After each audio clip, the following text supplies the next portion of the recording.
Ah, friend. My expression wasn't much better than yours when I first saw this.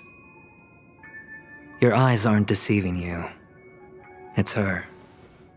The famous singer, Robin.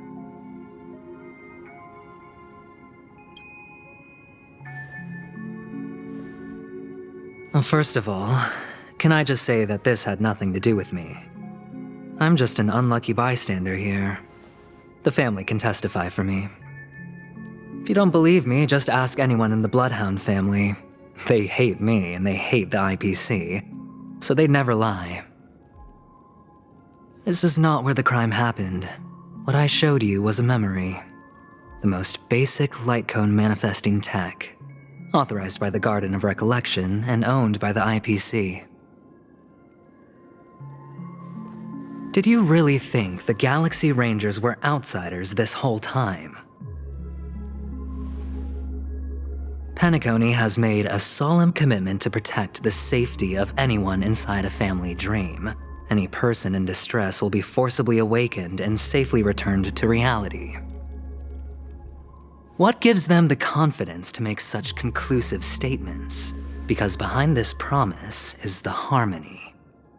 The family's Dreamweavers link up their minds together to construct an unbreakable defensive line. Breaking through this line of defense to create death in the dreamscape. Not even a memo keeper could do that without the family's permission. Who could have done it, friend? The only one is her. The girl who calls herself a Galaxy Ranger. An imposter. An unsought guest. An emanator who hides her true identity. Ifrit's death was a foregone conclusion. And Robin? Her misfortune was staring right at her. Who will be the next to die?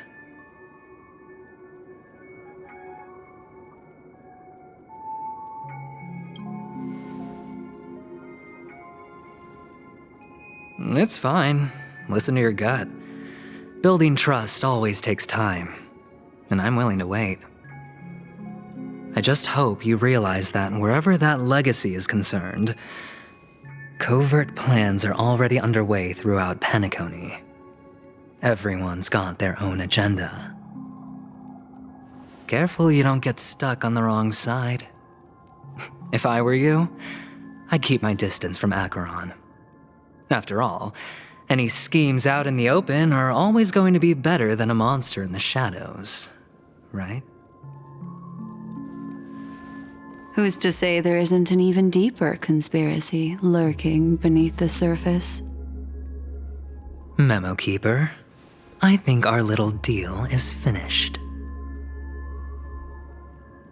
Aventurine is telling the truth. This memory is a real one, and there's no sign of any distortion grafting on. The IPC is not the Garden, and there are real limits to what they can actually do, but you know all this. Friend, let's not beat around the bush here. The thing is, I want to reach out personally to team up with the Astral Express. I told you I'm just not interested in scrambling for the legacy. I just came to Peniconia for work. I'm here to retrieve some lost property for the IPC, if you catch my drift. I'm talking ownership of this frontier prison. This has all become a bad debt thanks to the cancer of all worlds. The IPC has tried sitting down for negotiations time and again, but the family wouldn't even take our calls. You have no idea how difficult these people are to deal with. Put it this way.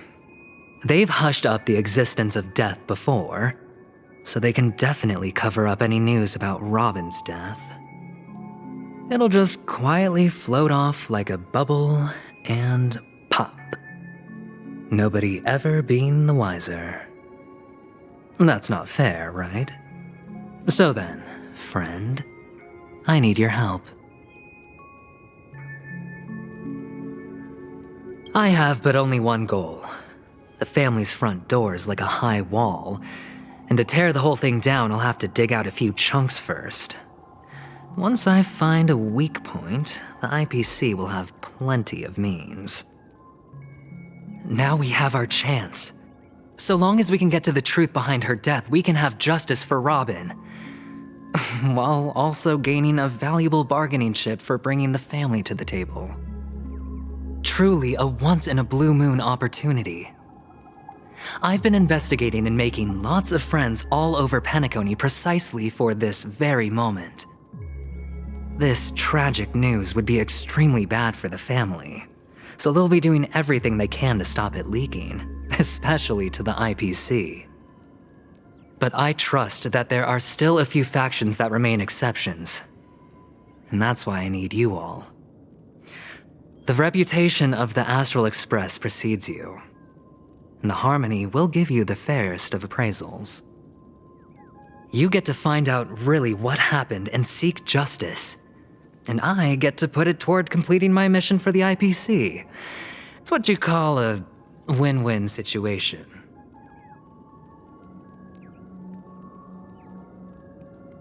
But don't worry, just head back and talk things over with your companions.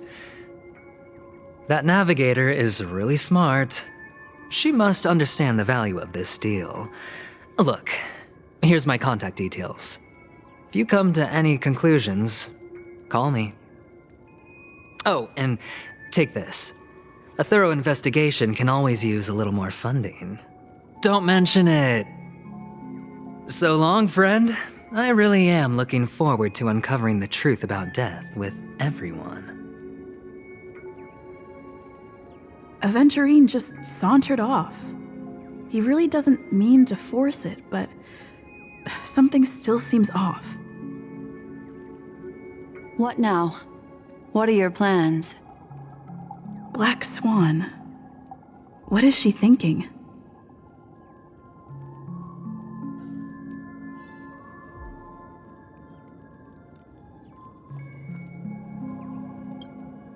On the surface, this doesn't look like a bad deal for you. But Aventurine is a shrewd merchant whose scheme won't just be as simple as it appears to be.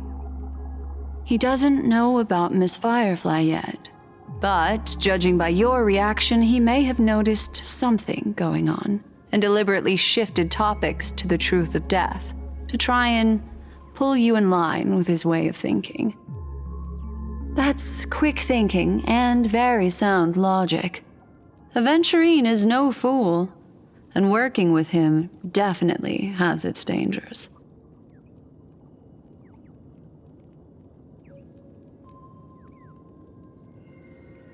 Insofar as things are presently concerned, yes. But what about the long term? Anyway, be careful out there. There's more than one way to blaze a trail. In a dark forest beset by wolves, ensuring your own escape to safety should be your primary concern. As for the other questions,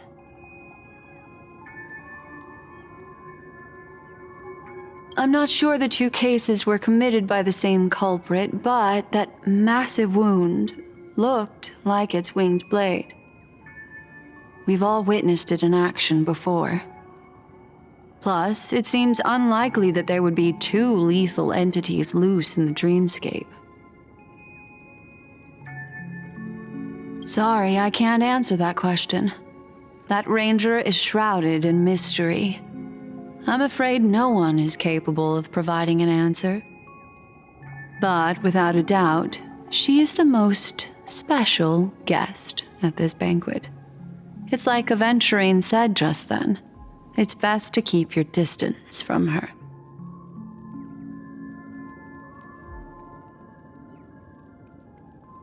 Two victims appearing one after the other in a very short time span, in and of itself, that's very unusual.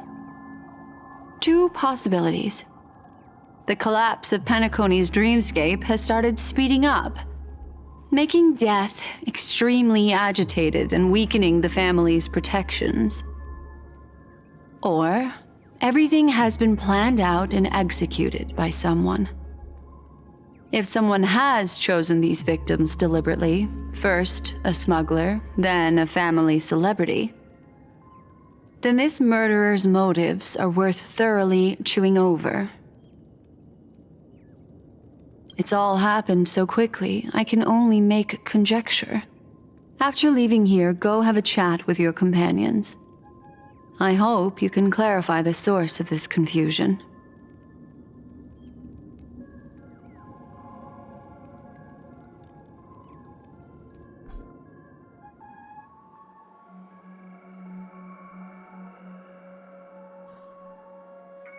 Come, this way. It's a short walk. Don't get lost.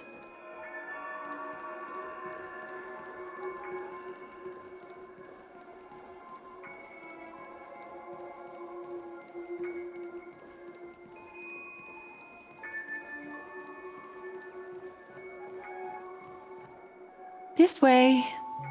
This is where we part ways. All of this is like a nightmare.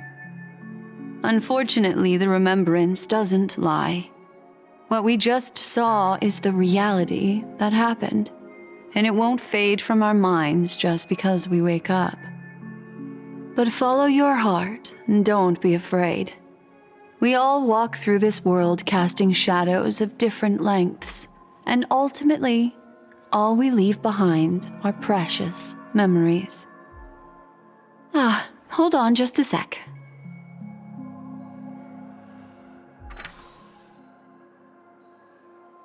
There you go, a small parting gift.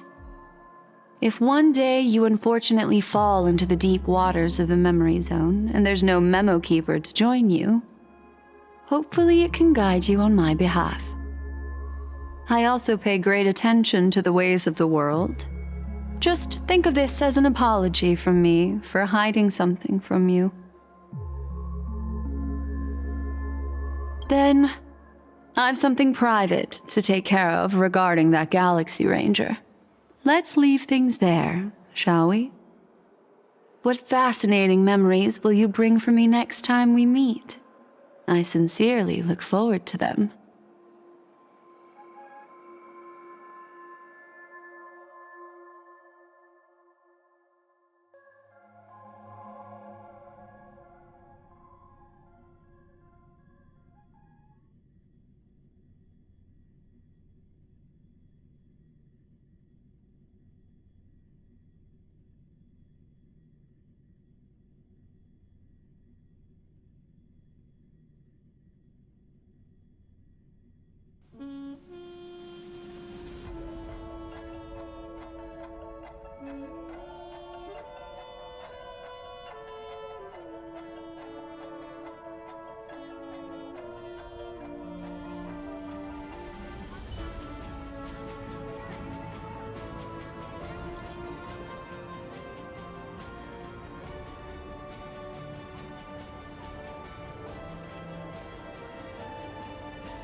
A family rep.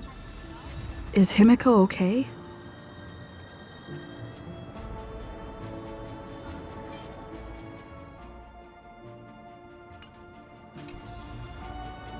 Become part of the family. Raise a glass and enjoy the This is ridiculous! How come I keep bumping into Polly?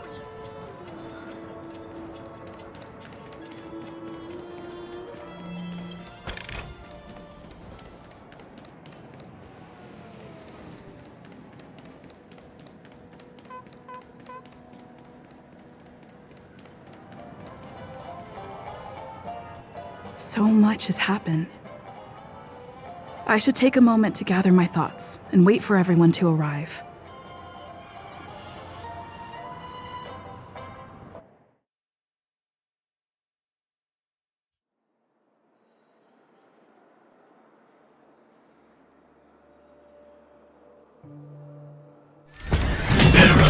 that blade now, Ranger. Do you still dream, Hunter? Of those slain by your hand?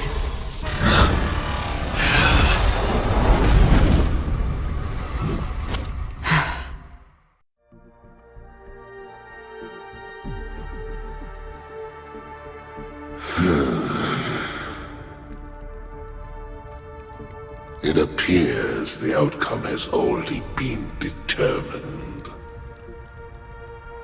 You're still alive, as are you. You still have room to make a choice. Leave the music box behind, and then go. Choice. The bloody trail of the destruction leaves no room for hesitation. Vatora's fire demon. Even if you sacrifice your life for that Eon, you won't get special treatment.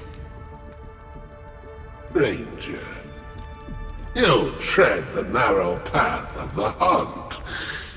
You could never understand. We come from the fire, and are born bathed in fire. We spread, burn, and destroy, until all the kindling has burned out and we leave only ashes on the ground. Burning forms the entire life of a fire demon, from the beginning to the end. We are born to die, just to put into practice a profile of another universal truth. All things are created for the destruction. Your companions don't seem to think so. They fight for your chance at survival. They are my children, and just as I was, they are flames that have yet to burn white hot. They're still young, and I don't blame them. But my flames are faint, and time is running out. Can you see the planet of festivities in the distance? I plan to bring Purgatory with me there, and before that, I must surpass you. Why? Because on the path they have forged, you have traveled farther than I have. Emanator.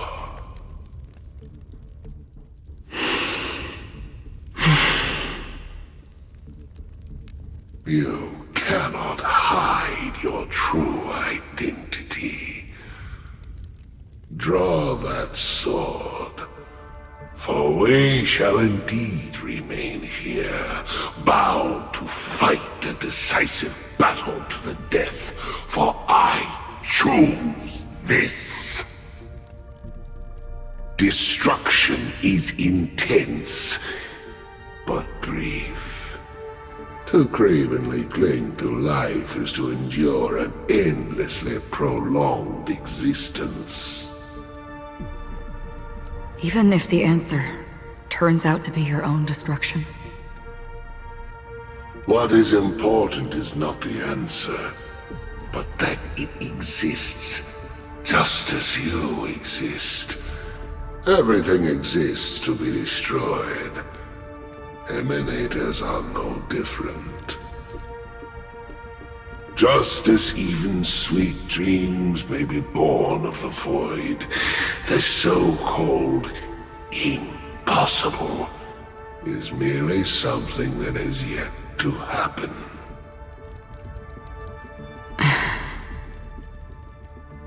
All right. I accept. You shall witness the most brilliant and intense fire in existence. May this flame illuminate the farthest reaches of your bottomless dream. A bottomless stream. Yes, that's right. But you've made one small mistake. This blade remains in its scabbard not out of pity or scorn. It's a personal secret that I don't want to disclose, but perhaps out of reciprocity.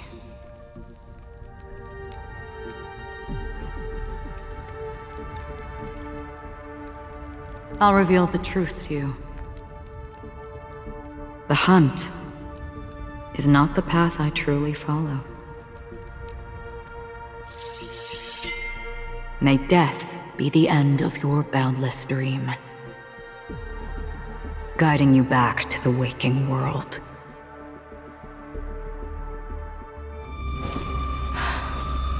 I still see them in my dreams. Hold it. Your time hasn't come yet. My time?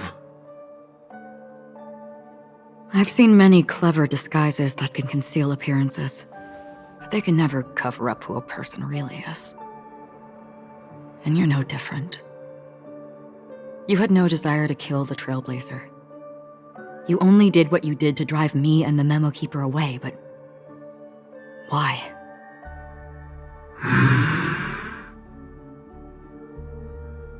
Did Destiny's slave make you do it? You know, Elio. I thought this is just the kind of thing that'd get written into your script. My script has always been brief.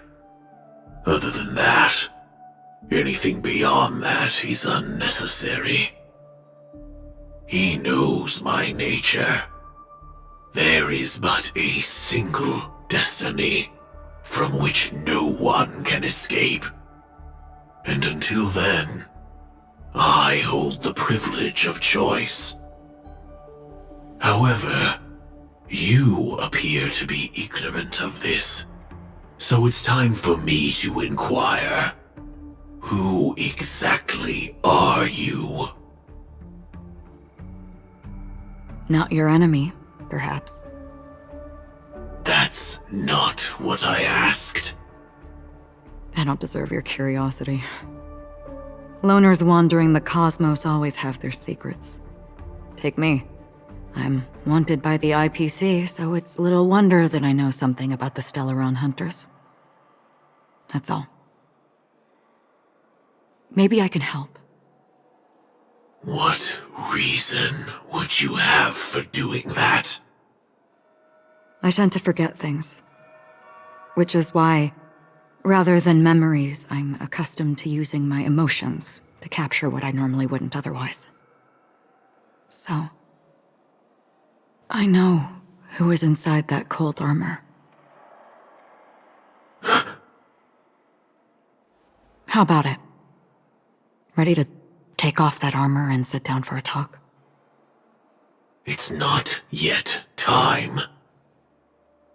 I don't need help, but I can give you a suggestion that would make things better for you and me.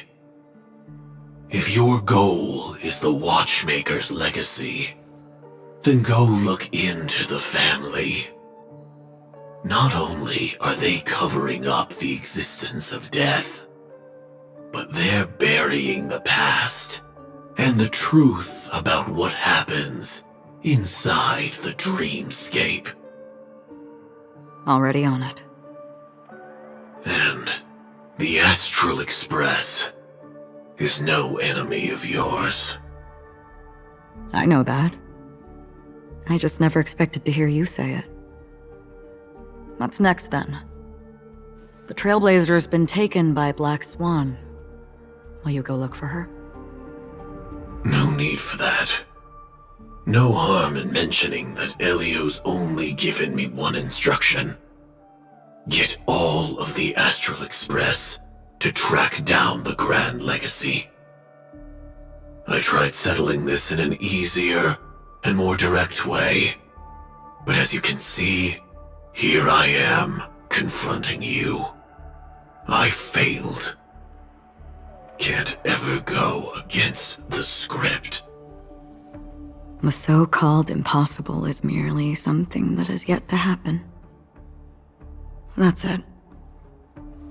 Before we split, can I ask you one more thing? Is there anything else in your script about me? I'd like to know what kind of footnote I get to leave in that future foreseen by destiny. Unfortunately, not a thing came up.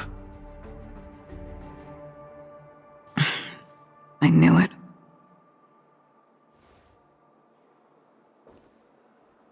Hang on. I don't. Don't. What? Your first question was, do you still have dreams about everyone who died because of you? I don't. Never have. I was born without the ability to dream.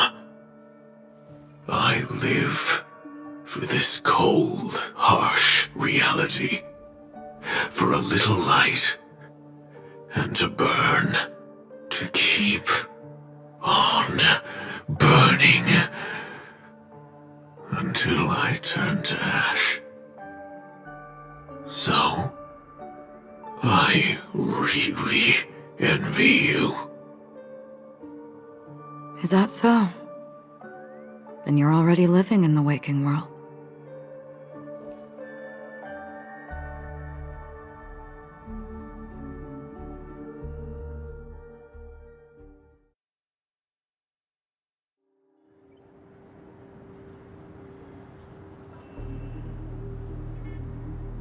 We heard about Miss Firefly from Black Swan, but we never expected Miss Robin to... I'm sorry that I couldn't be with you then. Reality cruises on in serenity, while undercurrents bubble up from the dreamscape. Just like that memo keeper said. Stay strong, everyone. We can still do what we can for them. Starting with finding the murderer. Let's recap everything then. The Trailblazer just reminded me of something. March, do you remember what that family rep who negotiated with us said?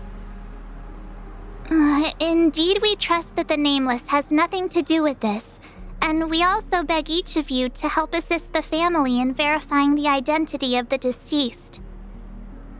That's how it was put, in reference to Miss Firefly.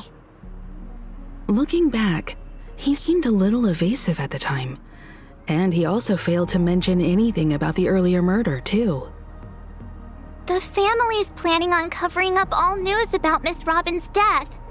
If news gets out, Penaconia's going to turn into a bloodbath. But the murder that followed closely after was obviously beyond their anticipation. The family had to try and turn things to their advantage by bringing in reinforcements from outside. The Charmony Festival is nearly here. They must be snowed under.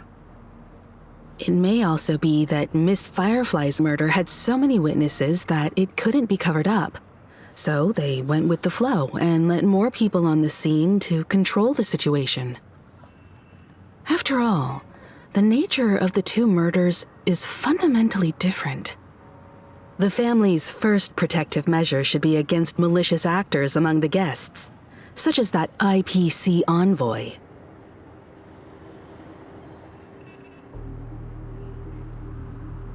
All the while accusing that Galaxy Ranger. Are we missing the forest for the trees here? I always felt that Aventurine's reasons for accusing Miss Acheron were highly subtle. Can we believe him? At this point, I'm afraid the only ones we can trust are ourselves. Look, let's try to gather intel first and then list all the possible outcomes we can. Then we go through them, eliminating contradictions one by one. The fewer facts remaining, the closer we are to the truth. I've still got this sense of foreboding. It's like we're stuck in a whirlpool, spinning around that legacy even after everything that's happened.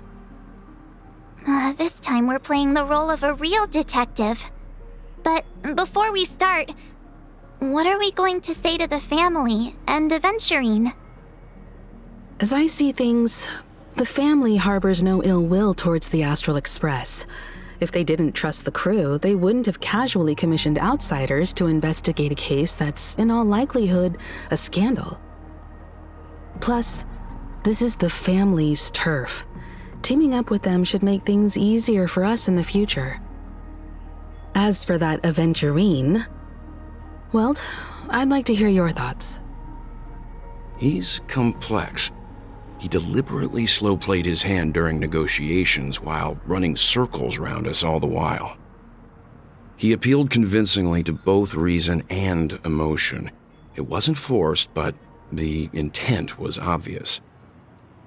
Still, it's good to have contacts among all this uncertainty. Aventurine showed his skills, and as far as our interests are aligned, he can become a reliable ally. We also need to keep a certain distance from the family. Never let them get too close. Teaming up with the IPC helps balance that out. If either side makes a move, we have the option to pull out. So you suggest accepting Aventurine's proposal to team up? Yes. It's risky, but we can only wait until both sides have played their cards before making any further judgments. I get why, but there's a whole lot of bad guys and girls around here, and I'm worried about getting stabbed in the back. She's been bullied a few times now, and I can't stand it anymore.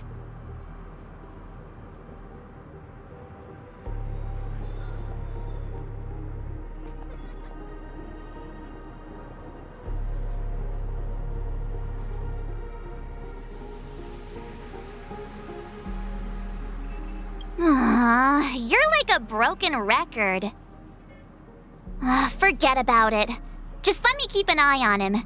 If that doesn't work, we can just turn the tables and use him instead. Then, could you please reply to Aventurine?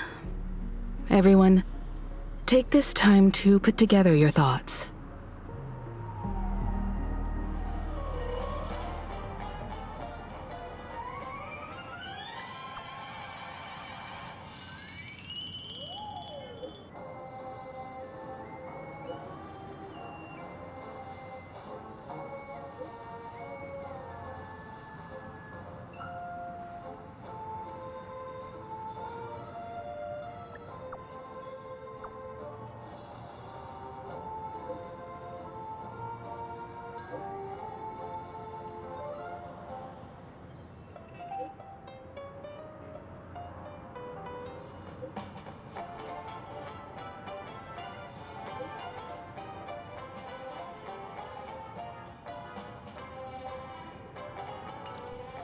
Looks like Aventurine is happy with this outcome.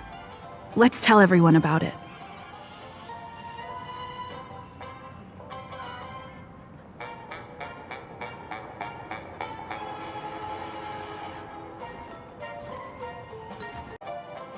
Aventurine's goal is to try and recapture Peniconia for IPC. To do this, he'll have to bring down the family in its entirety to create a big enough chance.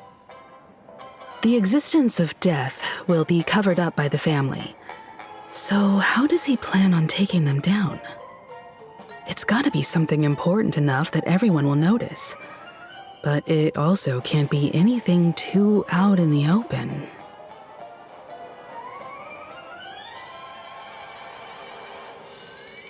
Aventurine has devoted considerable attention to her. But this Galaxy Ranger, we know hardly anything about her and can't rush to any conclusions. An attack on the hotel guests? Unlikely. Penaconia's guests include quite a few bigwigs known throughout the whole cosmos. People who not even the IPC would dare take lightly. Aventurine is a shrewd merchant, and there's no way he doesn't know that. He's definitely going for the family, and it's just a matter of how. The harmony is strong in Peniconia, and almost impossible to take on head-to-head. The fact that the IPC dispatched Aventurine shows that they do not intend to simply play by the book here. I was also considering this possibility, especially because he respects you so much and has sought you out before a few times. Perhaps he's also unsure of your intentions and is probing you. I'm just speculating. In any case, we have to be careful when handling Aventurine. He's skilled at reading people and discerning the right moment to strike. Also, he's clearly a born gambler if he's willing to go all in to win.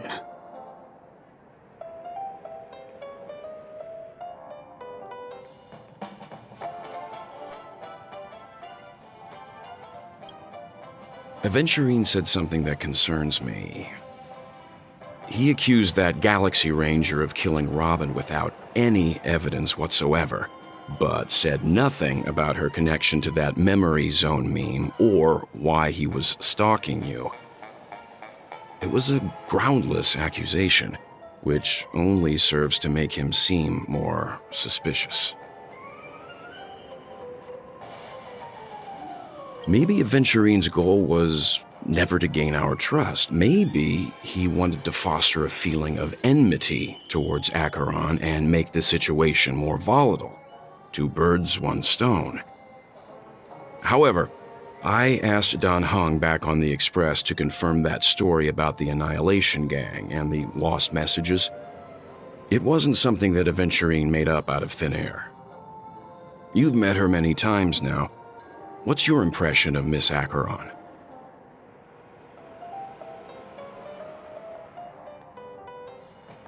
That fits the stereotype of a Galaxy Ranger to a T.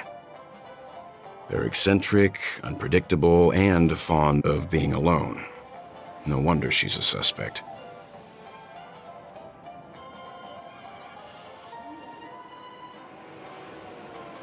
I really love Clocky.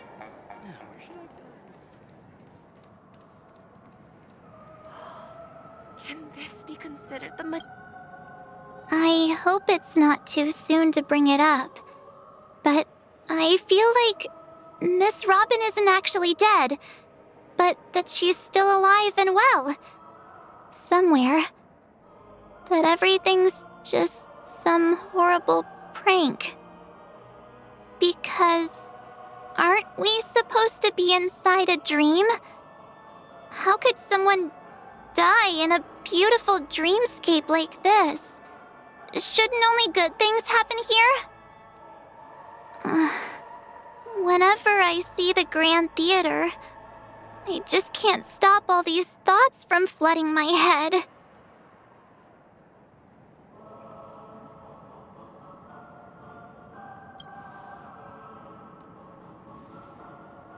No. After all, they've brought everyone this sleepy dreamscape, which everyone loves. I just feel like I'm starting to understand them less and less. Everyone's still having a great time out there on the streets. Nobody knows what's happened. It's all so unreal.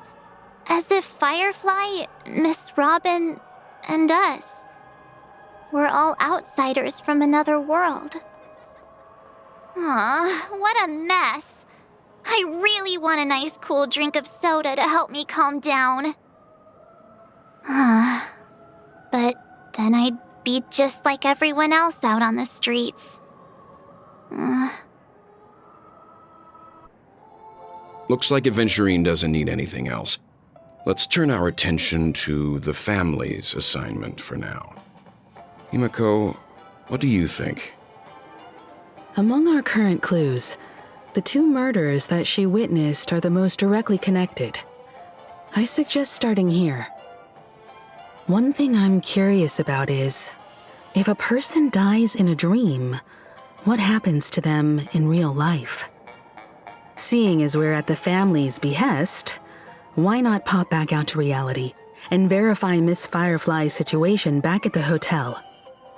Perhaps we could also make a few inquiries about her while out there. How about we split off into 2 groups? There are still some things worth focusing on inside the dreamscape. I'll investigate those, and we can link up again later. Worth focusing on? Oh. No problem. I'll leave it to you then. Huh? Aw, I thought I'd finally get to see Himeko and Mr. Yang go out on a mission together. Oh well. Take care then, Mr. Yang. I will. Keep in touch.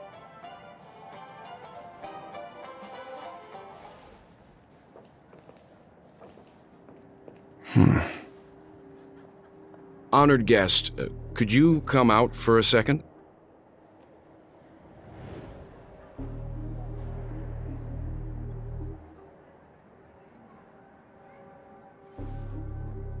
I'd be embarrassed too, getting stared at like that. Forgive me. My name is Welt Yang. I'm one of the crew members on the Astral Express. I believe you've met my colleagues. Welt. Is there something about my name? First, don't you want to know my name? I already do, Miss Acheron. You're a prominent figure in Penaconia. What are they saying about me? Some claim that you're the real culprit behind these murders, that the Annihilation Gang's tragic fate at the banquet was a result of your blade, and that you're now attempting to unleash another bloodbath on Peniconia. The Annihilation Gang. Ifrit of Everflame Mansion. Tragic fate. That Duke turned his dying body to flames and sacrificed his life as a martyr. He was a determined and heroic pathstrider. Not even a villain should be disparaged like this. And what's more, there were plenty of suspects invited. Do they really think that a blade is more dangerous than that black hole you're wielding? Keen intuition. Not even the family managed to point out the truth behind this cane. So you must surely know, Miss Acheron, that peering into a black hole is not a wise move. As a potential threat, your knowledge of us has reached uncomfortable depths.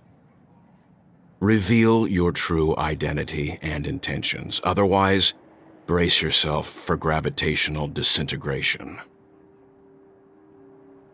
That shouldn't be necessary. But if it makes the Nameless feel less defensive, I'll be happy to abide. Believe it or not, Galaxy Ranger, Acheron, those are the names I go by to this very day. My trip to Peniconia is solely to fulfill an old, final request. I'm here for the Watchmaker's legacy.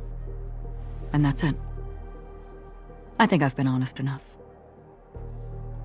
Still unwilling to reveal your true identity? It's not that I don't want to. It's just that I can't. I've come so far, and I can't sum up all of that in just a few words. Everyone has their own unspeakable past. Secrets that they don't want to be revealed. And I won't be asking any more questions, such as why the Astral Express is roaming around the cosmos with a Stellaron on board. Is she okay? That memo keeper didn't do anything, right? She's fine. Let's just stick with the topic. Gaining my trust depends on how much you're willing to reveal. I've run around many different Peniconia dreamscapes just to try and find that legacy. And during this period, I came into contact with quite a few guests. In the process, I gradually came to realize the secret of Peniconia may be closely related to the Trailblaze. That's why I've come to ask for your help. I don't have enough proof yet, but I'd like to speculate something. The source of all tragedy lies within the family. If you could trust me, we could find the proof to support this claim together. Mr. Yang, I think you've come to the same conclusion, haven't you? Let's leave it at that. For now, I'll choose to believe that you bear no hostility. Share your findings with me and me alone. I don't want vague conjecture to interfere with other people's judgments before we find solid proof. Mm-hmm. By the way, would you like something to drink? Before we go, how about 2 cups of Wake the Heck Up? No, 4 cups. Because the conversation coming up will last forever.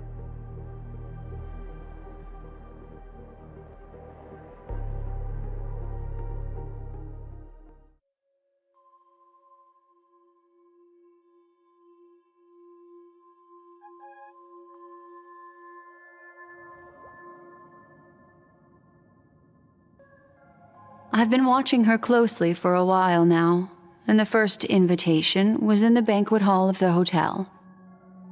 She just sat in one corner, keeping silent, chugging down a couple cups of Wake the Heck Up. I told her it's a pungent, bitter beverage, not the taste of sweet dreams, only for people allergic to Soul Glad. And she said, Really? But I don't taste any difference at all between them.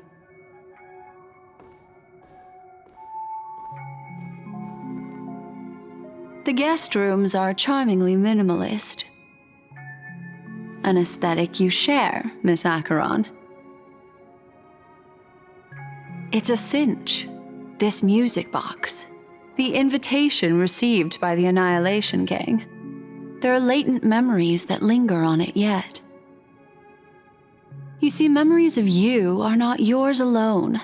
They travel in other people, other things.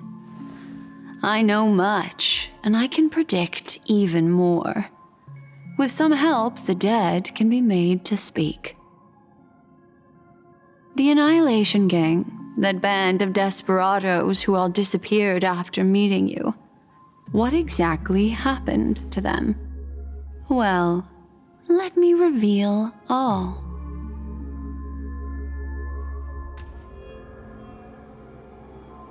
Gradation 12. Dreamscape 12. Father, I dedicate this to you. Well done, Dubra. Wherever they go, shall be met by annihilation.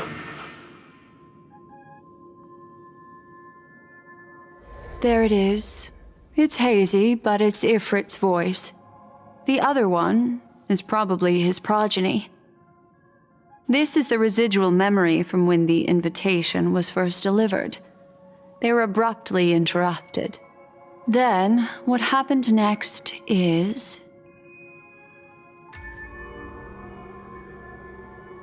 They sought refuge in a land of sleep, merely wishing for undisturbed rest, away from the storms.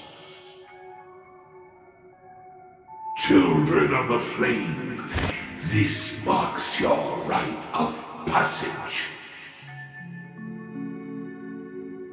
She won't be necessary. I alone am enough.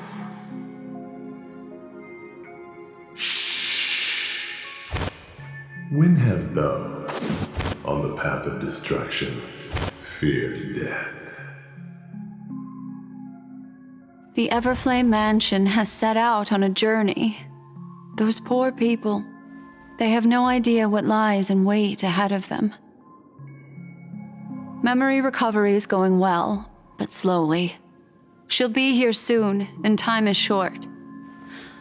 There's nobody else here, so there's no need to be delicate. In fact, I think I'd better go all out.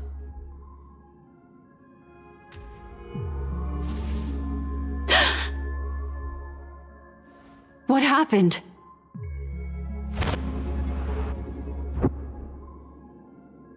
The memory after that is blank. How is that possible? This music box fell into Acheron's hands, and she brought it to Peniconia. That's a fact, and that's how it should have gone. But along the way...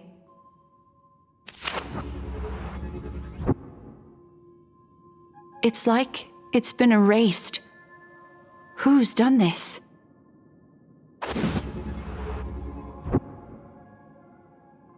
Who are you? Who are you? It's... no. Is this not a memory? Oh, a memo keeper. Do you serve the Garden of Recollection? Or the Cremators? My name is Constance. A pleasure to meet you. We were supposed to meet in Peniconia and spend an unforgettable time together. But that seems unrealistic. Dahlia's not welcome on the banquet store, and I don't need a coming-of-age ceremony. And you, I know what you're looking for. Want her secret? I can give it to you, and then you can enjoy the banquet for me. I wish you unforgettable memories.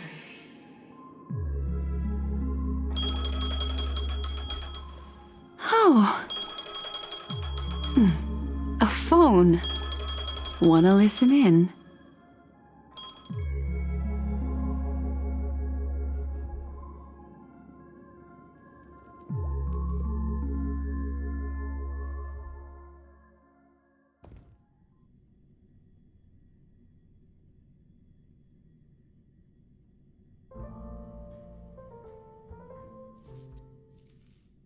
A few days ago, the IPC made an announcement.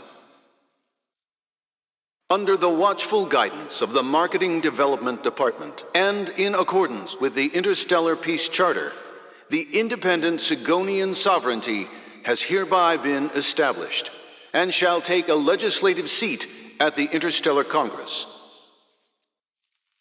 The formation of the Sigonian sovereignty is of great historical significance to the Sigonia system. This move puts an end to the planet's long and bloody history, turning the sensational Kataka-Avgin extinction event into a distant memory. Sigonia 4 is located in an unclaimed zone at the intersection of the Denise, Prothean, and Dorneau star clusters. The planet's surface environment is known for being extremely harsh, constantly faced with the threat of impact from small-scale celestial objects. This is why very few intelligent species have made this planet their home, dividing themselves into several tribes to eke out nomad lifestyles as they struggle to survive the arid desert wilderness. They have developed their own folk beliefs that are independent of the Eon belief system. Sigonia. Sigonia. Ravenous eye of the storm, spurned by all the gods. Land of rock, but not water.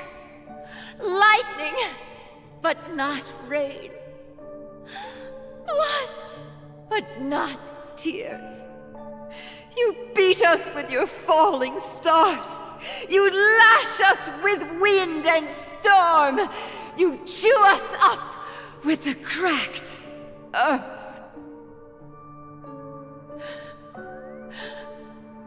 You promised us a land of honey, yet yoked us beneath a sword of bitterness. Oh, Gaiathra Triclops, if thou can hear me, please open up thy 3 eyes and gaze upon this child. When you took his father, my child was still sleeping in my belly. And where my husband went, I too soon must go. I don't ask for a peaceful death. Just for you to tell me, does the baby swaddled sweetly asleep? Does he dream of his mother's heartbeat and the sound of falling rain? Please tell me whether this life is all just a fleeting dream.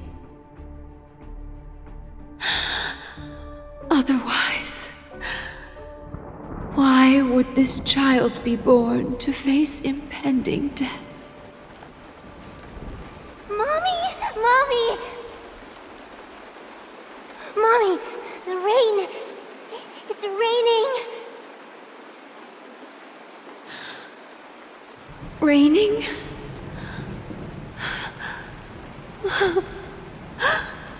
Raining! It is raining! It's true! Those Outworlders weren't lying to us. They really did summon the rain. Mommy, we can leave here. We can go back home.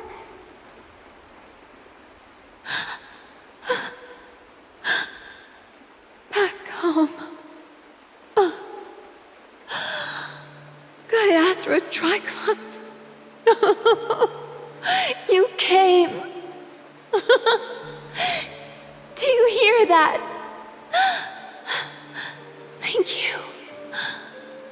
Thank you.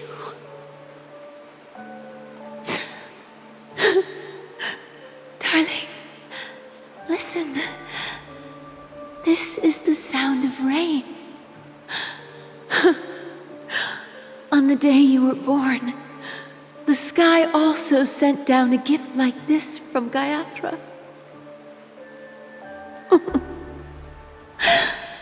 Such a lucky child. Such a blessed child. Just like your name. A gift from them to Avjen. My boy.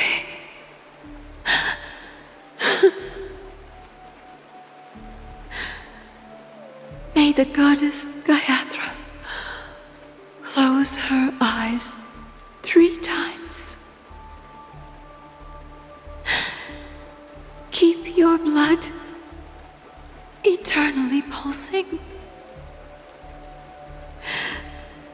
Let your journey be forever peaceful.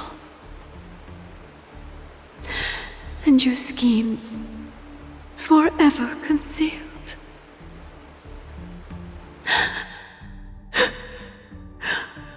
Welcome to this sad world, Kakavasha.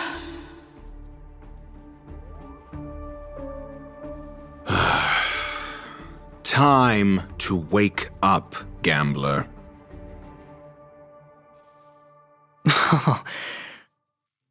Oh, heavens. I must have drunk too much Soul Glad. Didn't expect you to be back so soon. How is it? Find anything? Just as you guessed. Nobody outside knows about Robin's death. There aren't even baseless conspiracy theories. They're still streaming the rehearsal for her ceremony, using a stand-in, I guess. They must be dreaming. Of course. Who could imagine that death would actually descend upon the idyllic dream created by the family? Let alone that the victim would be the female lead of the Charmony Festival. To be honest with you, I didn't believe it. I even tested it a few times myself, until I discovered that I couldn't actually die. Whenever there's any danger, I'm forced awake by the dream pool, and it's all as if everything were just a nightmare. That's why I'm convinced that there are a few big secrets lurking behind the scenes. Then you must have heard about the Memory Zone meme. When I graciously deigned to establish connections with the Oak family on your behalf, they were quite in a pitiful state of disarray.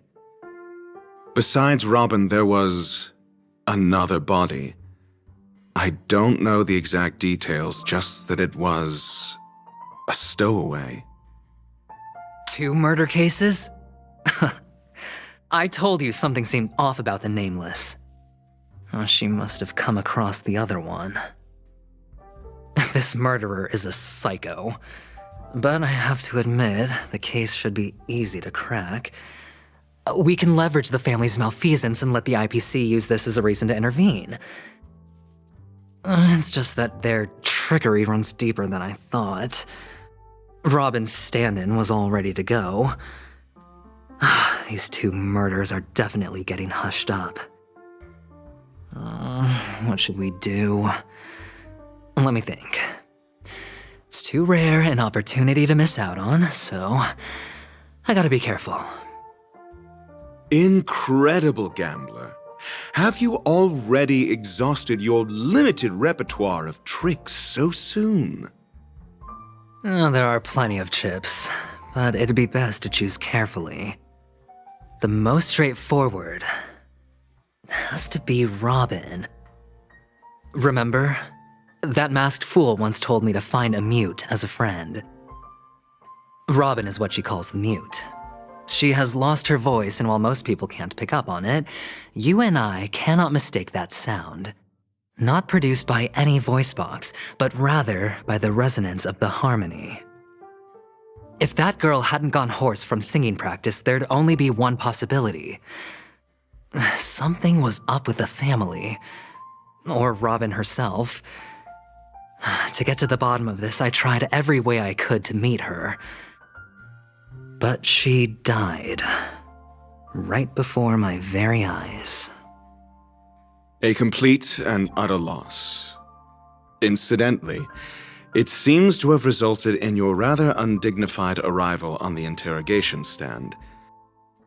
There were eyewitnesses at the scene, and the family, in their graciousness, has tentatively accepted your alibi.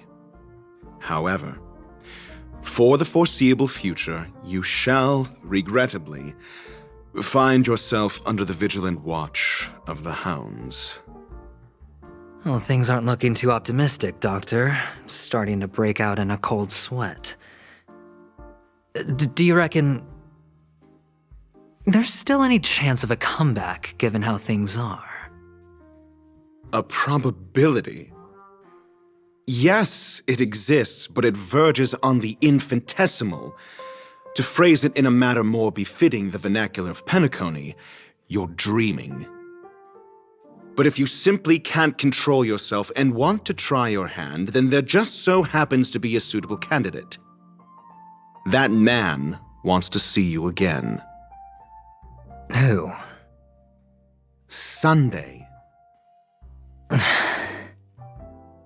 Is this a public hearing or a private trial? If it were the former, it would hardly befit my stature to stoop to the role of a mere messenger. Fine. Oh, that's great. It's all great. You see, the dead can't talk, but the living can. Ratio, I'm convinced now that there must be something wrong inside the family. Oh, just you wait and see. That man's sister has died. He can't sit on his hands. Well, without any further ado, let's set off. Lead the way. The show is about to begin.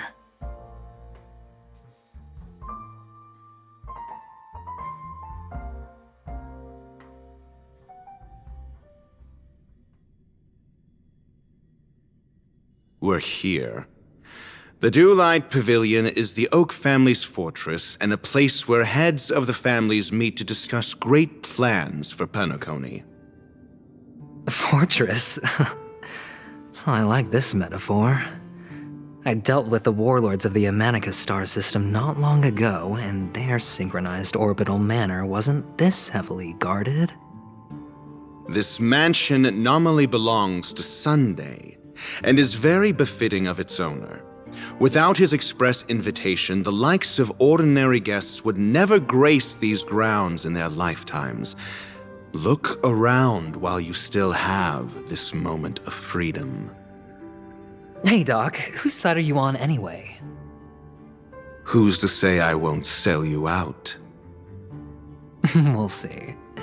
When we meet the authoritarian master of the Oak family, I'll pry an answer out of him. Follow me and I'll bring you to his parlor. Hold your tongue and let me deal with the members of the family.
Hey, you two! That's a place of business. No entry! I was requested by Mr. Sunday to bring him the suspect. My name is Ratio. He should have mentioned it to you. Oh, I remember you. Veritas Ratio. Your punch virtual particle clock is impressive. Excuse me? The one on your head. Of course, it's nothing compared to my full pocket dimensional annihilating power armor of the Mobile Knights. Right, and as I mentioned, that fantasy raiment of yours doesn't exist. That's because you can't see it. Like I say, only family can see the glory of the Mobile Knights. Enough. Get going. Don't keep Mr. Sunday waiting. It seems like the idiocy index here is no better than it is out there.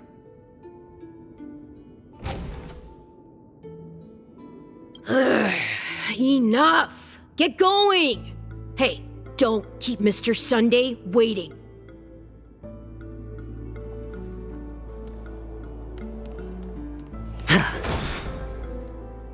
A dead end? The door is shut tight. Looks like we're on our own. I mean, there isn't a door. How did you get in before? For security reasons, the family built the administrative site deep in the dreamscape, with the mechanisms hidden in these nightingale statues. The direction of the statues can be controlled. On the previous occasion, an attendant named Kona had gone to the side room to verify something before setting the statues in the correct positions. Well, maybe we should do the same. Let's go and take a look. Of course, we can also use brute force.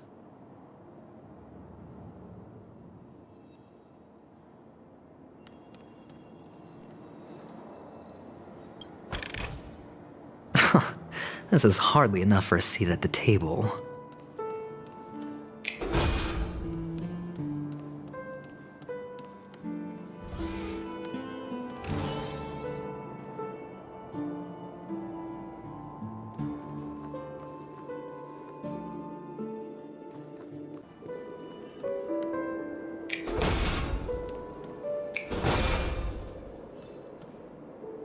6 nightingales facing in different directions.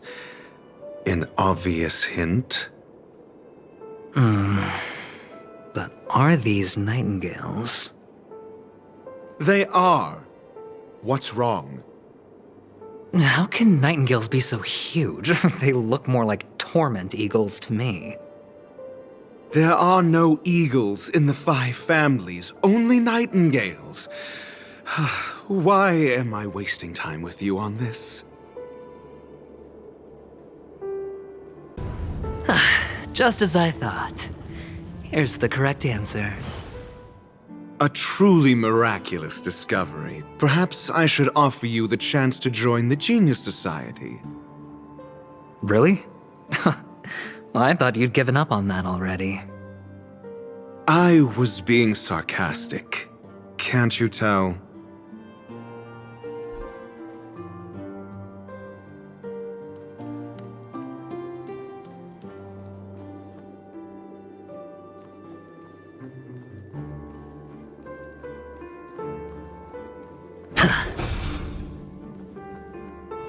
Oh, impressive. So much for Mr. Sunday's reserved, virtuous image. Do you need me to remind you? We're in a dreamscape. No matter how grand the mansion looks, it'll not affect Peniconia. Stop wasting your time nitpicking the family here. Yeah, you're right. The only way to destroy the family is death. Sunday must have thought the same. Let's head down. Hold on. Huh? What's wrong? Are we heading the wrong way? No, but this door is locked. My friend? Did you really make an appointment with him? It's a trial. You got to prove your worth to Sunday before you can speak with him. If I'm not wrong, we need to find a way to open this door in the hall or this place will be our prison. Oh, an escape room. My favorite. Get serious. I've no time for games. Let's head back. The hint is probably in that prominent sandpit. Wow. That's an enormous sandpit. I'd love to build a tall building for myself, once I have enough savings.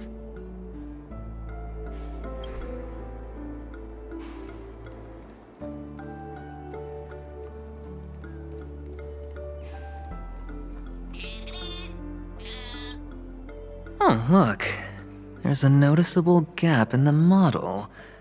I believe you're right. There wasn't a gap before. That man must have done it intentionally. Well, with your brilliant mind, you shouldn't have any trouble recalling what was here last time. Right, Doctor? Of course. Let's look around. When I see it, I will know it. Fine. Fine. Why do I feel that we're pursuing a degree in burglary now?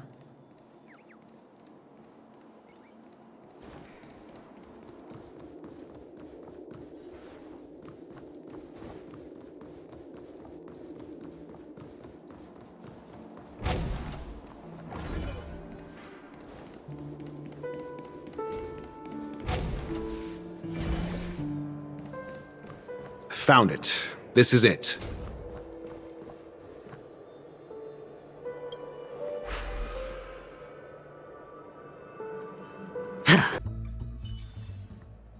As if victory were ever in doubt.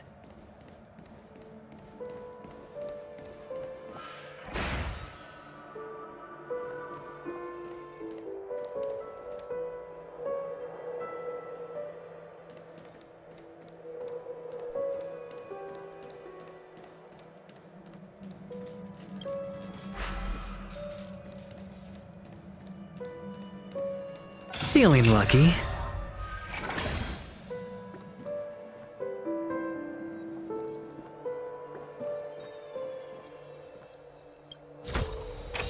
Fortune follows luck, just like it always does.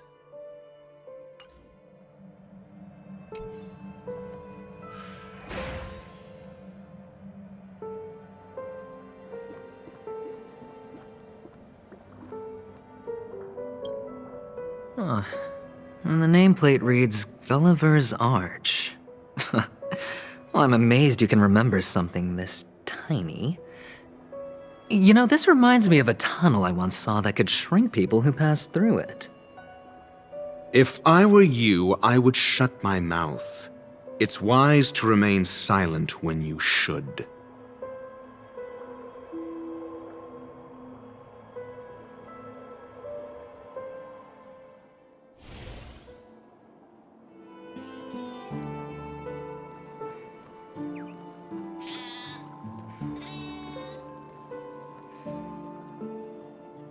Oh, this reminds me of one of those building toys.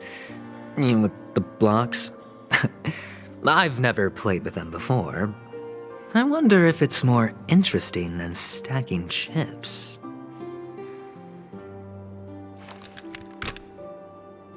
Oh, look. The gap is closed. And it fits perfectly. So, what's next?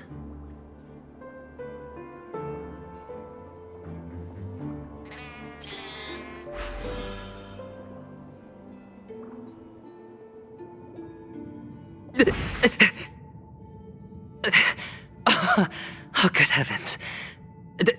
Did I shrink? Am I still in a dream? Indeed. Oh, Doctor, you're huge.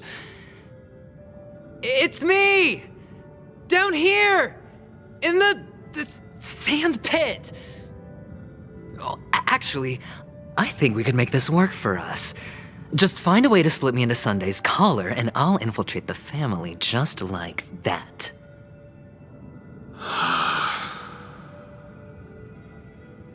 Oh, fine. I was just kidding. Let's find a way to open the door.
Feeling lucky.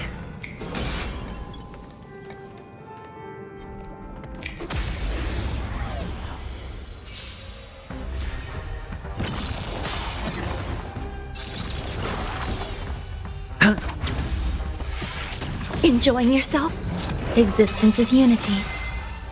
All will be swept away by the wind. In lunar flame. Blade of moonlight.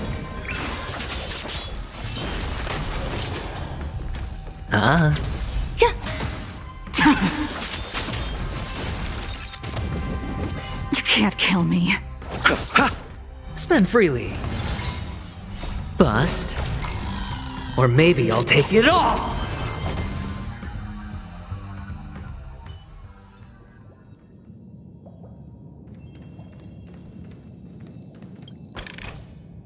A reward with no risk? I'll take it.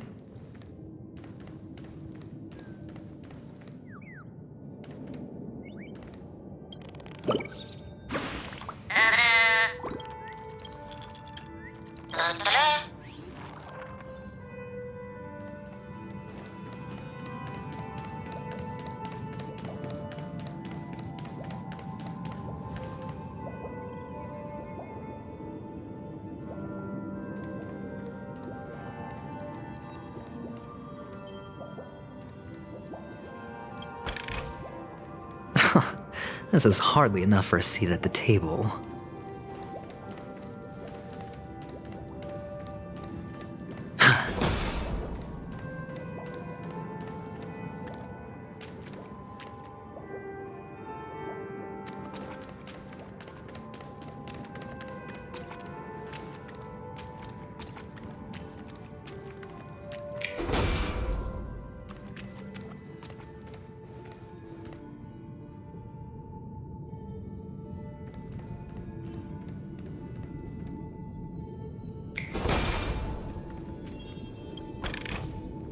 A reward with no risk?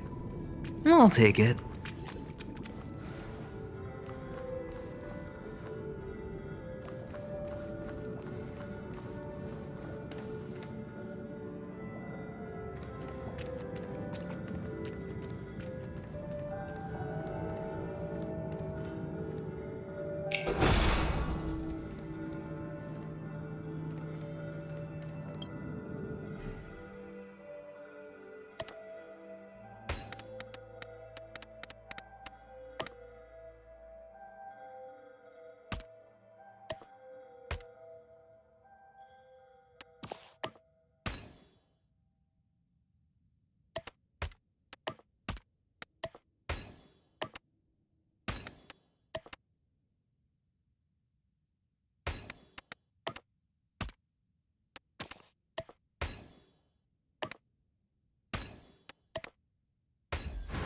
A 10-to-1 payout?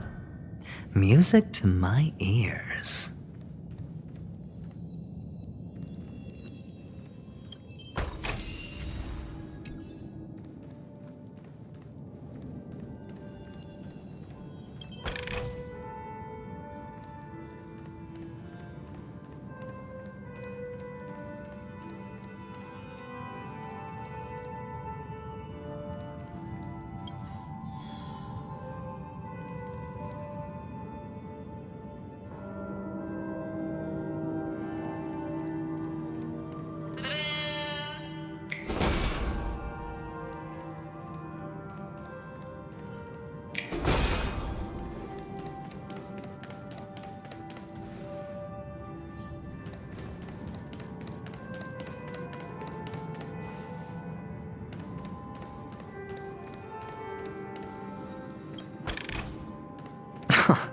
This is hardly enough for a seat at the table.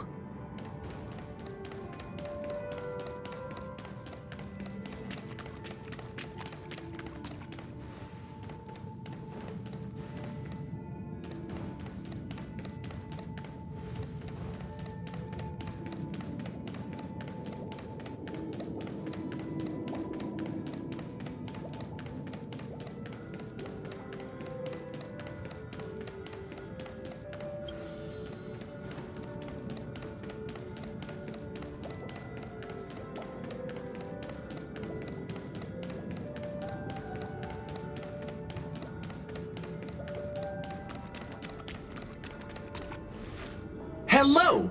Welcome to the Golden Hour base model. I am an Oak Soldier. I will be here to guide you through the tour of the base model. Happy to be of service. And tell me about the tour. Hello! Welcome to the Golden Hour base model. I am an Oak Soldier. I will be here to guide you through the tour of the base model. Happy to be of service. Generating guide. Please wait patient.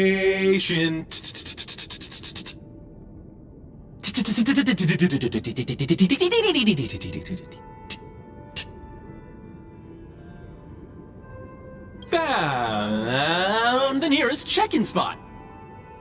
Please look behind me. A capsule machine model.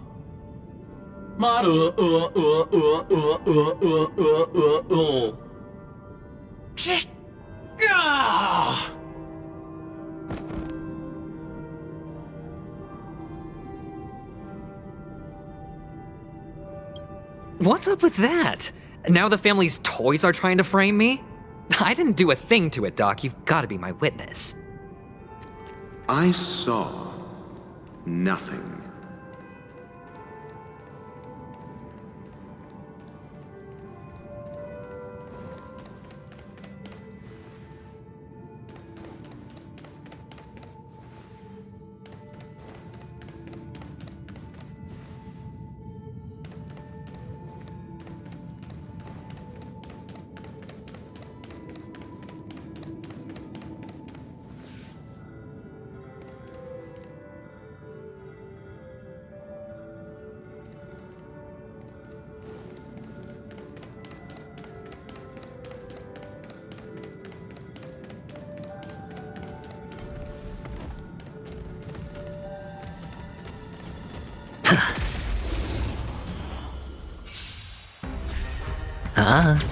Eternal.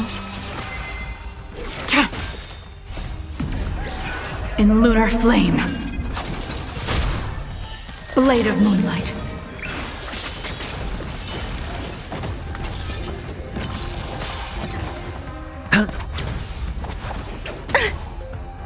All will be swept away by the wind.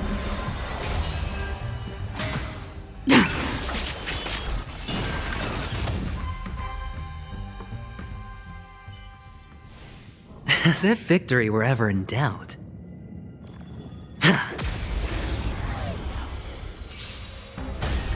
I hit them. Existence is unity. In lunar flame.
Enjoying yourself. Eternal. All will be swept away by the wind.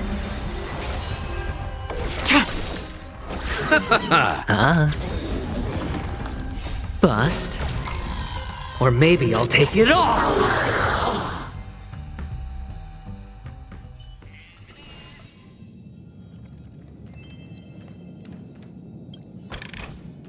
A reward with no risk? I'll take it.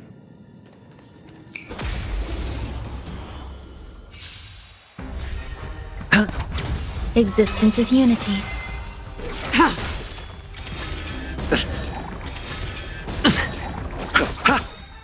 The dead return! Blade of moonlight.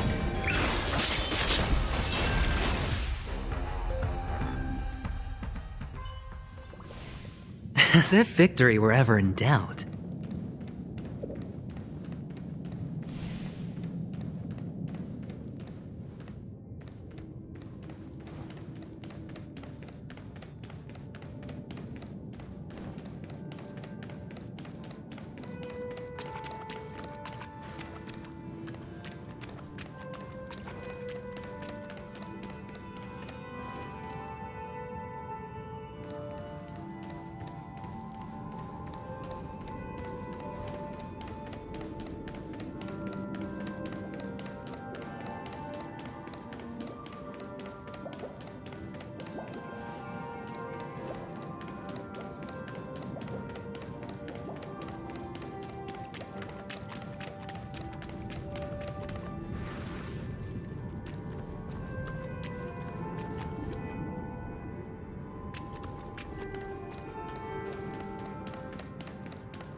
Oh, capsule machine.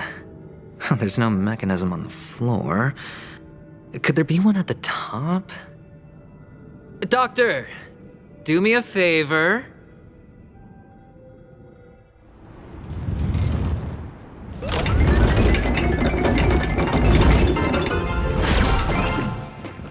So, I was right. These models have interiors that look exactly like the real buildings. The only difference is that no one lives in them. Funny that Sunday puts a miniature that makes him seem like a giant by comparison right where he can see it first thing in the morning. Insecure much?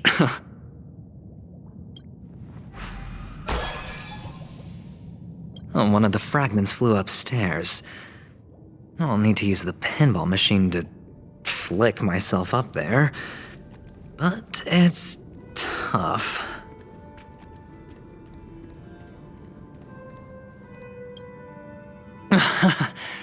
Oh, great. There's another pinball machine base here. And it's empty too. Doc! I'll need your brain power again. There's no need to yell, I can hear you. The pinball machine must be hidden somewhere in the hall, like the arch. Wait here, and I'll be back in a minute.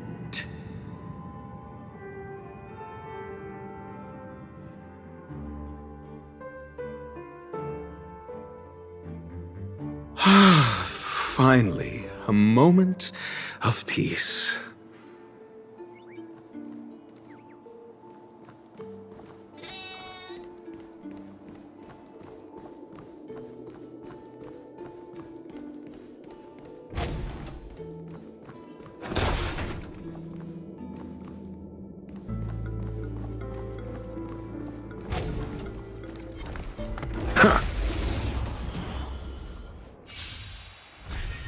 I'm asking. Answer me. Existence is unity.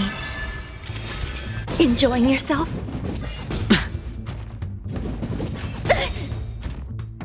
All will be swept away by the wind.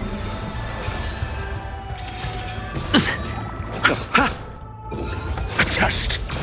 Spend freely. Bust. Or maybe I'll take it all. All in.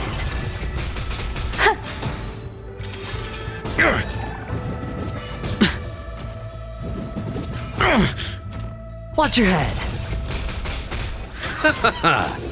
Answer me. 0 points. Yeah.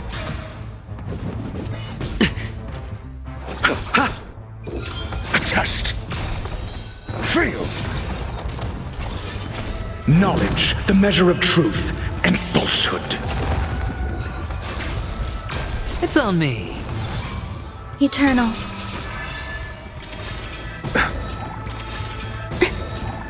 All will be swept away by the wind. Nothing major. The dead return! A test.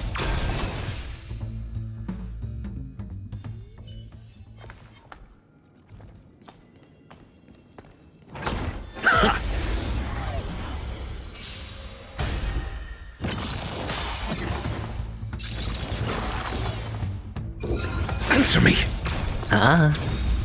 Bust. Or maybe I'll take it all. Watch your head. Existence is unity.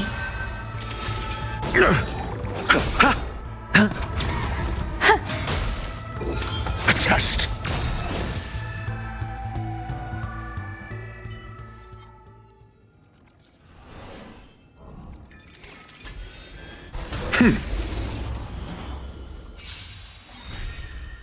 Knowledge, the measure of truth and falsehood. 0 points. Eternal. All will be swept away by the wind.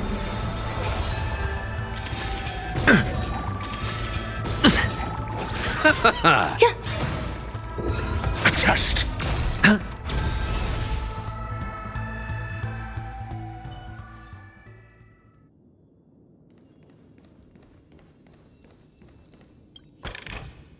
Wealth shouldn't be a hindrance to the pursuit of truth. That's it. Pleasant moments of solitude are always fleeting.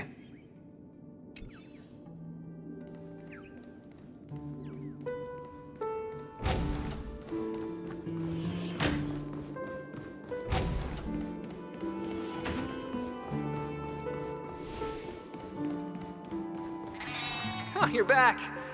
Just place it here. Thank you.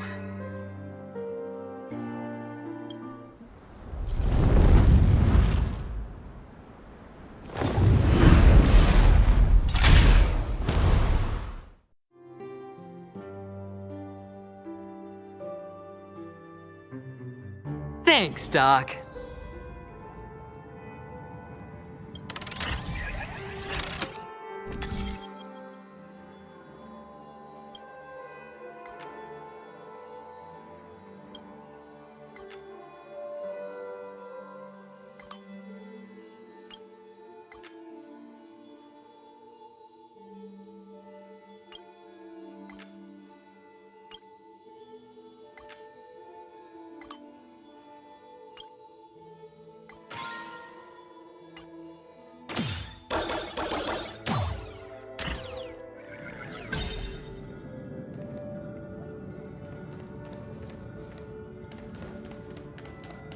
Oh, Ratio, you should come in here and take a look. The view here is breathtaking. Honestly, you could easily squash me with just a pinch. If that is your wish, I will do so without a moment's hesitation.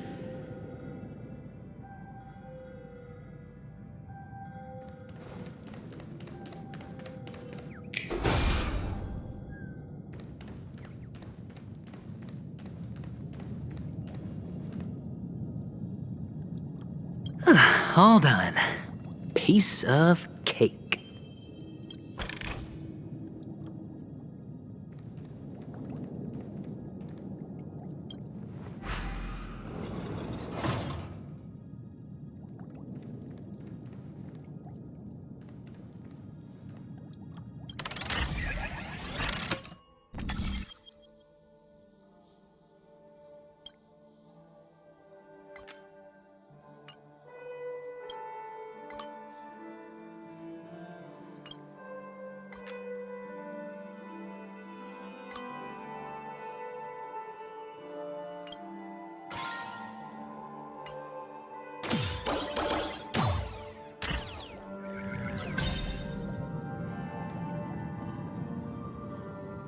Feeling lucky. Sound lingers. Yeah. Eternal. I stay bust. Or maybe I'll take it all!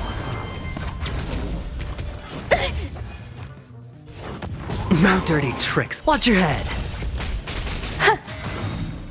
All will be swept away by the wind. In lunar flame. Blade of moonlight. Spend freely.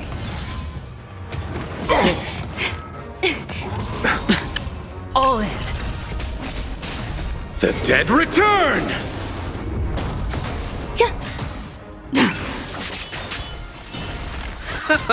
It's on me.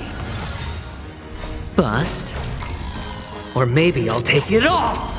Watch your head. Existence is unity.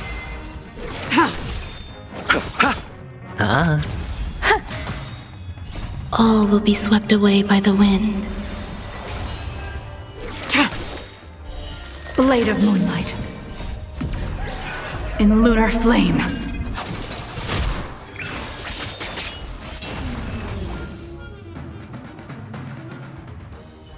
All done. Piece of cake.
All in.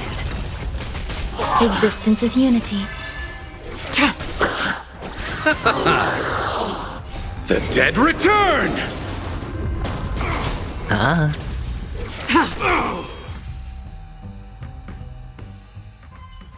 All done. Piece of cake.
And the joyous tour of Toy City has come to an end. Makes me feel sad. Peniconia isn't all bad, right? I'll use this interesting experience as a talking point at the poker table.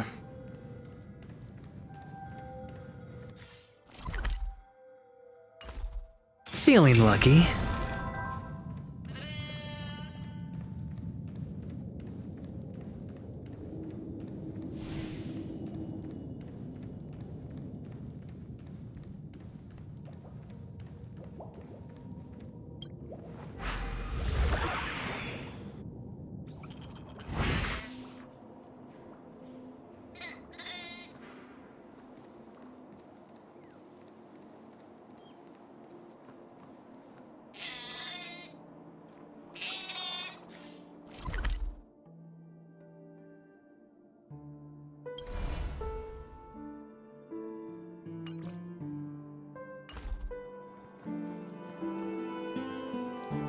It's a pity you made it out of the sandpit alive.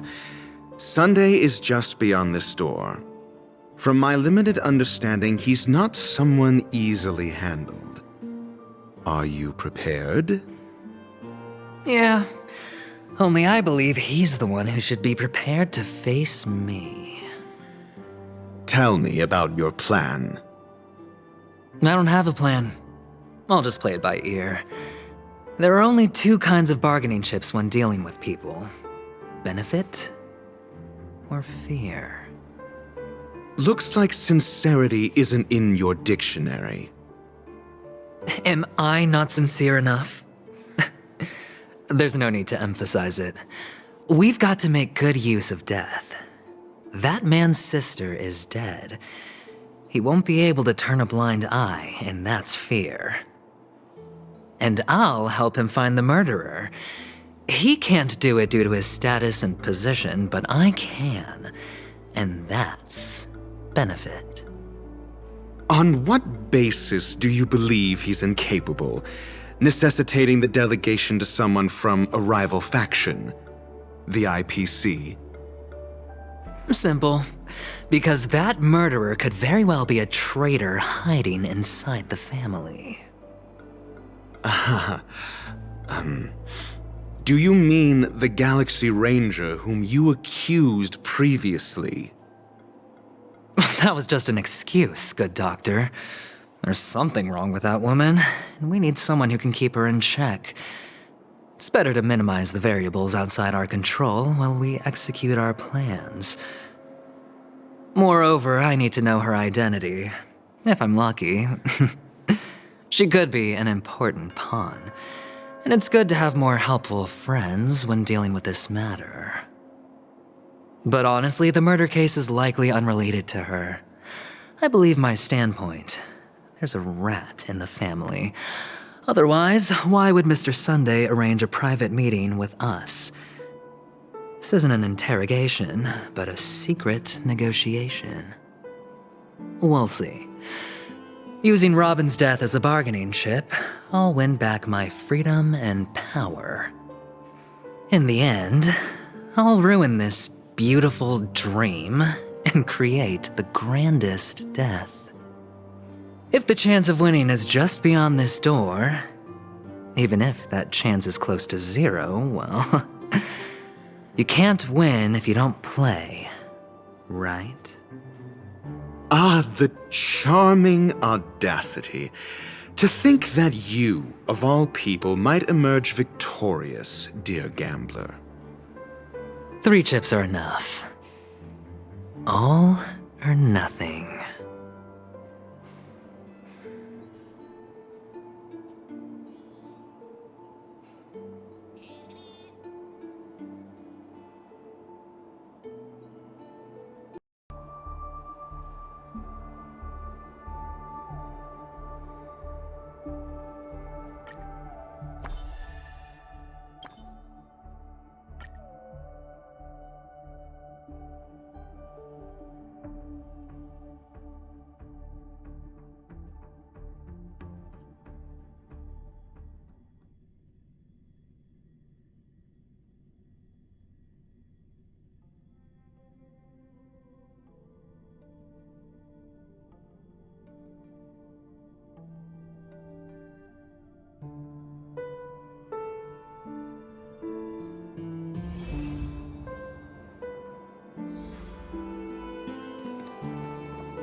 It seems my puzzles are too effortless for you, IPC Ambassador.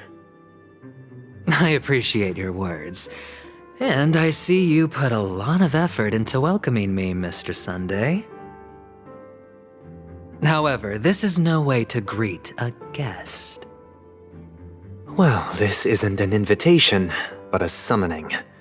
Before we speak, I need to test your character.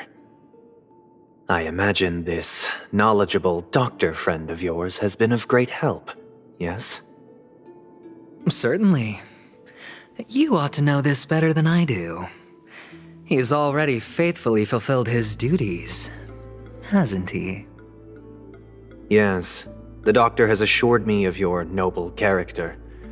He considers you, like himself, a virtuous person who can be trusted by the family.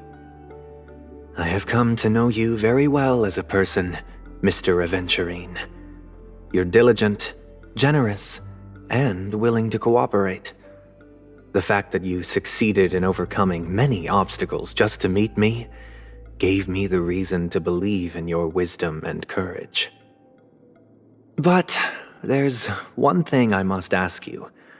That is, you've used your wisdom at the wrong place to meet the wrong person and put yourself in a situation where you shouldn't be, witnessing a tragedy that shouldn't have happened. You don't look too well. Am I making you anxious? If not, then it means I'm on your side.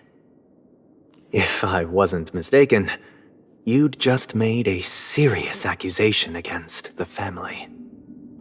No, you weren't mistaken. For depravity is creeping in around you. Well, there's no need for us to be evasive. Let's talk about your sister. Your sister's talent is unrivaled in the world of show business. As you know, her voice has been out of tune since she returned to Peniconia. What's more disheartening, she can't sing anymore. Who could be responsible for this? Many suspect the culprit is among the outsiders, but I know you hold a different opinion. Now your noble status has become a shackle, preventing you from apprehending the murderer and avenging your sister's death. You're feeling anxious because you're out on a limb. But don't worry, I'm on your side. I'm immensely honored by your concern for me, Mr. Aventurine. Since you're so selfless and generous, I believe you wouldn't ask for anything in return, would you? Well, naturally, you wouldn't incur any loss from this. I just want to reclaim what is mine. My liberty and the personal items under the family's custody, the bag of gift money, and the box in which the cornerstone is stored. That's right.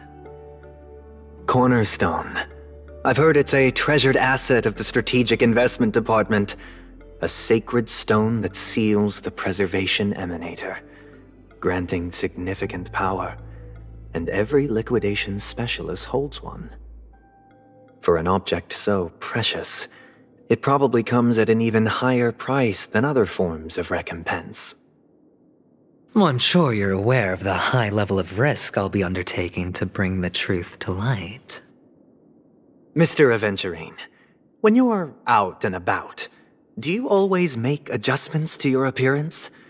Your tie should be on the center line. Your shirt must not protrude from your vest. Your trouser creases should be perfectly straight, and always aligned with the tips of your shoes. Of course. But I don't, because it's not appropriate to do so in public. You should make sure everything is presentable and in order before leaving the house. I'm not the kind that takes risks. The cornerstone must be in the custody of the family. No room for negotiation? Please, don't let me turn you down twice. Sure. The gift money is good enough. I suppose you wouldn't mind that. After all, a merchant can't function without a bargaining chip. You compromised quicker than I thought. Unfortunately, it's a gambler that needs a bargaining chip, not a merchant. I can give you your gift money, but before that, I want you to tell me.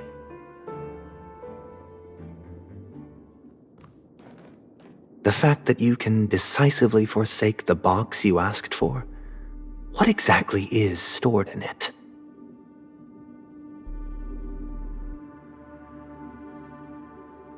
Oh, triple-faced soul, please sear his tongue and palms with a hot iron, so that he will not be able to fabricate lies and make false vows.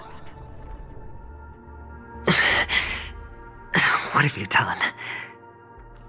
Under the light of the harmony, all wickedness is revealed. I implore them to shed their light, and I'll ask you questions on their behalf. Next, you have 113 seconds to prove your innocence and gain my trust. And if I refuse to answer? You can try, and we'll see if the harmony rejects you. Question: do you own a cornerstone? Yes. What a simple answer. You, too, understand that idle chatter leads only to poverty. Did you hand over the cornerstone to the family when you entered Peniconia? Yes. Does the cornerstone you handed over to the family belong to you? Yes. Is your cornerstone in this room right now? Yes. Is your memory free from any kind of tampering or deletion, encompassing but not restricted to the techniques of the Garden of Recollection? Yes. Are you an Avgin from Sigonia? Yes. You even know about that? Do the Avgens have any ability to read, tamper with, or manipulate one's own or another's mind? No. Does it matter? Do you love your family more than yourself? Yes. All the Avgens were killed in a massacre. Am I right? No. Are you your clan's sole survivor? Perhaps. Do you hate and wish to destroy this world with your own hands?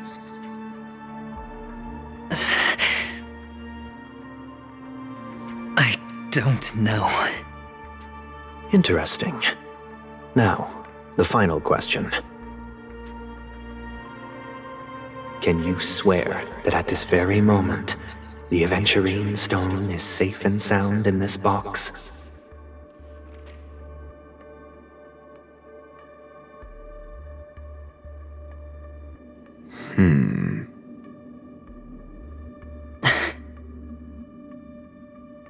Of course. Looks like we can get an answer.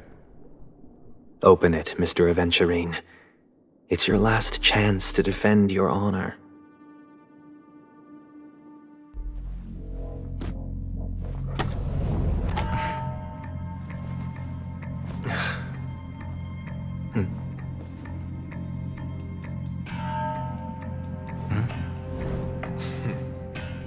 Please.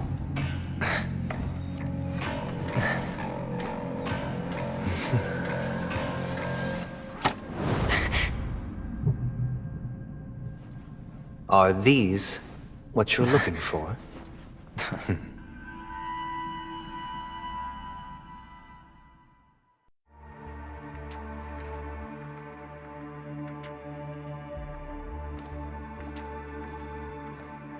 Since you came as promised, learned doctor, does this mean that you are willing to take the side of the family in this farce?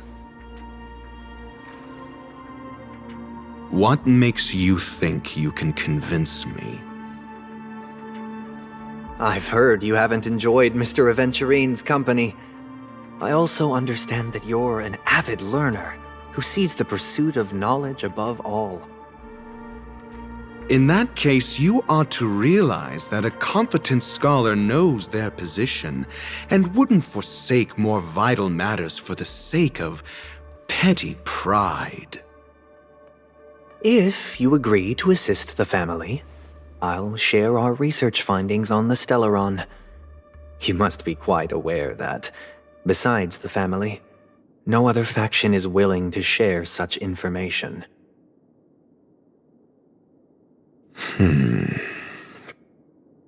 Cut to the chase. What do you need from me? I need Mr. Aventurine's comprehensive plan. Haven't you confiscated his cornerstone? You can't expect a featherless bird to take flight.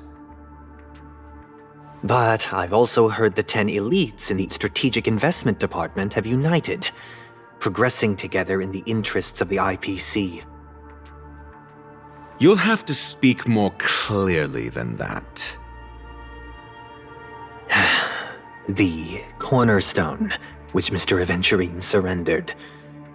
Was it really his? You question whether he would entrust you with someone else's cornerstone. The 10 Stonehearts aren't as united as you think. Cornerstones are significantly more precious to them than their very own lives. But you know that he's a crazed gambler.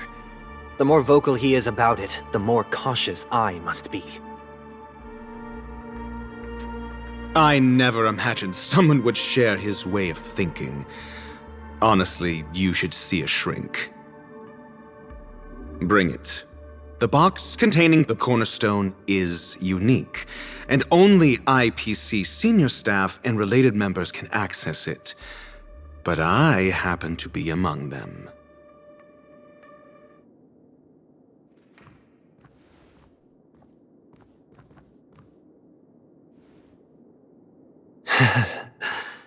I appreciate it.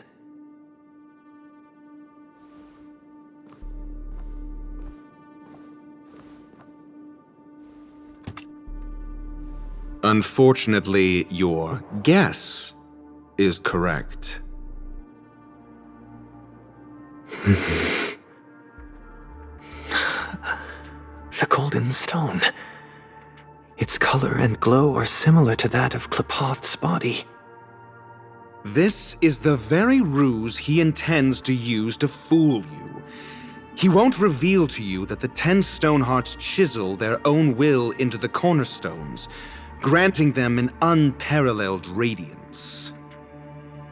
And this golden statue is also known as Topaz, not Adventurine, and it belongs to Topaz. So, do you wish to confront him? Not at the moment. I'm more interested to know the location of his cornerstone. The safest place somewhere you'd never think of. Because he never intended to hide it. In fact, that cornerstone has been in your hands from the very beginning.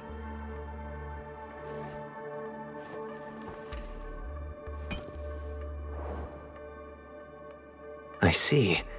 This bag. Mixing a cornerstone, more precious than life itself, with a bunch of worthless jewels, disguised as a gift of money waiting to be confiscated, is indeed in line with Mr. Aventurine's style. Then he makes up some trivial excuse, downplaying the matter, and requests the gift money. This is a gamble, one he's all too familiar with, betting on your single misstep, leading to a total loss. Learned Doctor, I am grateful for your help. The family will surely reward a righteous person like you. As for the villain, I hope he retreats in humiliation. It was all thanks to your friend with a keen eye that I could add a blot of utter failure to your storied career. Ratio, you wretch. Finally shown your true colors, huh? Oh, and just to remind you, you currently only have 17 system hours left to live. Treasure your remaining time, and savor the delectable aftertaste of defeat. You might as well explain yourself a little more clearly. What I performed on you just now was the Harmony's consecration. You were to show allegiance beneath the illumination of their grace, yet you acted willfully, uttering nothing but falsehoods, transforming the consecration into a trial. I genuinely see no reason to absolve you from it. Is this what the Harmony represents? But is it built upon constraint and coercion? You misunderstand, Mr. Aventurine. Punishment is meant for the irreverent, but I have seen your resilient spirit, and thus I offer you the possibility of a new beginning. Throughout these 17 system hours, you will be unable to escape the dreamscape or contact any of your companions. You only have 2 paths before you, and it all depends on whether you can complete my test within the time limit.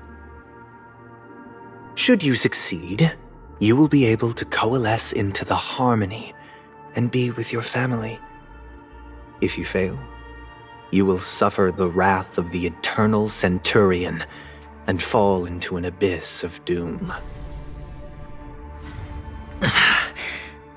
Sounds like I'm gonna end up the same either way. I indeed do need a servant to help me uncover the evil hidden in the family from an external perspective. I will purge the evil from the inside and bring the real culprits to justice within 17 system hours. When the time comes, compare your findings with mine. If both our findings align, or if you can provide me more insights, then they will truly be able to grant you mercy and honesty. Shameless hypocrites. You took everything from me and still demand the truth? That isn't fair.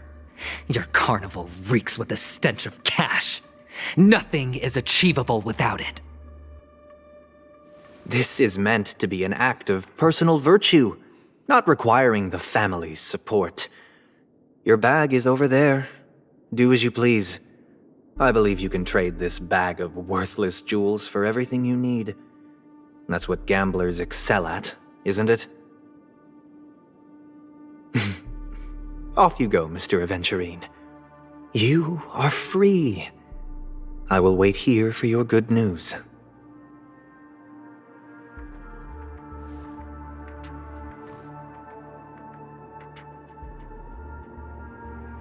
This meeting isn't an interrogation or a negotiation. It's an outright execution.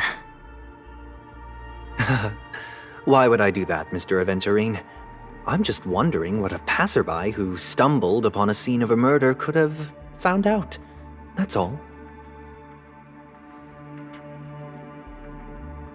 By the way, before you go, I have a personal question. What is it now? Do you truly wish to bring about the destruction of this world?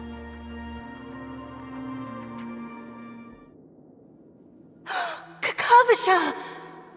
Where did you go? Oh, are you injured? I got it back, sister. You went to look for them? That's too dangerous. It's just a necklace. It's neither food nor water. We can survive without it. But I can't live without you, little brother. Promise me not to look for those catechins again, okay? Sister, don't be afraid. The catechins are fools, but I'm smart. I played a game with them, and I won. Won? What happened exactly?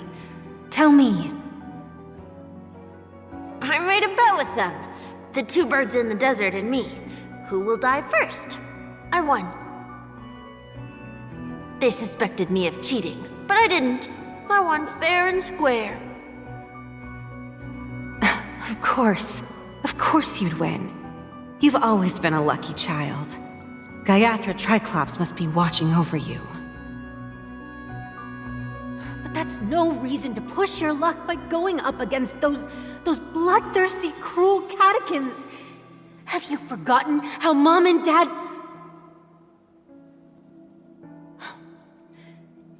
Look, this is just a necklace. But Kakavasha, you are my only family.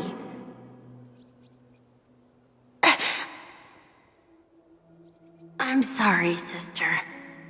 I thought you'd be happy. Because Mom left you this necklace. There'll be no next time. It is important, but not as important as you, my dearest brother. I don't blame you, but you must remember what Mom said. Pain and poverty are the trials of Gaiathra Triclops. She has also granted us a chance, and that's your good luck, Kakavasha. Your good luck is the most precious wealth we, all Avgin, have. You're a child blessed by Gaiathra Triclops and can lead the clan to happiness. So always remember to protect yourself and never resent the pain and poverty you're going through, all right? Mm-hmm. listen to me and swear to Gaiathra Triclops. Okay. I will swear to Gaiathra Triclops to protect this wealth. But sister, if Gaiathra Triclops was really watching over us,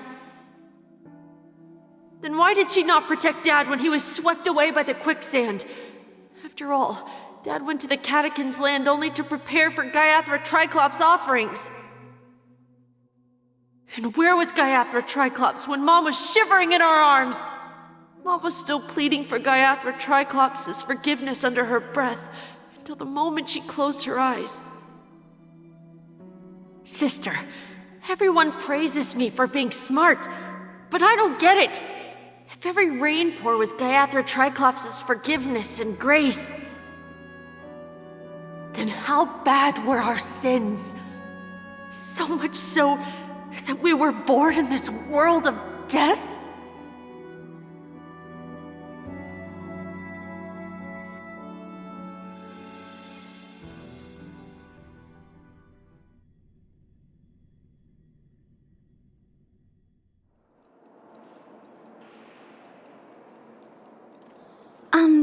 Excuse me. I can't seem to find any information on this artist in the Iris family archives. The photo you provided also doesn't show any matches.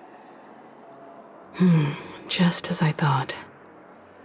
I'd like to ask, what kind of traces do people leave when they enter a dream? Are you referring to the records when you enter the dream pool? The equipment will monitor physiological indicators such as heart rate, blood oxygen levels, and body temperature in real time. This data will be included in statistics and handed over to the family for the screening of any data anomalies. Immediate action will be taken once any illegal behavior is detected.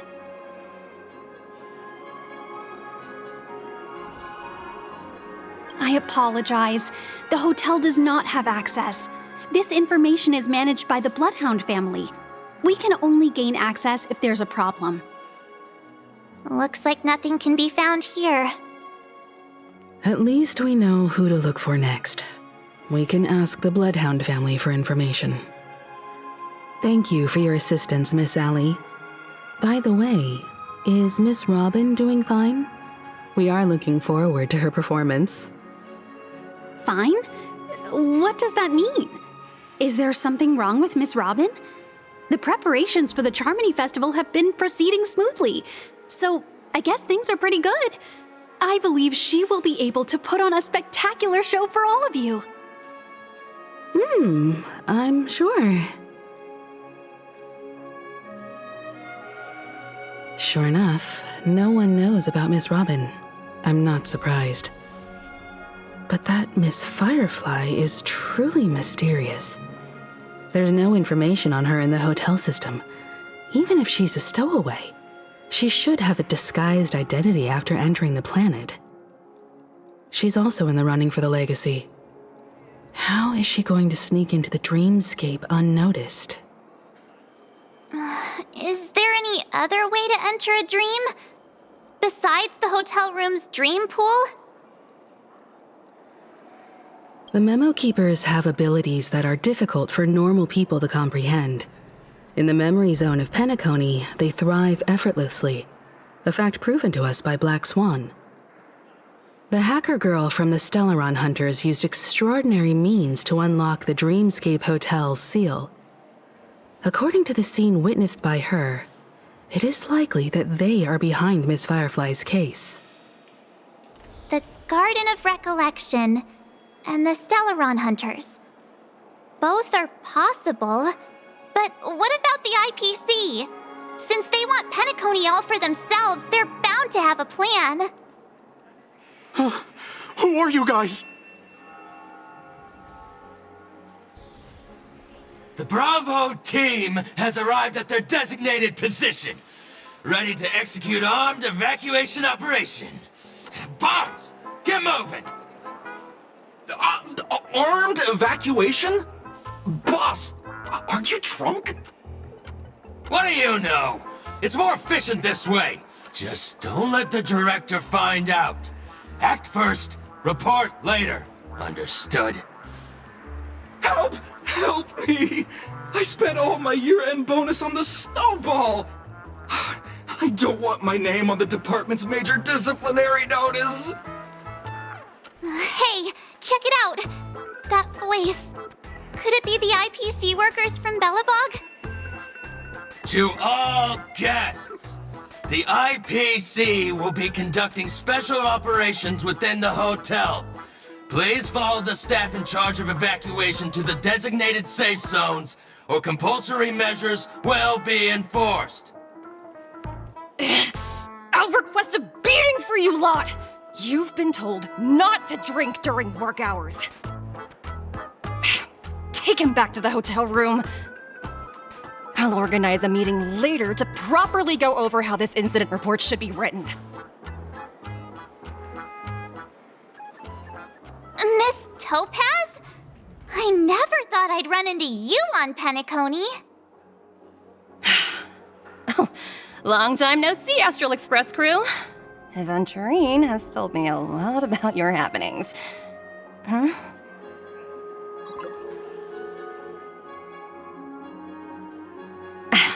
It's fine. Do as they ask, and try to avoid any conflicts with the family. Report to me before taking any action. Yes, all right. As you see, the IPC isn't very popular here on Peniconia. Cordiality from the family is a mere facade. The former frontier prison has turned around and cuffed its shackles on the IPC staff now. Only Aventurine, who carries an invitation, is allowed to attend the banquet. An entourage like us, we can only sit around in the reality hotel, unauthorized to even enter dreams. No wonder Aventurine's scrambling to partner up with someone. The IPC can't back him up in the dreamscape. His situation isn't optimistic, I hear. You're all helping to investigate some dirt on the family, are you not? Let me know if you need anything outside the dreamscape. The IPC always treats its partners well. Thank you, Miss Topaz. We're on our way to the Hounds to verify some intel. Perhaps you've had dealings with them? Yep. They're tailing us right now. Why not go and talk to them? It'll take the spotlight off me. Being constantly stared at is really uncomfortable.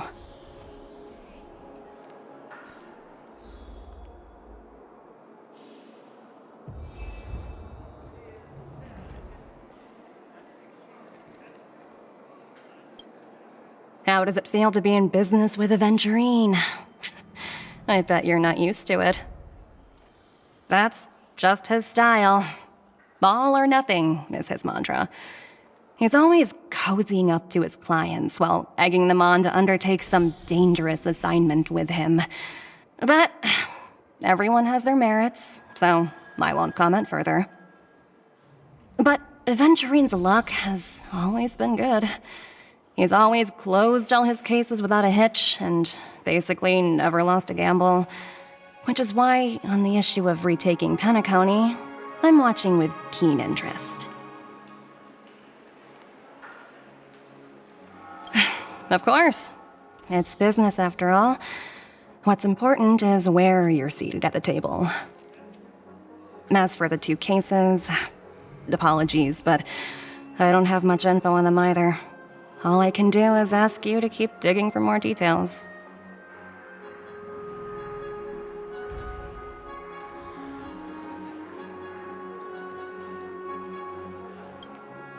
We're carrying out our captain's orders. What do you want? We made a mistake last time, and we're working hard to rectify it now. We don't have time for anything else. Surveilling the IPC executive Topaz, ensuring that she stays put at the Reverie Hotel during her time on Peniconia. We've got the right one this time. So that's it. They were the pair who were after Firefly at the time.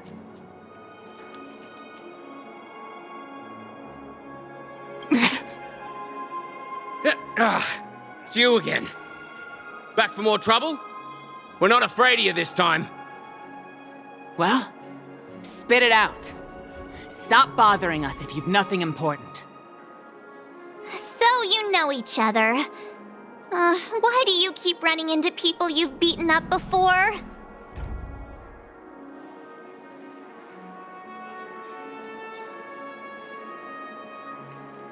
That's right. We're investigating a murder for the family. Can we speak to your captain about the case? Well... Hey! The security officer instructed everyone to shut their traps before he returned from Dream's Edge. What murder? You'd better stop spouting nonsense. Yeah, that's right. We have nothing to report. Please leave. Looks like they're not going to cooperate. But they did at least tell us that the captain is at Dream's Edge. Why don't we just look for the security officer then? It's probably Gallagher, the one she mentioned, right?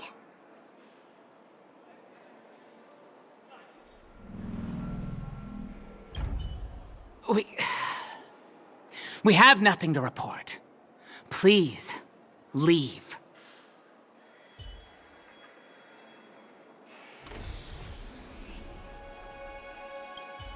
Please, continue to investigate the case.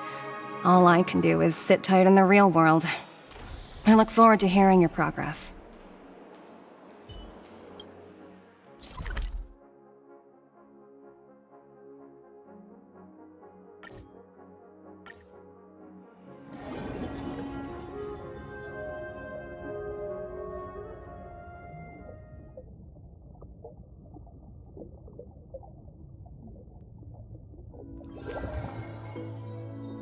Such tight security. I bet they're stumped by the case as well. Gallagher. Gallagher. Where could he be?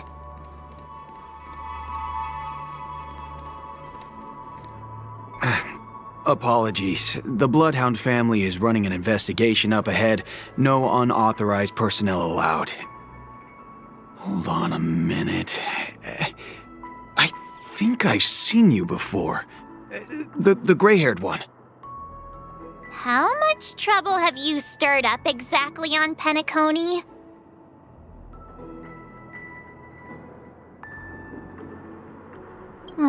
You think you look alike? Wait, are you for real? Not possible. It was you the last time, yelling about some clockwork friendship while beating me up with that silver-haired girl.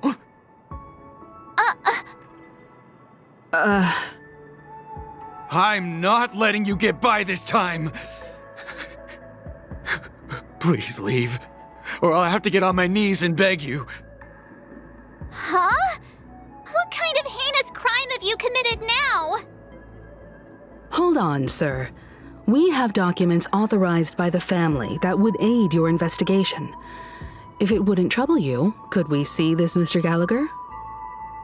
Who exactly is this Gallagher you keep talking about? There's been a few people mentioning this name. Even the one with the gray hair. He didn't send you all here? It was the security officer who dispatched us. That's all I can divulge. He'll do! He's the one we've been looking for! Sorry, no can do. The boss said that since it's a matter of the family's reputation, no one's allowed through. Everyone, please leave. There's really no need for us to make things difficult for each other, right? We're really sorry for troubling you. Let's think of another way. Another way? That's it! Didn't they say something about that... what was it? Clockwork? That got this guy to change his mind? Can you perform it again? That... clocky magic? Please?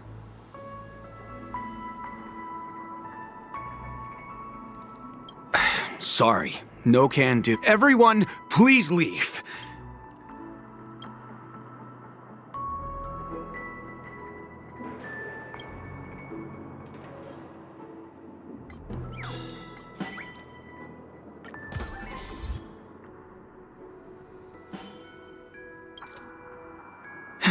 Let me see what time it is now.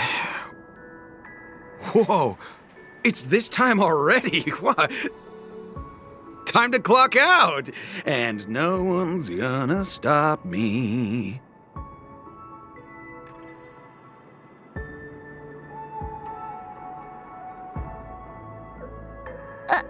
What? Huh?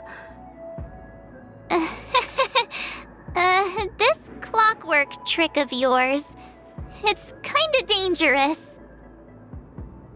At least he won't be getting in our way again.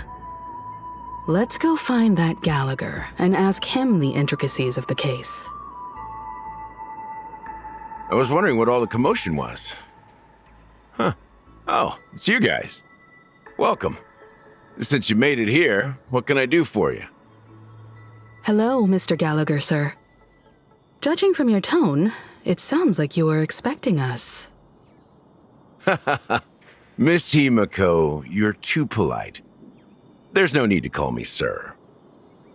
Mr. Gallagher, you even know my name. Of course I do. You folks are from the legendary Astral Express and honorable guests of the Watchmaker. I had an encounter with this lady in the Golden Hour. I remember that little silver-haired girl was there too. I'm sorry for what happened to that kid.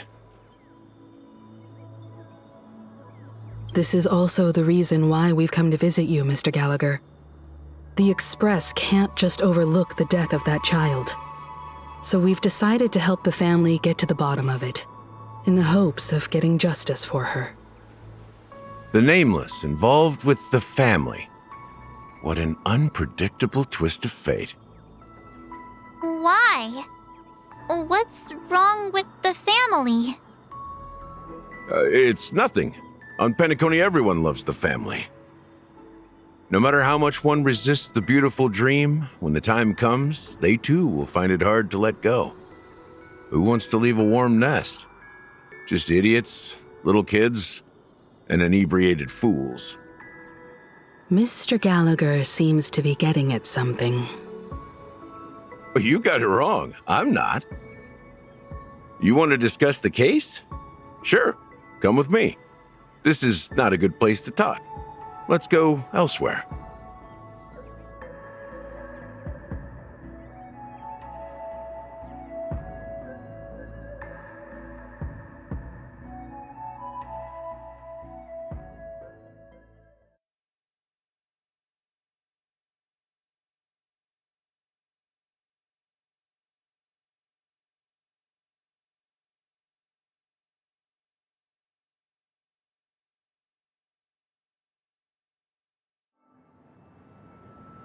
Even after that chilling tragedy, this dream is still running effortlessly. Other than the family of the Harmony, it's hard to imagine any other power in the universe that could sustain a building of such magnitude. The family itself is a huge, perfect building, like a living idol. Each member of the family sees themselves as a piece of the divine puzzle, revolving around a singular core and a shared ideal. Under their command, they loyally fulfill their roles, offering themselves while also receiving sustenance in return. Interesting analogy. Perhaps that's why Penaconia's beautiful dream has persisted for so long. But the human body has its limits, and so does the divine's.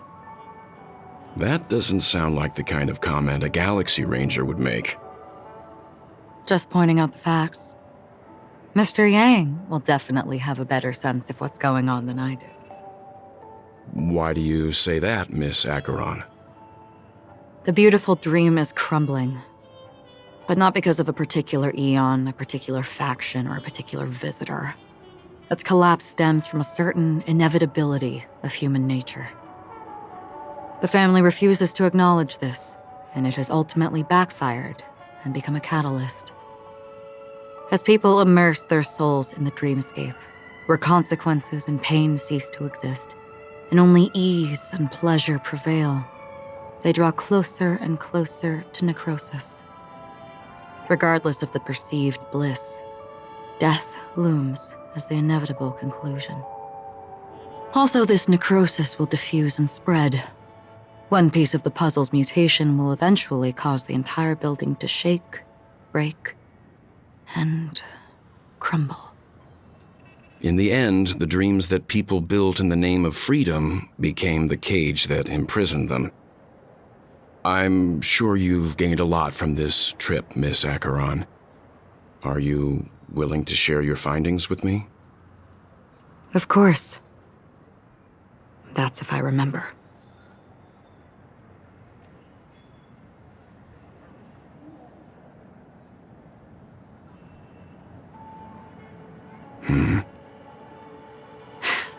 Don't mind me, it's just a habit. Owing to events in the past, I've become easily forgetful. It's only when this sword is unsheathed that those hazy memories start to become clearer. Take your time. That should do it. I vividly remember everything that occurred on Peniconia. Ask away.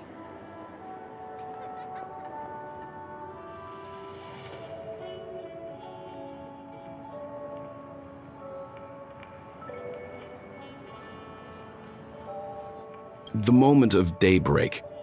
I've heard that's where the Dawn Factory, which processes the foundation of the dreamscape, is located. Behind the dreamscape's song and dance stand many imagination factories. Workers create all kinds of whimsical works day in and day out in their dreams. Then they return to reality and sleep on a narrow bed in a room. A far cry from luxury.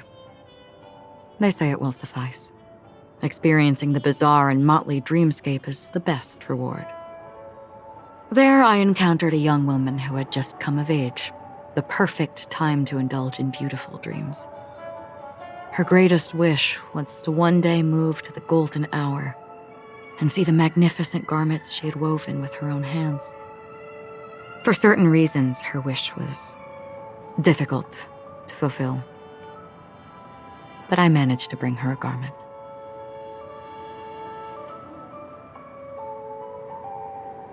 Gilded Hour.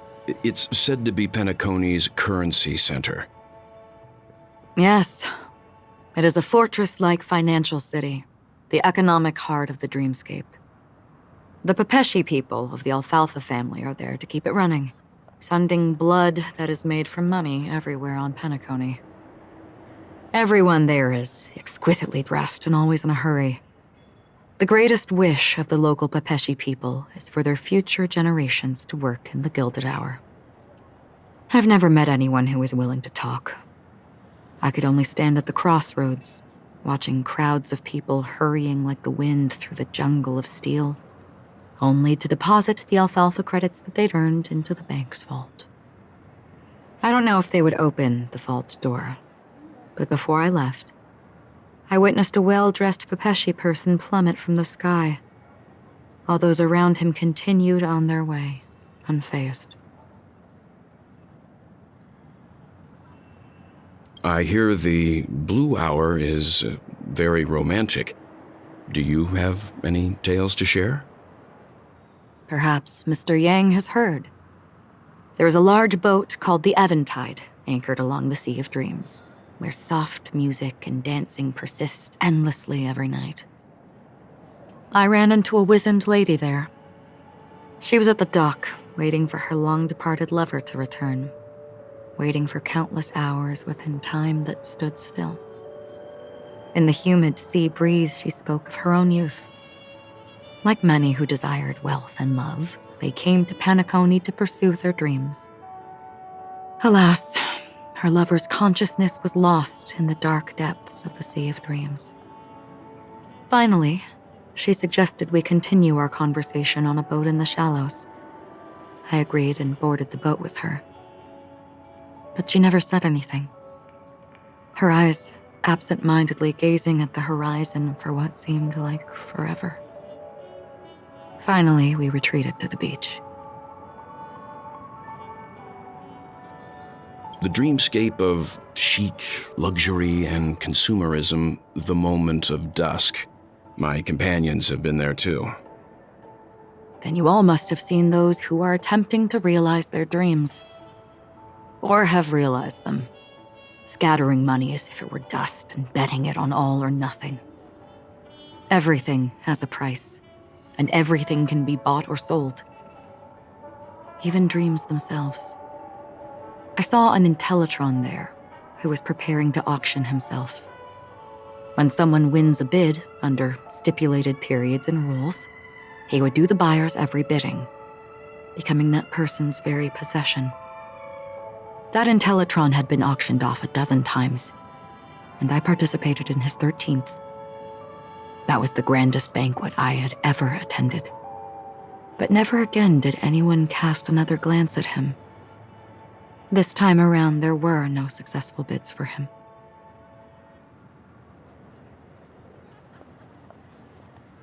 This is what I've seen and heard along the way. Someone once said to me, Peniconia wasn't like this a long time ago, nor should it be. I've traveled through the reality and dreamscape of the planet of festivities, watched the tides of night rise and fall when time stopped for people, where the spirits of the rich and impoverished remain forever fixed on their own scales. This is why I think the collapse of the beautiful dream is inevitable. There might be a way to change everything. Perhaps. But if this is indeed the world that people desire, if this is precisely why life chooses to slumber, should we still seek to change it?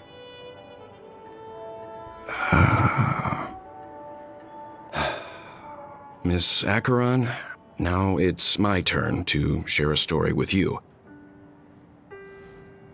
There was a man from my homeland who, at a time when the world was grappling with deep, unhealable pain, made a choice. He wove together the dreams of everyone in the world, linking people's dreamscapes, and shouldered this burden himself. From this, he created a giant, a spiritual Adam. And since that moment, the giant stood between heaven and earth, becoming the pillar of the world's existence. As a price, those who found it hard to move forward, who could not advance, forever lost their future. They slumbered in a dream, devoid of disaster and pain, living out their days peacefully in the man's created utopia. And it is because of the wishes of those people who wished not to awaken that this spiritual Adam became unbreakable. And yet, you stand here right now, which also means that man failed. Because people must always move towards the future. Even if human weaknesses make them pause when they truly cannot move forward, humanity will eventually seek a way to save itself. And that man, he was never a failure. Like everyone in that world, he etched the possibilities of human nature into his heart. He was the sun chaser of legend, soaring towards the sky and embracing his final victory with his fall. He ascended to heights uncharted, only to come face to face with the sun, a place not visited by anyone before. His wings would melt because of it, only for him to fall into the sea. And after that, countless others would surpass him, soaring to even greater heights. A fitting metaphor for the Nameless's trailblazing spirit. Thank you, Mr. Yang. I know what you wish to confirm. The universe has innumerable similar, yet different worlds. In these worlds, there are innumerable people who look alike, yet don't. I too have embarked on journeys, encountering old friends with familiar faces on different worlds, witnessing their destinies follow paths similar to mine. So I will tell you, even if not completely similar, the story you just told, it overlaps with my past. And within that abyssal dream, I ended that man's life. Alone. I am not who you think I am, nor will my home be as fortunate as your world. I am sorry. It's fine. I don't mind, so long as I can alleviate your suspicions. There's something I still wish to know, Miss Acheron. Under that representation of the hunt, exactly what sort of power is it that has motivated your solitary journey thus far? Mr. Yang, before answering that question, I wish to continue the previous topic. I like your analogy very much. Indeed, birds are born to fly. But in a distant past, their ancestors could only gaze at the sky in envy. They saw that faraway ray of light from above the heavens, piercing through the clouds and blanketing the earth. And so, time and time again, generation after generation, the birds spread their wings and took to the sky, attempting to touch its ceiling, all because the sun was there. Then, what if the last bird finally soars into the sky, only to realize that the end of the light is not the sun, but darkness? Then why, exactly, do we even walk towards the light?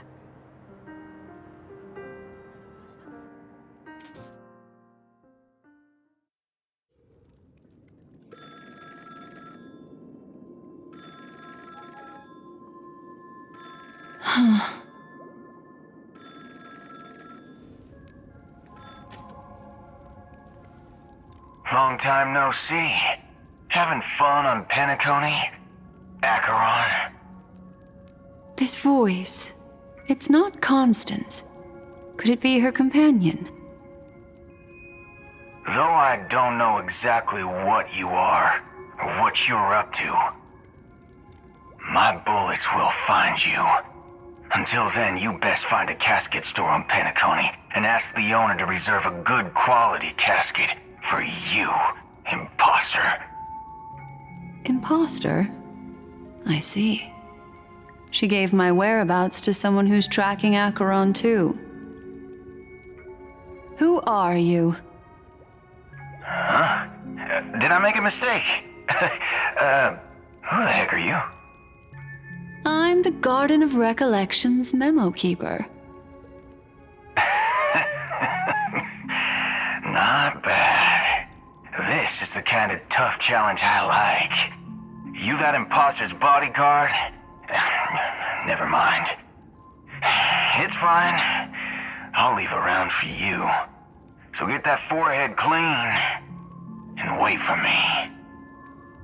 I don't know what you're talking about, but you know Acheron, the Galaxy Ranger, yes?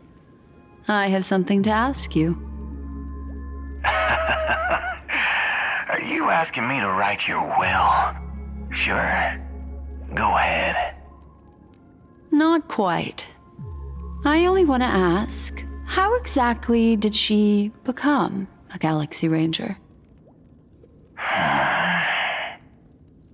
She's clearly not a path strider of the hunt, but you are, aren't you? Tell me, what's Acheron's deal? Sure. Heck, Never thought I'd come across an ally. What a stroke of luck. Oh, well.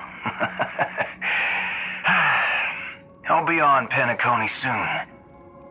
Memo Keeper, go buy a bottle of Donna's White Oak and warm it up. And I'll raise a glass to you. That lady's passed. Well, nobody knows. But if all you want is a simple answer, sure, you best get a chair and take a seat. That woman, named Acheron, is an emanator who should not exist.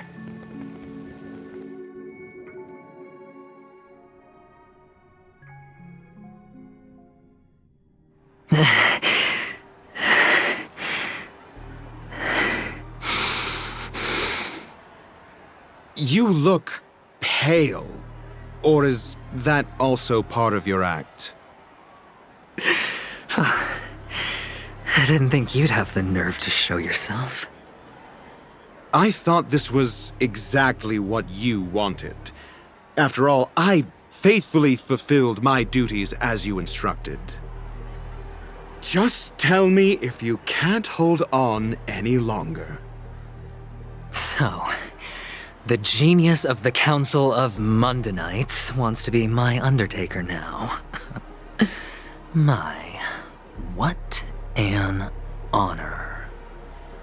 Yes, and I'm pretty sure the people at the Strategic Investment Department would love to be notified of your death in due time. But let's not forget, you won't be seeing them, because I'm the manager of this task. Great. Then tell your people that Aventurine is ready to go in 17 system hours. Oh, you've got a lot of nerve. How exactly do you plan on completing your task while your hands are tied by the Harmony? My conversation with Sunday convinced me that there's a traitor in the family, and that they hold the secrets of Peniconia. So, I took the opportunity to set everything in motion. I even managed to recover the gift money. Things haven't gone this smoothly since I walked through the doors of the Reverie. Now I'm only one step away from victory. Let's just wait and see. Sounds like a very elaborate way of saying that you failed. That's all I can say. Have you forgotten, Doctor? You betrayed me. Go. Do what you must. I look forward to the sight of the IPC fleet surrounding Peniconia. You've achieved what you desired, haven't you? That's true, but what's your plan? Did you conceal an orbital support beacon in that gift money bag? Well, who knows? Maybe that's why I'm handing out cash even when I'm about to bite the dust. You are indeed a gambler. An insane one at that. Well, maybe I am. Who knows? Fine. Here, take this. Open it when you're on your last legs. You'll thank me. What's this? Medical advice?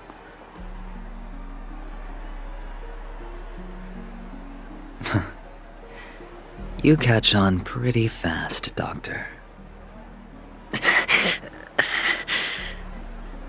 Asking me to solve a case without giving a single clue. How typical of you, you wing-headed scoundrel. But the way you're all on edge about that stowaway, it's just as I guessed it would be. As for now, let the rain of wealth from the IPC fall evenly on everyone.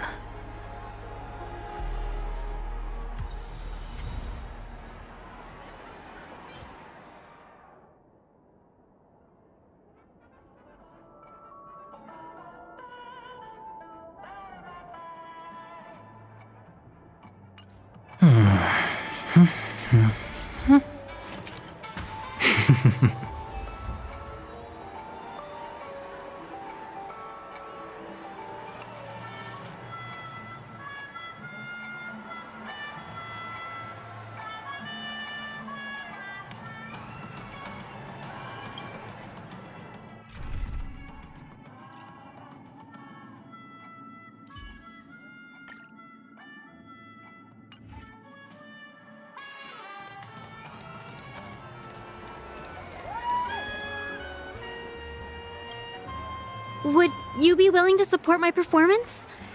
And keep the Song of Beauty alive in the cosmos? Wow, how fabulous! But why would you give such a wonderful gift to a random stranger like me? Well, you see, I can't bear to see anyone in this sweet dream suffering from poverty. That's incredibly kind of you. Thank you so much, sir. If you ever get the chance, please, feel free to come by and indulge in my singing. Sure thing. Oh, by the way, do you happen to know anything interesting about death? Death? That's a pretty scary topic, and it doesn't really match the mood of this sweet dream. Oh, you see, I'm a tabloid reporter collecting ghost stories in Peniconia. As you know, the more chilling the stories, the more attention they get. Maybe you could help me out. Well, if you're up for some gossip, it's not about death, but there have been some rumors about a guest at the reality hotel who fell into a deep sleep and didn't wake up. It was like they were in some sort of coma. Nobody knows what caused it, but luckily the customer eventually regained consciousness. Well, all customers are under the protection of the family, after all. Thank you. This will make for a very juicy headline. May Shibe protect us. Unexplained coma. That's actually what happens to your body if your brain dies in a dream. But unfortunately, the customer ended up waking up in the end.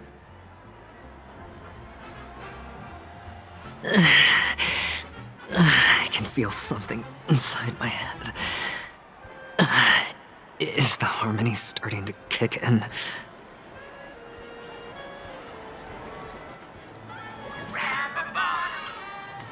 The world has truly lost its way.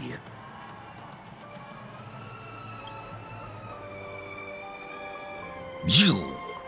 wait. I get it now. This is some sort of prank show, right?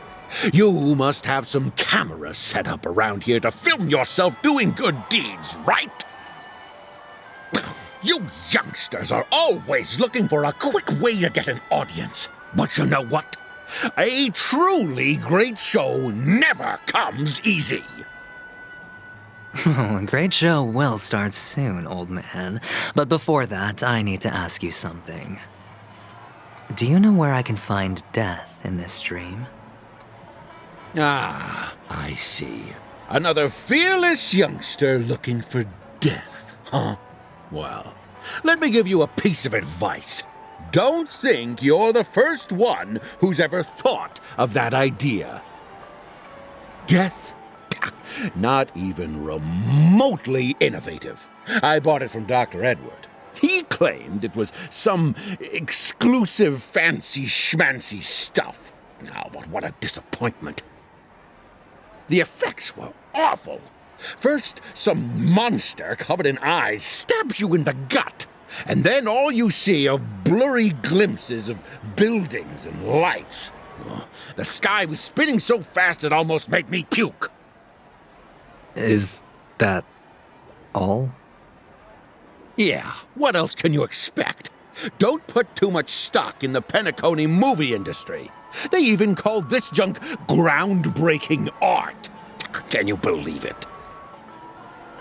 What a joke. Well, I'll leave you be then. I hope you have a wonderful day. A monster covered in eyes. That sounds like the memory zone meme. But buildings and lights... I don't think those have anything to do with death. Well, that whole dream bubble was probably created using rumors and gossip.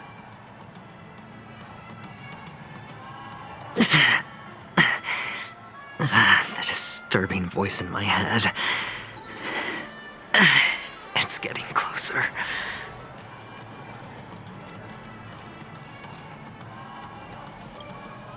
A sip of liquor. A blissful reprieve. To drown 1,000 sorrows. Let worries leave. I know I have what it takes to become a poet.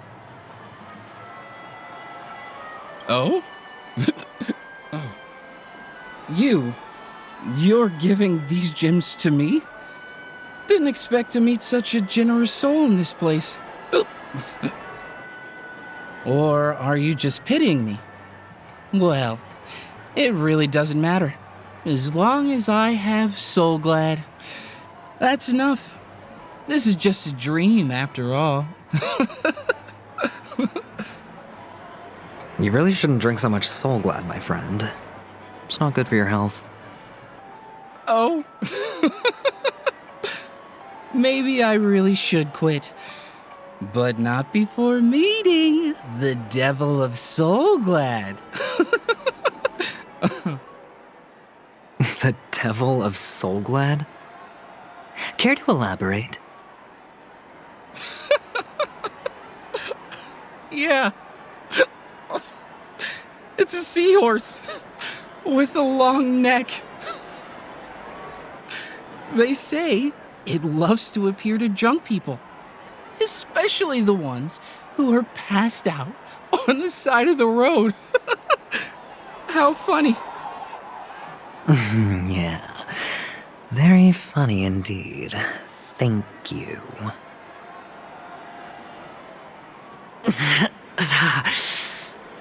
Does everyone have to go through so much torment before joining the family? Darn it. Now I just want to dig out my brain and use it as evidence.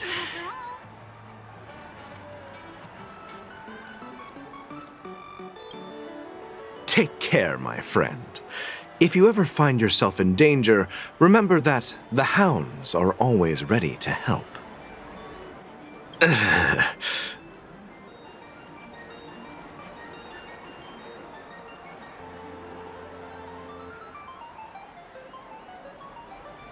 You don't look good, my friend. If you need assistance, I can contact the hotel and have them wake you up forcefully. That won't be necessary. I have some business to attend to. But thank you all the same. All right, then. If you ever need help, don't hesitate to reach out to us hounds. Well, actually, I do need a favor. As the most outstanding hound in Peniconia, have you come across any stowaways recently? Stowaways? How could there be stowaways in Peniconia? We've never had anything like that before. All right. Good luck with your work, then.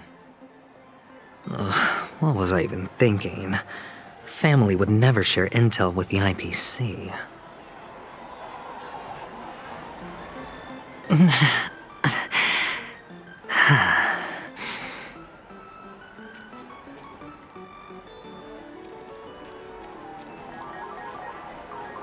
is the one. You want to talk to me? Sure, but nothing too sensitive, okay? Huh. Wealthy people have fancy ways to enjoy this dream. But to be honest, I've never seen anyone who gives out money to others like you. So, are you trying to be the prince from the tale, handing out his gold leaf garment and melting his lead heart in the fire? I'm flattered. I'm no prince, and I just thought these gems would help you speak. So, As an investigative reporter, maybe you've heard something about death? Ah, another curious soul. I see. Well, that was actually the topic I was most into when I entered the industry. But my boss shut it down. How did your boss talk you out of it? Well, she simply said, covering baseless urban legends like that would make us look like some third-rate tabloid. I thought about it, and she had a point. Reporting on stuff like blowing out birthday candles and getting spooked by nightmare ghosts isn't exactly professional material. Guess she's got a point. Thank you for sharing.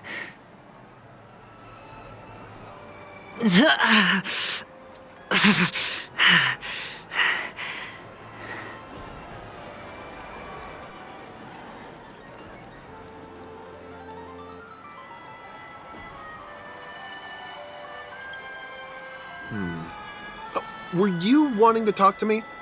Sorry, I thought you were checking out something behind me.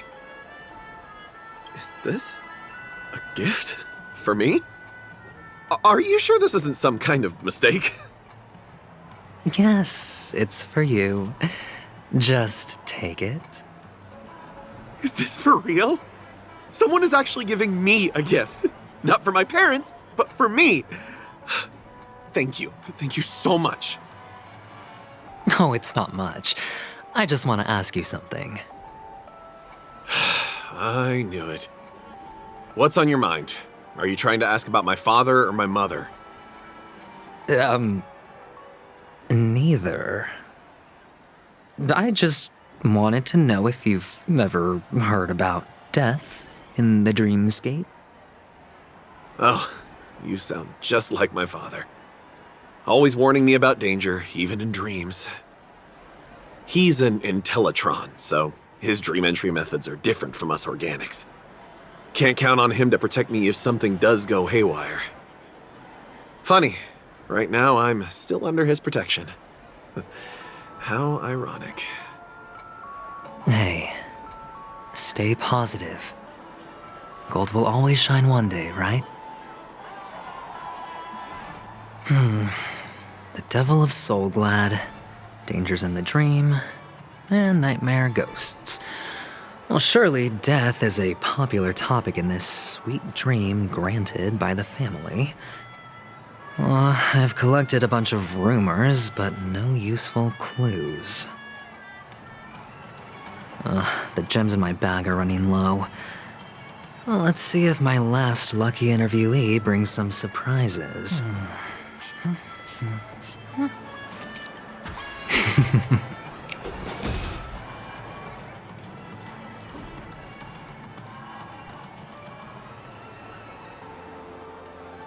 This is the one. It has to be. Please do not.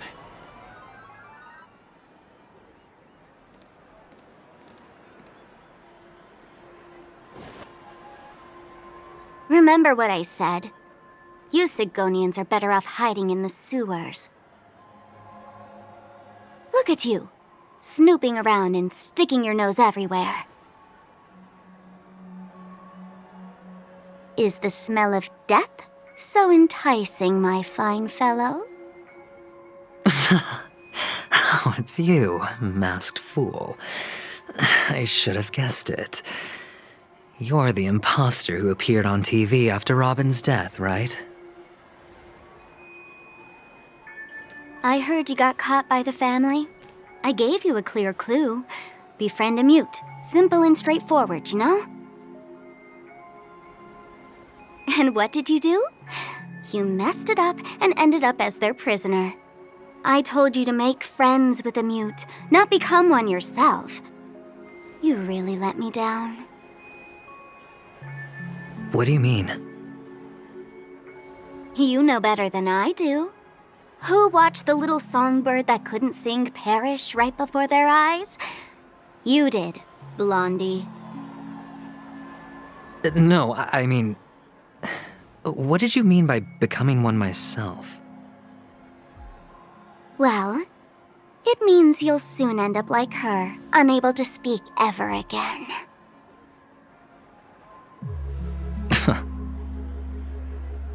But it's a good thing if you ask me, because I'm getting closer to the truth, right? Oh? Why else do you think I'm handing out cheap trinkets all over the streets, fool? All part of the act. Fool's bait. The more pathetic I seem, the more likely you'll come sniffing around. So, now that I've drawn you out, will you reward me with an answer for my efforts? Why should I help you? Don't you want to see Peniconia descend into chaos? Well, I can make that happen. I just need an answer to one question. Back then, when you asked me to find a mute, did you really mean Robin?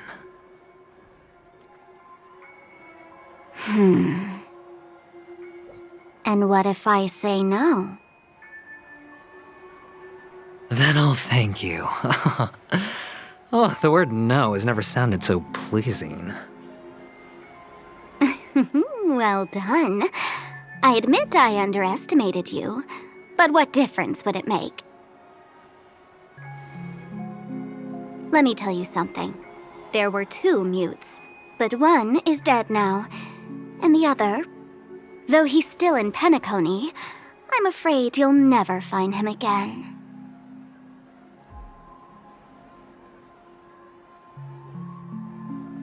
Now I'm completely sure that I was on the right track from the beginning and never strayed, fool. Right now, there are only 2 things missing from my grasp: the meaning behind the truth and the means to expose it.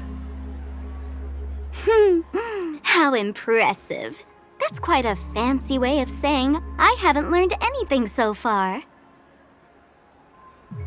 Not exactly. I've gathered enough clues to prove its existence, and that's enough for me. As for the answers to my questions, I'll find them within 16 system hours. Oh, really? Only 16 system hours? Well, let me lend you a hand. Here you go.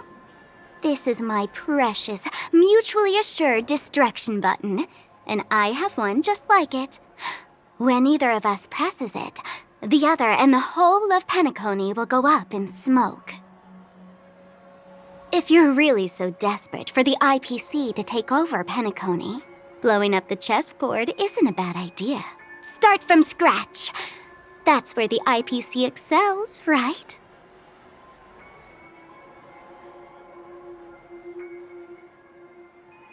Just press the button when you're at your wit's end. And of course, feel free to reach out to me for my hospice care, too. Oh, a deadly button, huh?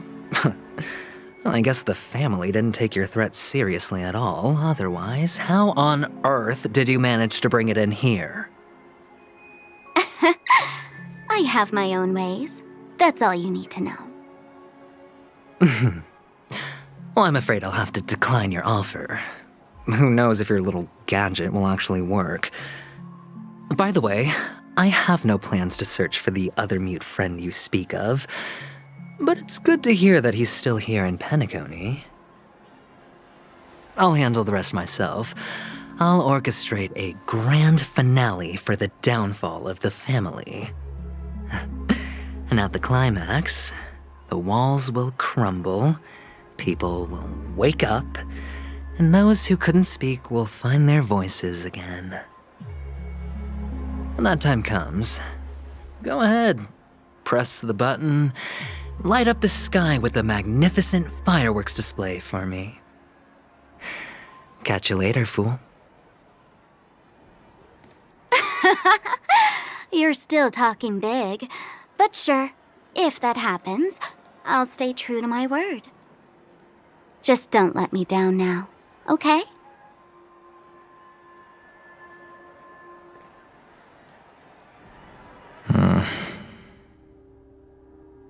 So, number 35. You're back. Like your new lucky charm? Can a commodity code really be considered a lucky charm? Silence! I didn't give you permission to speak, you Sigonian hound.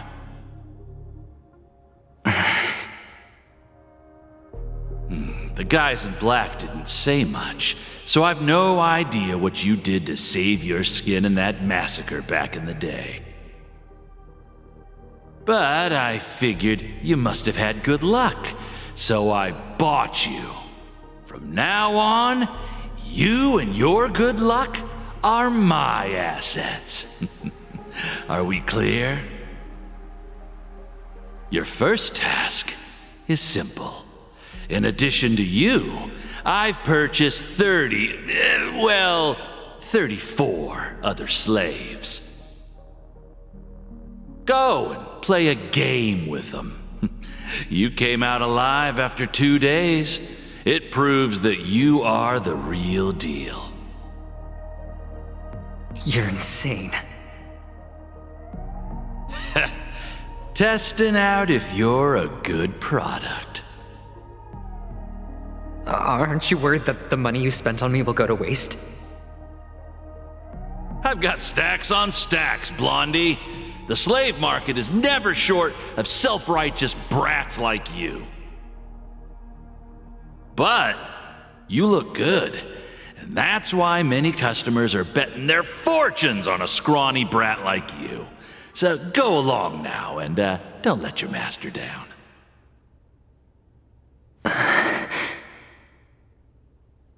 How much did you spend? What? My price. How much did you pay for me? Huh. You really want to know? Well, it was 60 tanba. No more, no less. I'll take my chances. 30 tanba. If I come back alive, you'll give me 30 tanba. Deal? Are you trying to strike a bet with me? Oh, you've got some guts. Yeah, sorry, but that won't do. Don't forget your place, slave. You're not qualified to be at the table. You're just a chip, a life thrown away in someone else's hands. Either you come back with more chips for your master, or you never come back. It's all or nothing. Don't embarrass me, my lucky hound.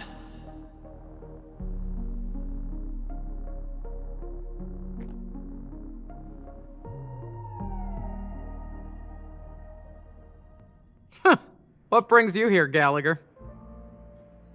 Some friends from the old days. Do you have a moment to spare, Siobhan? Oh, I have the whole day to spare. Ladies and gentlemen, welcome to Dream Jolt Hostelry.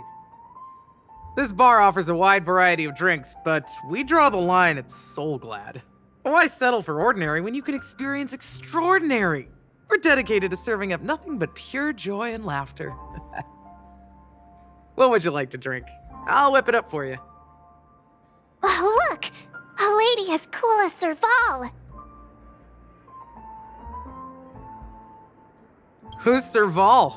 Will you, introduce me to her? Huh? Oops. She's heard us. Just spare them, my esteemed bartender. I'll take over the bar today.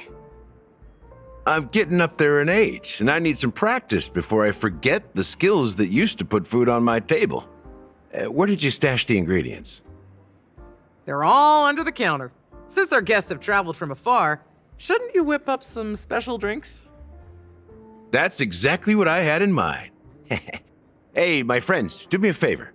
Go around the bar and bring me any ingredients you fancy. The discussion might take quite some time, So I'll prepare some customized, non-alcoholic drinks for you. In the bar? But aren't all the ingredients right there on the counter? Why, we're in a dream, my lovely lady. You can help yourself to anything if you wish for it. Comfort, hunger, confusion, or even boredom. It's all within reach, right at your fingertips. Oh, did you hear that? She just called me my lovely lady. Even in reality, mixing drinks is more than just throwing ingredients together. A bartender needs to capture the bar's atmosphere, master technique, and spin a tale of mystery and anticipation. Only then can a perfect drink crafted with a customer's life story be created. In other words, what you get from your drink is down to luck, so don't overthink it.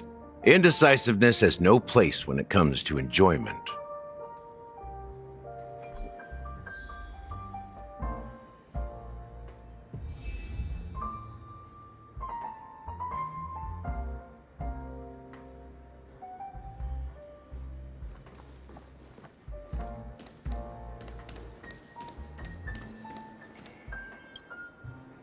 Check out this bottle. The liquid inside looks beautiful. And the label reads, Dream Syrup, thick. I don't see an expiration date, but the production date is half an amber era ago. Ugh, drinking this stuff can't lead to anything good. That's for sure. That's true. But this really doesn't seem fresh. Did you find the bottle of syrup I've been hoarding? Don't worry, it's all just a dream and it won't upset your stomach. It's been aging for years and should have a refined taste by now. Feel free to have some. It's perfect for entertaining lovely guests like you.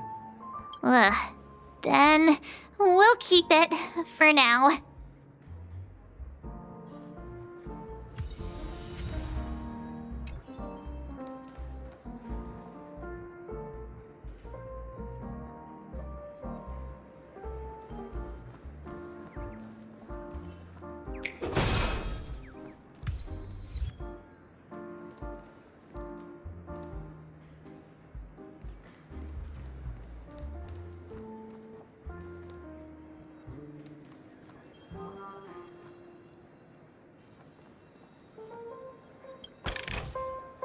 A reward with no risk?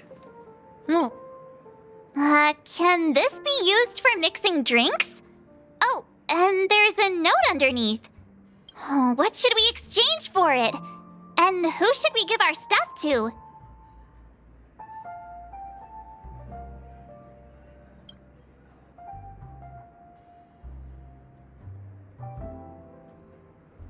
Whoa! The words on the note are changing. Happiness belongs to the noble.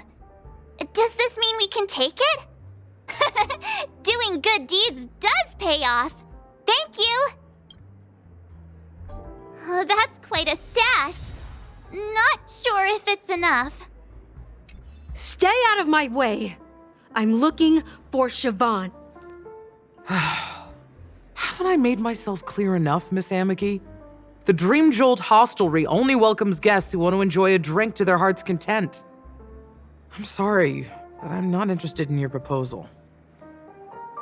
But you have the talent.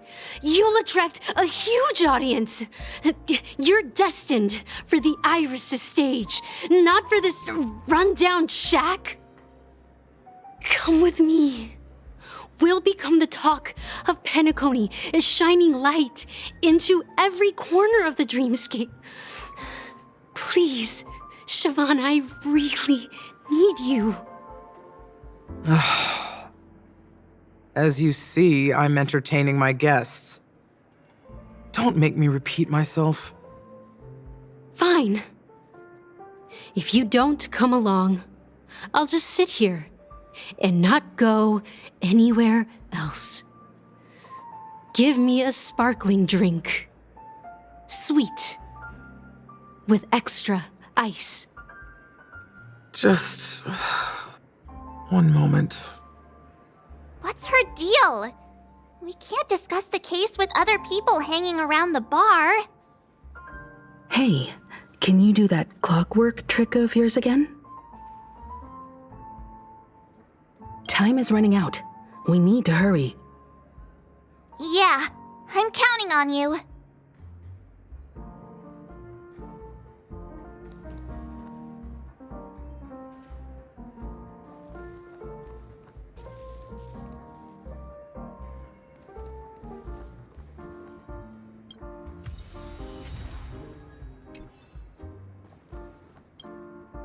Hey, look at all these chips scattered everywhere.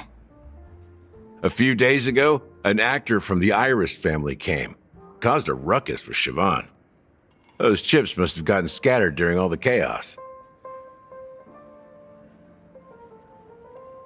That's a clever metaphor. That being said, opening a bar in this place, filled with monsters, is quite a feat. Siobhan must have a lot of tricks up her sleeve, right? You'll have to ask her yourself to find out. But I have a feeling she won't budge unless you impress her with an incredible drink.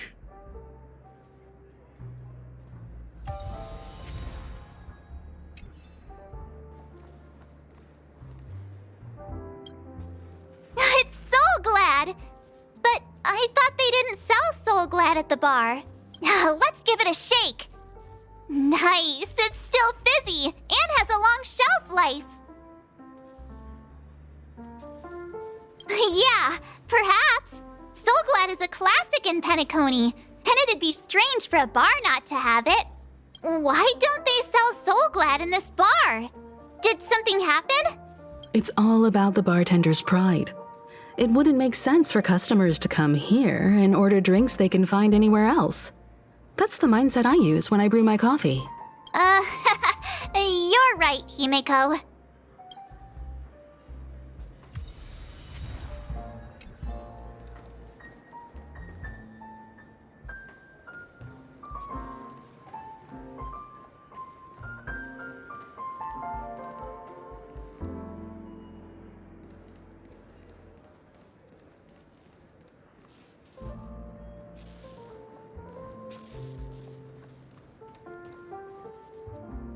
You're one of Siobhan's guests, right?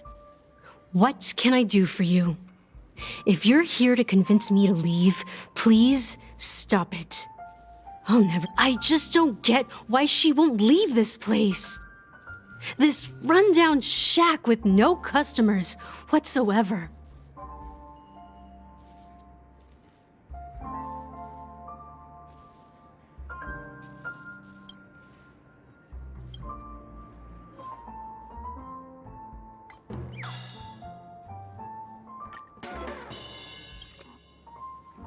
Those darn Iris jerks! They're the ones who forced Siobhan into hiding here, running this pesky bar. It's all their dirty scheming. I get it now. She's not leaving because she doesn't want to run into them again. I can help clear the way for her. I can do her a favor. I'll go back and write a letter to the Dream Master exposing the crimes committed by the Iris family. Siobhan will definitely appreciate it. Things might get out of control if she gets any angrier. I need to come up with another plan. I just don't get why she won't leave this place.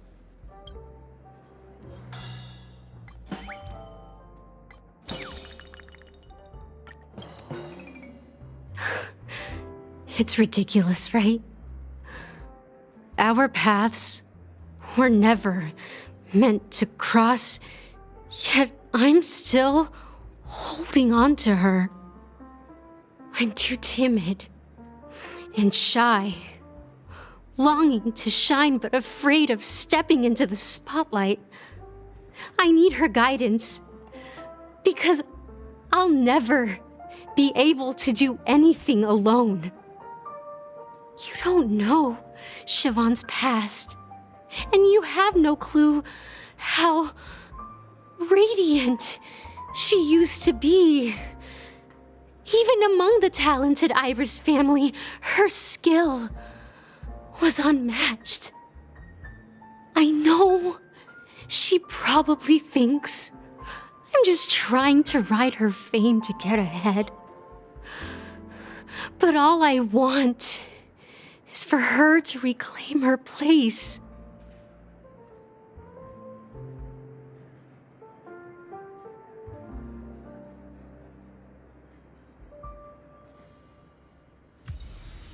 She's still not leaving. Maybe I'll have to try again.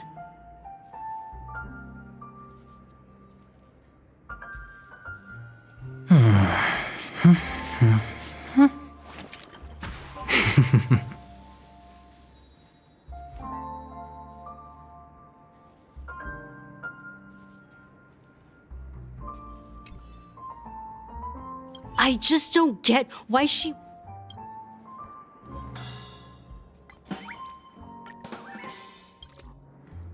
I've seen it.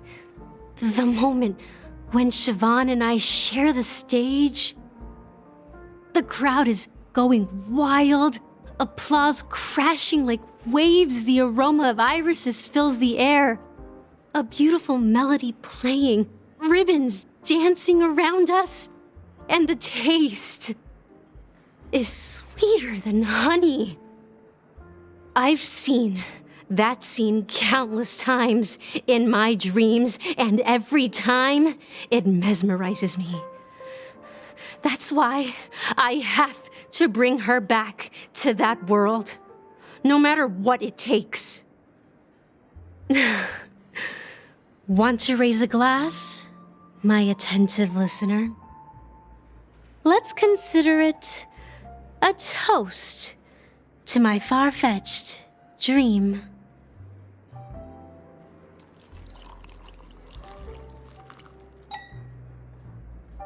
Well,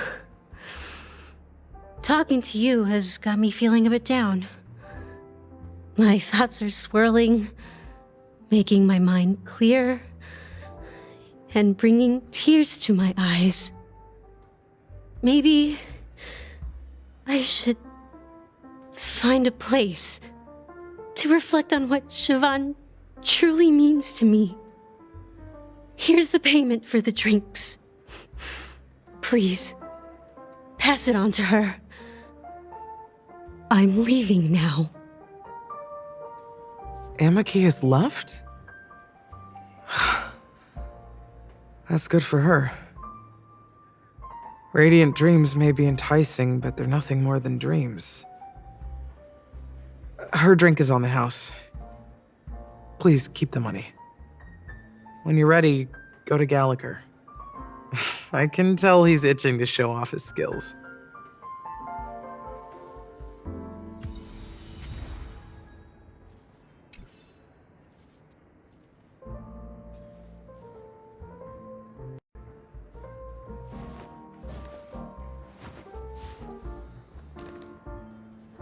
That being said, mixing a drink is way simpler than you'd imagine. Just pick your favorite ingredients, toss them in a glass, mix it up, and it's done. So go ahead, explore the bar, and bring me any ingredients you prefer. Nice work. Let me take a look. You found some interesting ingredients there. Now take your pick.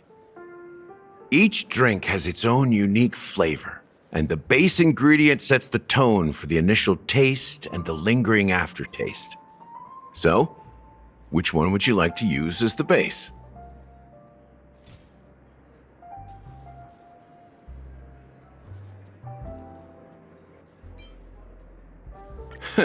You won't find a sweeter drink anywhere in Peniconia, and that's what today's dream seekers crave. Now that you've chosen the base, it's time to pick the adjunct, the ingredient that'll create a marvelous chemical reaction with the base. It should give an unforgettable taste without overpowering the main tone. So, what's your choice for the adjunct?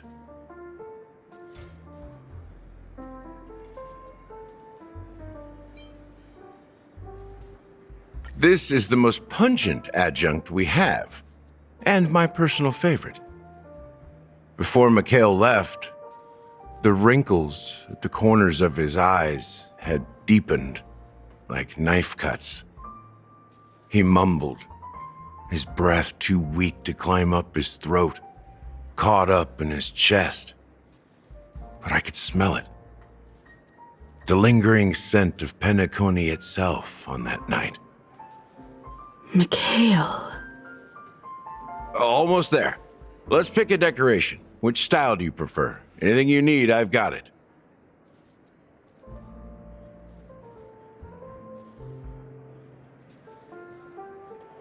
The IPC's favorite. Ambitious, aren't you? Well, it's done.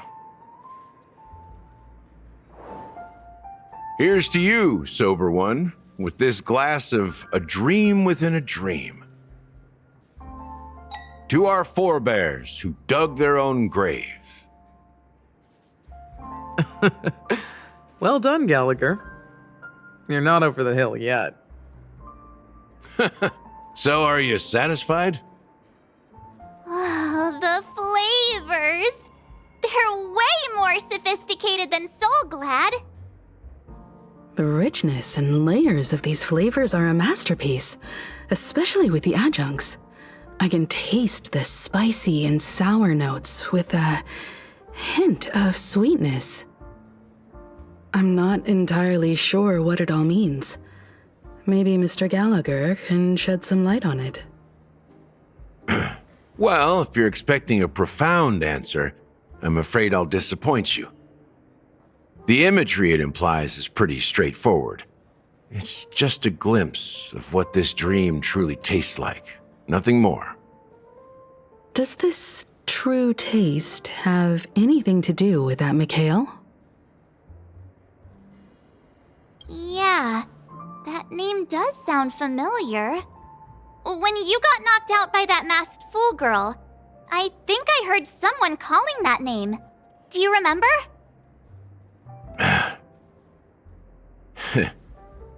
I was right about you. You guys seem to know quite a bit, and now there's no reason to hide anything from you anymore. Let's dig deeper into the case, and of course, I'll tell you a story about Mikhail. All right, let's start with what we know based on the clues the family has. It seems that Firefly isn't a local or an invited guest. In other words, she's a stowaway. She managed to fool me at first. My age must be getting the best of me. But here on the planet of festivities, stowaways are a common sight. You're bound to run into one sooner or later. After the incident, the hounds wasted no time searching for that girl in both the dreamscape and reality. But here's the thing. We only received bad news, and the trickiest kind at that. She simply vanished, leaving no trace in the dreamscape or reality, as if she had never come to Peniconia at all. Huh? Does that mean...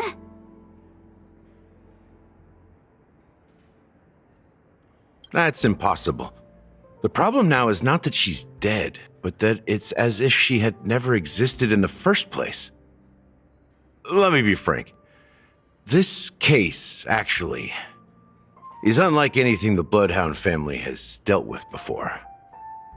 Dealt with before? So, death does happen in Peniconia, if I understand correctly. You've witnessed it, so there's no need to hide. Even the shiniest city has its dark side. We're all adults here. Surely I don't need to explain too much to you. Confronting the family based on that alone would be naive. Death may occur in sweet dreams. So what? Such events are highly unlikely and only affect a tiny number of people. If you really want to delve deeper into this case, you need to understand the true problem with the family. I guess it's time to tell the story of that Mikhail. You're very perceptive. The Astral Express has received that music box too, right? Do you know the secrets it holds? There's a message. Witness the impossible in the realm of dreams. Find the legacy of the Watchmaker, father of Peniconia, and thus the answer to the question, why does life slumber? That's the exact wording. Hey, why are you laughing? Wait, did you write it? It's quite poetic. No, but I'm the officer in charge of this case, so how could I not know? I'm sure you must have noticed that this message didn't come from the family. You might have even guessed that the relationship between the family and the Watchmaker isn't as close as it seems. That's just our speculation. Actually, it's hard to believe that the father of Peniconia and its actual managers are at odds. Now I can assure you that your speculation is absolutely correct. The family has considered the Watchmaker an enemy for a long time, but the hounds haven't been able to track him down, as he seems to be living only in the characters and stories he created. Let me ask you a question. Have you ever wondered why the family allowed the Watchmaker to send out such a ridiculous message to the outside world, inviting you here and causing chaos? So, you want to seize this opportunity to expose the Watchmaker? Well, now you understand why the Oak family authorized the Nameless to assist in the investigation, but kept you in the dark, right? Because the Watchmaker is not the legend of the land of the dreams at all. He's the most shameful stain in the history of Peniconia, and he's the root cause of all the anomalies in the dreamscape.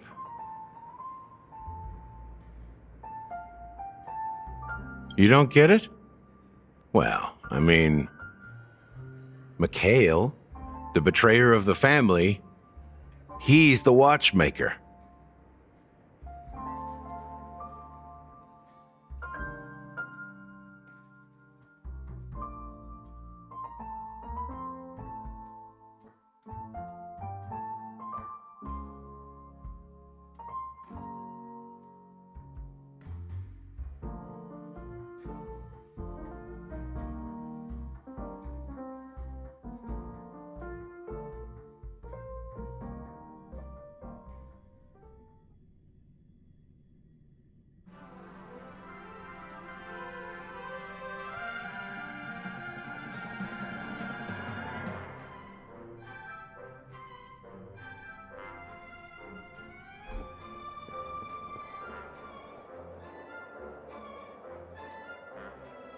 Here we are, Clock Studios Theme Park, the most popular entertainment center in Peniconia.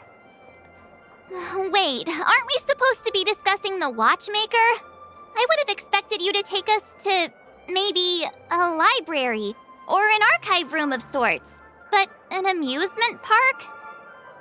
The culture of a city reflects its history in the most authentic way. To you, it's a fun place. But to me, it's a prison for the planet's past. You know that Peniconia used to be the IPC's prison planet, right?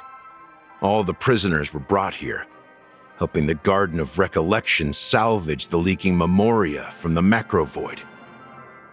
The prolonged exposure to high concentrations of memoria caused a unique phenomenon. The dreams of countless prisoners intersected and overlapped, and people started meeting each other in their dreams, living lives that were almost identical to reality.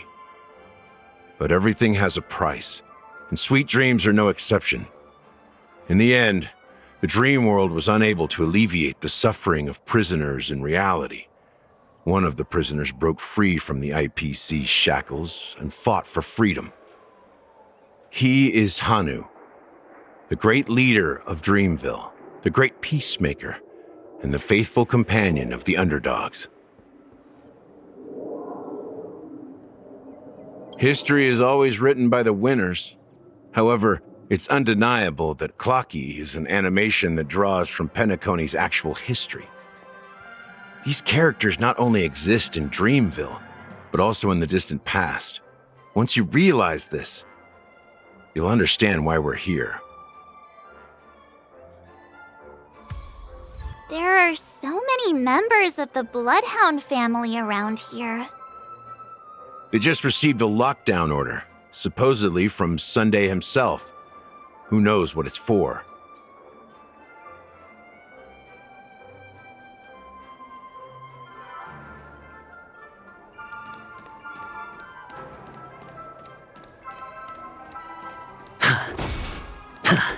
What's going on? Why can't anyone go in? So many of them. I've never seen anything like this, even when they're tracking down suspects.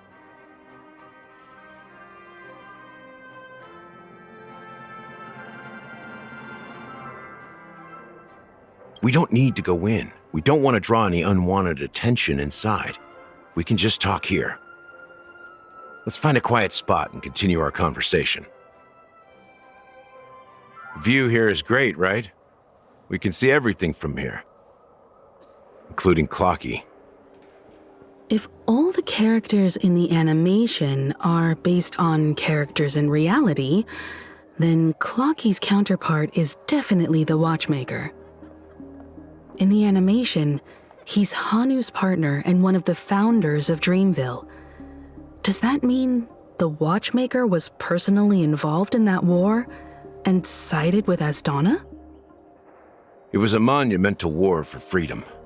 Hanunu fought alongside a motley crew of masked fools, nameless, history fictionologists, mourning actors, omen vanguards, even visitors from beyond the sky. In the end, they emerged victorious. Among them was the person who would eventually be known as the Watchmaker. But if you do the math, doesn't that mean the Watchmaker was around for several centuries? I'm not sure, but Mikhail was already the Watchmaker when I met him, so maybe he inherited the title. How old are you now, Mr. Officer? I'm 13. No way. Not even close. Hanunu freed the frontier prison, but peace still eluded him. With limited resources, threats from the outside world, and internal conflicts between major prison districts, the future of Asdana was uncertain. It wasn't until the Watchmaker approached the family with the idea of turning the prison into the planet of festivities that Peniconia finally gained its name and glory. Thus, he became known as the Father of Peniconia. But didn't you say the Watchmaker betrayed the family? And you said you were his companion, so that means you... No, I'm not his companion, but rather one of his many children. But I am indeed a traitor. Not to the family, but to Mikhail. What did you do? I did nothing. And that's the worst betrayal of all. Just like you, I had close companions. We dedicated ourselves to Peniconia, but the Oak family, they set us up. Mikhail was too old to protect his children anymore, so we left the family to find our own path. We were branded traitors of the Harmony, even though the true traitors were someone else. While they continue to praise the Watchmaker's name in the world, behind closed doors, they condemn him on a pillar of shame. Nevertheless, we wanted to clear his name. We intended to find the real traitor, the one responsible for all this, and restore harmony to Peniconia. But we failed. Too much time had passed, and the land of the dreams had become deeply corrupted. After countless fruitless pursuits, I gave up, like a lost dog. The family accepted me and made me an officer, supposedly as a form of forgiveness. But it was actually a punishment. Since then, I've been completely cut off from my partners and my past. As for Mikhail, I heard he died in obscurity, in a place where no one could find him. That's when I realized that the Peniconia I once knew would never return. We're truly sorry for what happened. But this is not the end of the story, right? Apparently, someone has inherited the title of the Watchmaker and has been secretly working against the family all this time.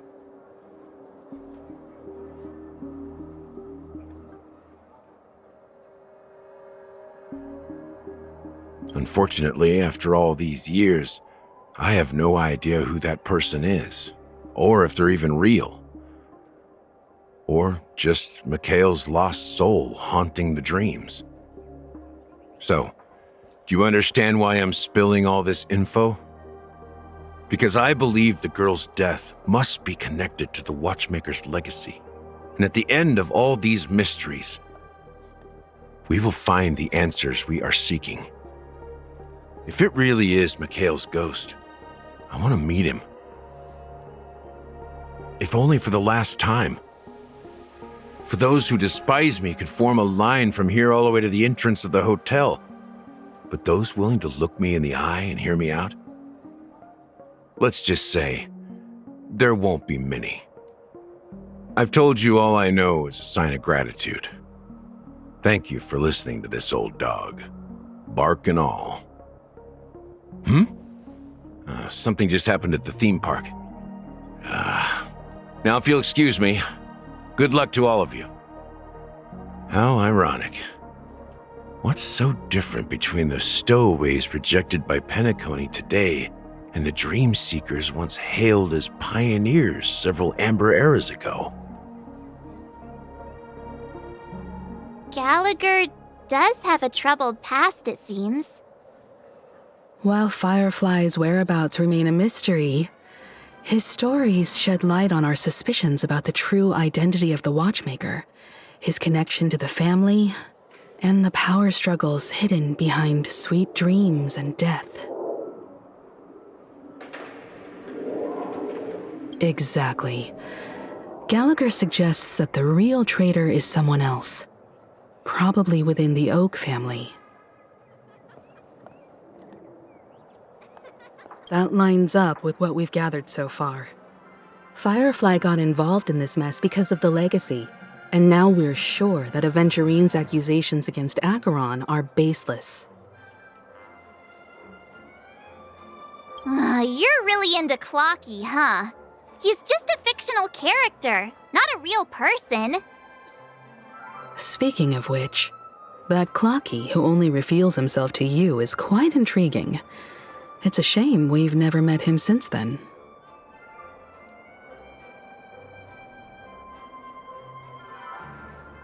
Now that we've confirmed a lot of our suspicions, let's take a moment to think about the clues we have.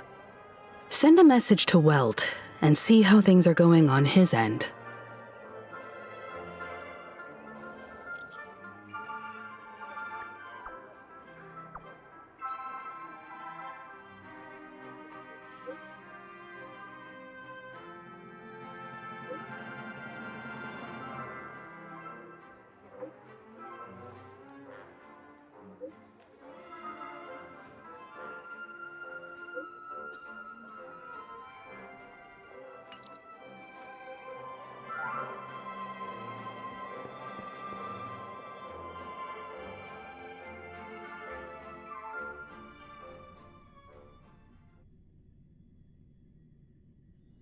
Are your companions worried about you?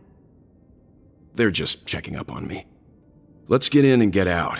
Seems they've made some progress. Looks like we're about to enter the depths of Dewlight Pavilion. It's been a smooth ride.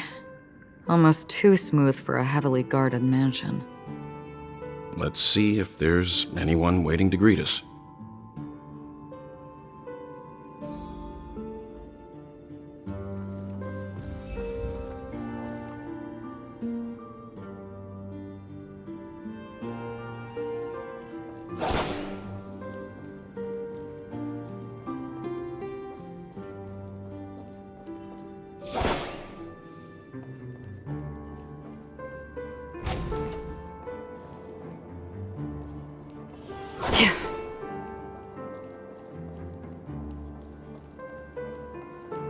Something feels off. A grand mansion like this and not a butler or servant in sight. Could it be due to the disruption caused by the emergency? Well, this door is open. Looks like we'll have to investigate ourselves. Let's proceed with caution. Just one moment.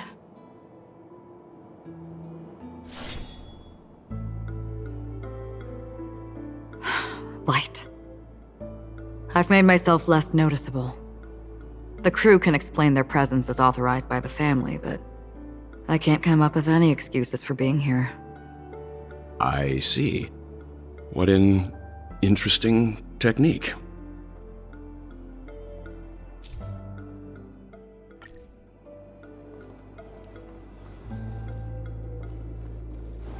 Stream forth the gleam of old blades.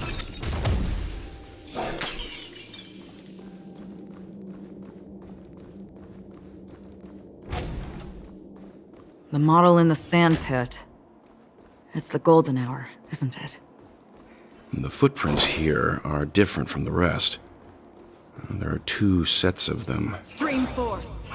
Looks like outsiders might have passed through here not long ago.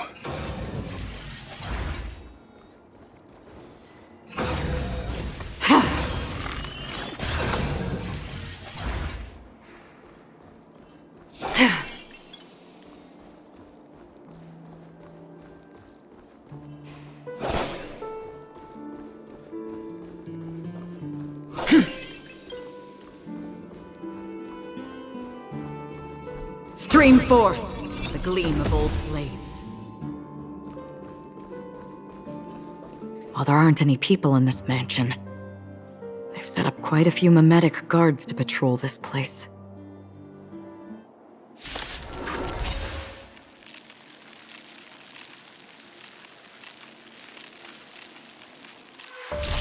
This is where it ends.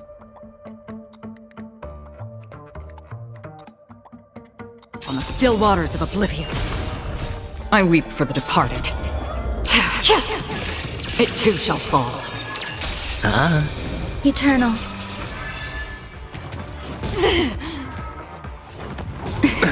Nothing, mate.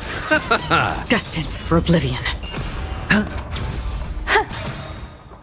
All will be swept away by the wind. The dead return! On the still waters of oblivion. Spend freely. Bust. Or maybe I'll take it all! All in.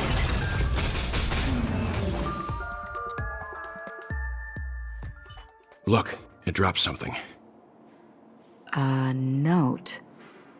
Looks like instructions from the butler for the other servants. Seems like the mansion's entire workforce were assigned other tasks before Robin's death. It must have been a big project to require that much manpower. The Charmony Festival, perhaps. But no matter what their main priorities are, there should always be someone left at the mansion, right? So you're saying someone deliberately cleared the place out? Yeah, but I don't know why.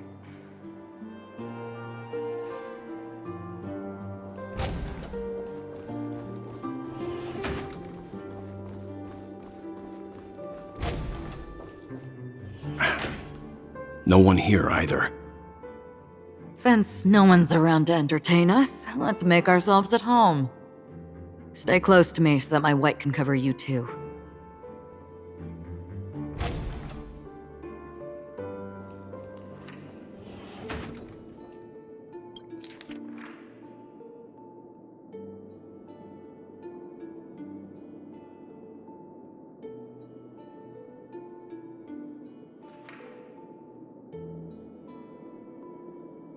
As soon as I and the rest of the crew arrived in Peniconia, Mr. Sunday and Robin showed up to greet us.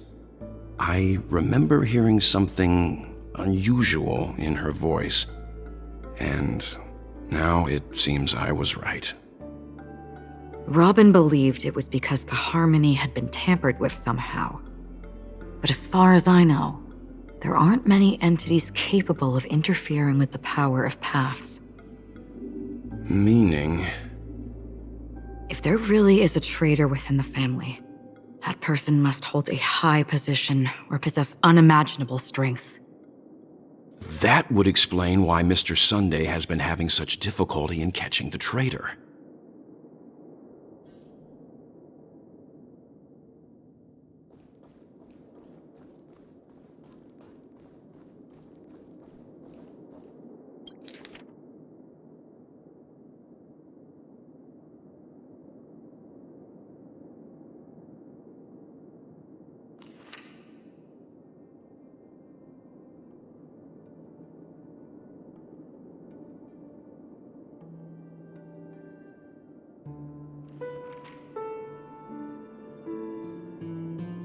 The information about Robin, Firefly, and the other victims.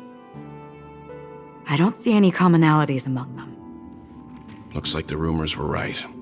Death does seem to be targeting random victims. And based on Sunday's notes, he's no stranger to death. He's just surprised that it has resurfaced.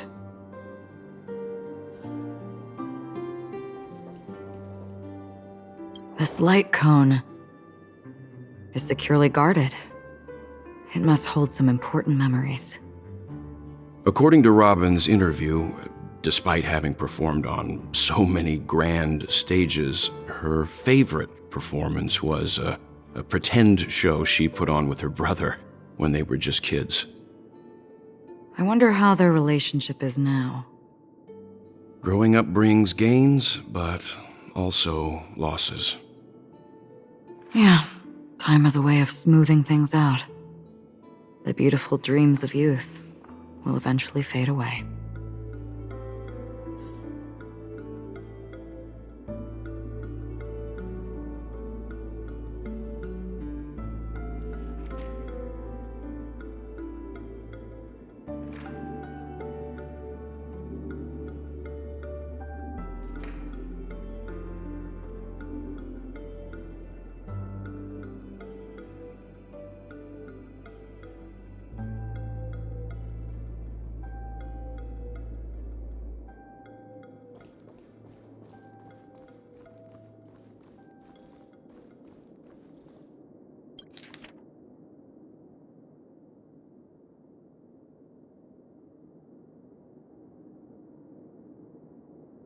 It seems neither the Dream Master of Peniconia nor this old Odie is happy with Sunday's recent performance.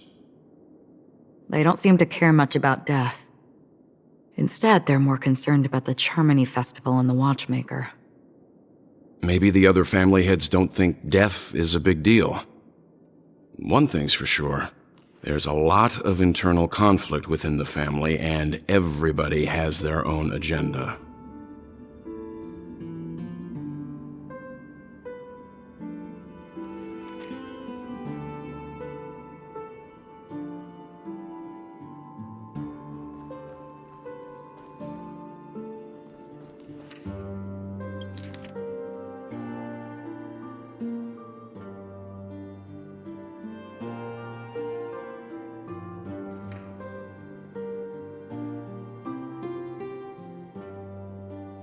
Mr. Sunday has done some serious research on his suspects. This traitor must have been causing trouble for the family for a long time. They all seem to be insiders, but I haven't met any of them. Huh? Wait, these characteristics. What is it?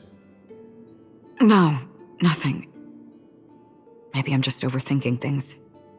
However, if this traitor really exists, could they be responsible for Firefly and Robin's deaths? Perhaps that's why Sunday is taking this matter so seriously. That's all for now. Nothing more noteworthy. Before coming here, I had all sorts of scenarios in my head about dealing with the family. I did not expect an empty mansion. Watch out. Someone's approaching. I don't think trespassing on forbidden areas is the way to be a guest, Mr. Yang. And... Acheron? The Galaxy Ranger? Our apologies, Mr. Sunday. Nobody came to greet us, so we entered without permission. I hope you can forgive us. But even if there's no one to greet you, you should wait for the host. Don't you agree? Even without the famous Galaxy Ranger. As far as I know, the crew has officially accepted the family's commission, so coming here will be unnecessary for you. On the contrary, that's exactly why we're here, to ask you about the case and gather more information. We don't want any loose ends. Well, since you've come with goodwill, I have no reason to show you the door. Rest assured, he hasn't figured out that we went through those documents. While the truth remains a mystery, I'm getting close to it. I assure you that the traitor will soon pay the price. Let's hope justice will prevail soon. I have a question for you, if you don't mind. How did the family come to the conclusion that the murderer was within the family? With all due respect, it's in the IPC's interest to wreak havoc before the Charmony Festival, and the family has every reason to suspect the IPC's involvement. Well, other family heads share the same suspicions as you, but in my opinion, the true murderer would never have drawn as much attention as that ambassador did. Not to mention, I personally shackled him a while ago. However, I'll give you a suggestion regarding your suspicions, Mr. Yang. You should be more cautious of Aventurine. While the wicked can't break through high walls, they can plunge their evil dagger into the heart of the righteous. He's a businessman, not some philanthropist.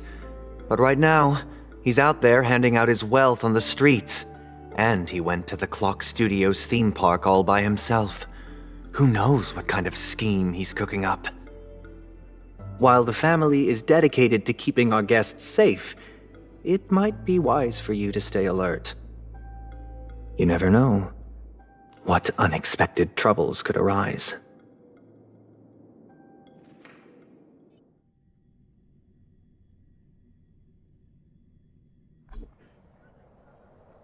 According to a Pierpoint hotline tip, there was a major breakthrough in the shocking Ejhazio Aventurine case. The suspect has been arrested. This fraud case has been linked to many departments within the Interastral Peace Corporation and the Intelligentsia Guild, causing a large drain in manpower and resources, resulting in the IPC taking a massive loss. The case's main suspect originates from Sigonia 4 and is one of the survivors of the second Kataka Abjin extinction event, who does not carry an interstellar refugee travel permit.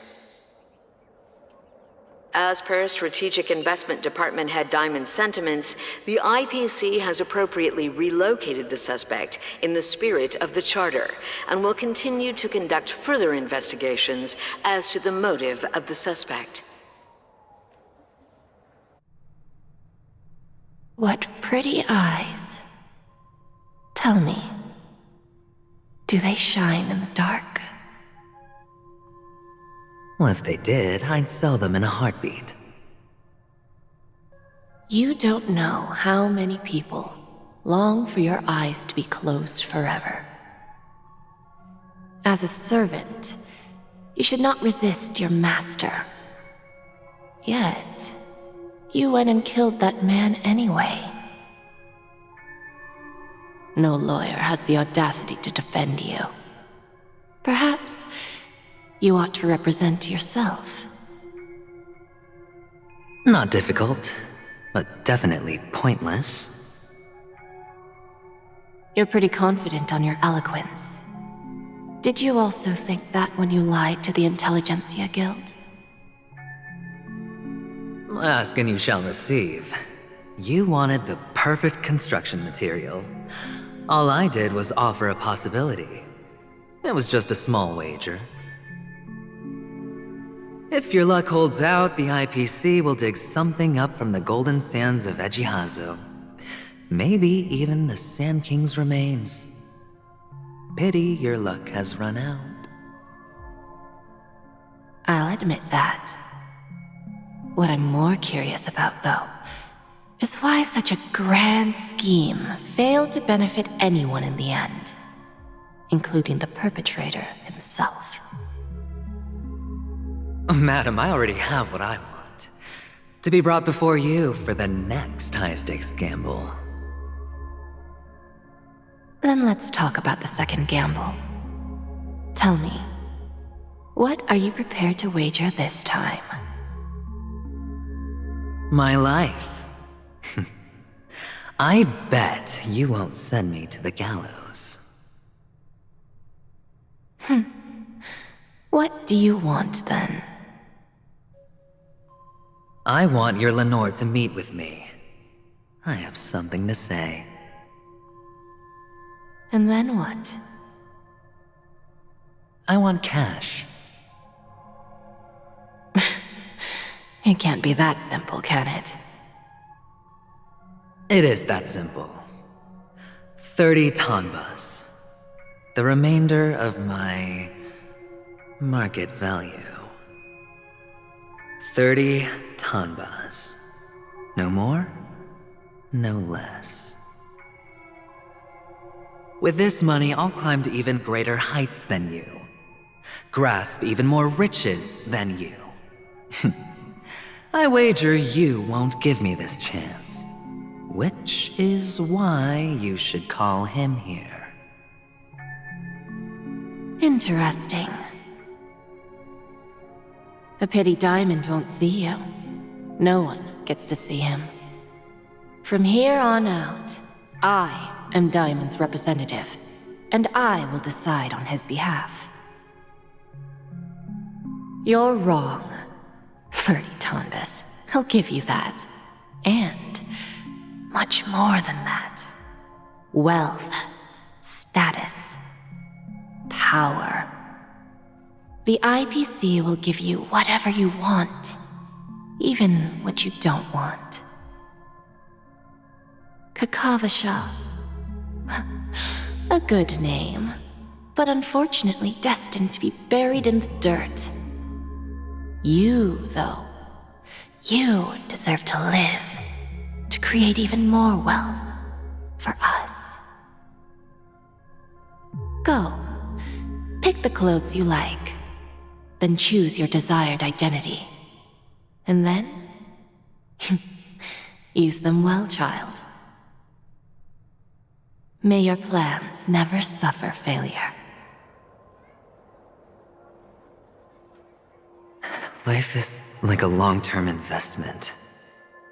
Those who choose correctly, do the correct things, reach the correct outcomes, and show the world their value. People can't always make the right choices in their lives. But luck has always been on my side. I've never lost. Is it because Gayatri blesses me? Well, if that's the case, she must also be looking upon me right now. My success is inevitable. But what then? Even if I overcome this difficult trial, what would come next? What awaits me after this glorious gamble? An even more glorious one? Will I return triumphant with unending riches after countless successes, or will I encounter failure, never to return?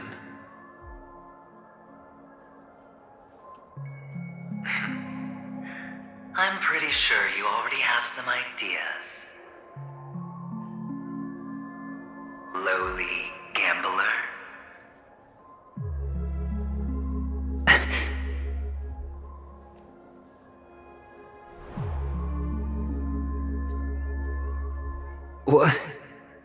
What?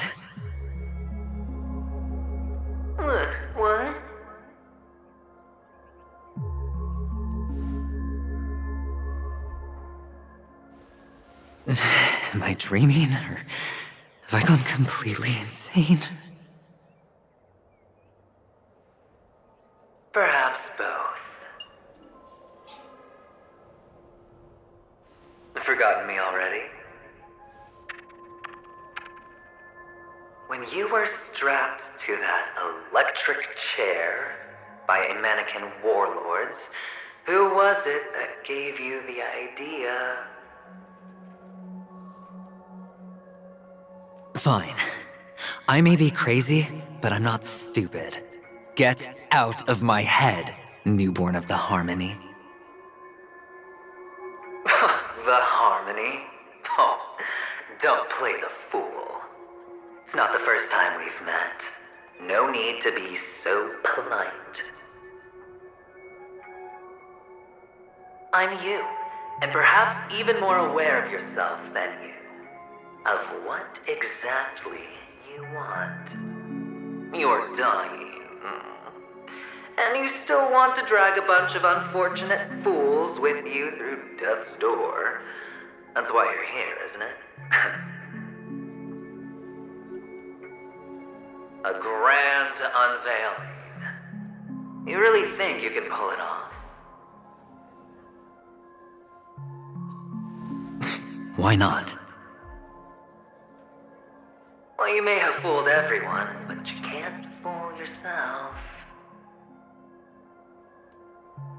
I can show you. Before you're entirely gone, I'll be with you for the last stretch of your road. Let's have a heart-to-heart while we walk.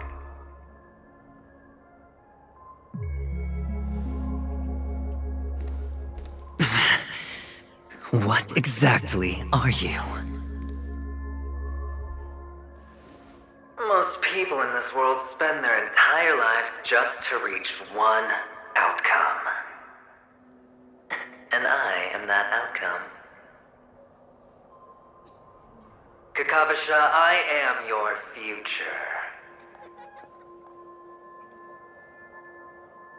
First, I'm hearing things, and now I'm seeing them. Great. Am I going to be elevated into the Harmony's Emanator next? Why are there no guests here? What's that featherhead doing?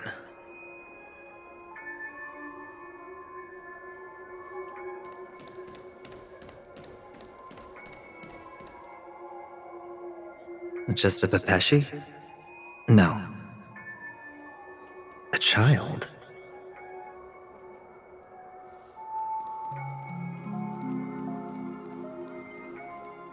I thought minors weren't allowed in Golden Hour. Hey kid, you okay? Are you lost?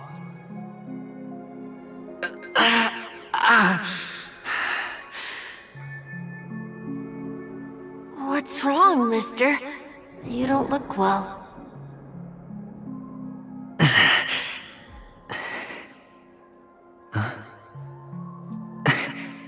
Your eyes.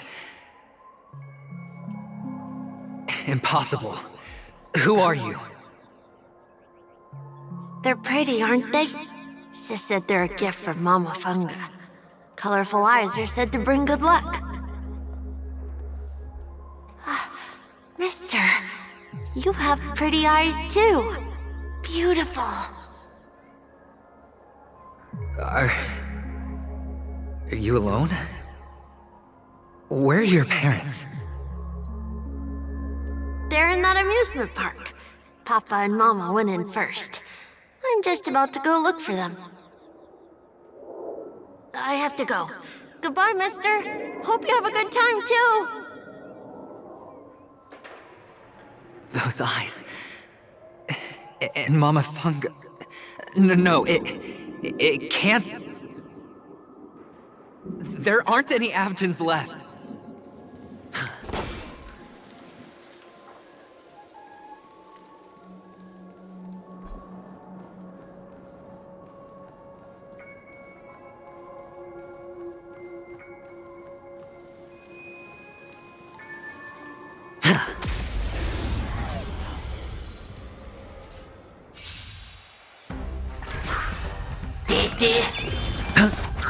Eternal.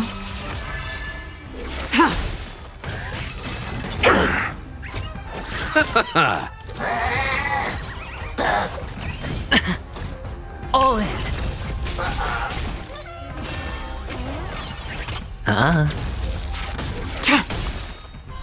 Blade of Moonlight.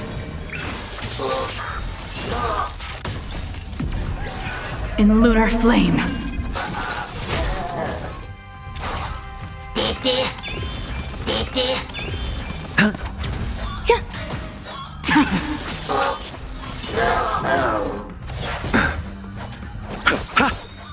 The dead return!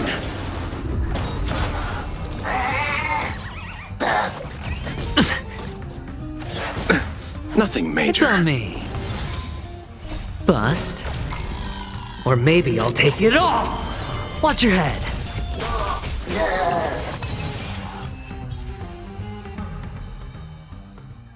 Those eyes.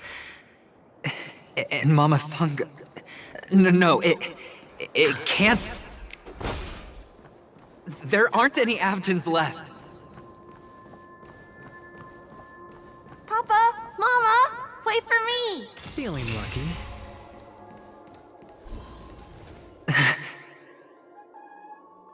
Only on Peniconia, am I right? What are you still doing here? Well, you've known all along. The family truly showed leniency to everyone who came seeking help. Why would there be a need for such high walls and deep moats? However, people don't see it like that. Especially since the flavor of the dream syrup is so alluring. You will receive no charity on Peniconia. And relying on your own strength alone to topple high walls? Not a likely fate.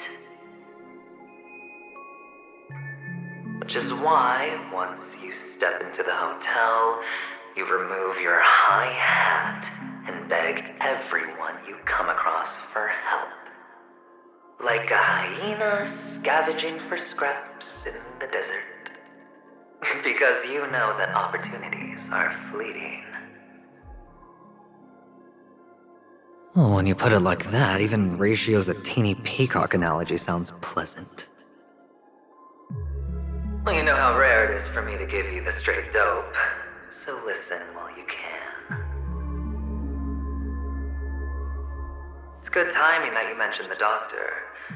I'm especially fond of what you and he have in common. The conspiracies, calculations. Especially the part about the finale, a magnificent act of betrayal. Oh, when everyone thinks this way, who would even suspect that it was another trap you've meticulously devised?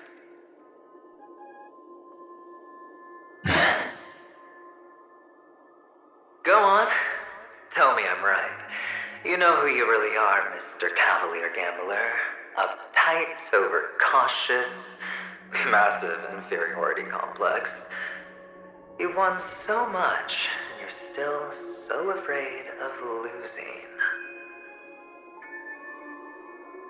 They only see your big bets, your bravado, the full house, the straight flush. They don't know the other hand is below the table, clutching your chips for dear life. It's a heck of an act. No wonder the tavern sent you an invite. You're a natural kid. You don't stop at fooling the audience, you fool yourself too. Well, the best way to prevent others from seeing your true colors is first being able to fool yourself. Of course. I know you all too well. But it's strange. Why did you decline that invitation? You had the chance to embrace elation, and was that not what you most wanted? But you chose the IPC instead. For the preservation? I doubt it. Do you even have anything in common with the preservation? Oh, I thought you knew. Didn't you say you had me pegged? We're done. Either stop talking or disappear from my sight. That's fine. But who exactly is about to disappear here? Well, it's not going to be me, anyway.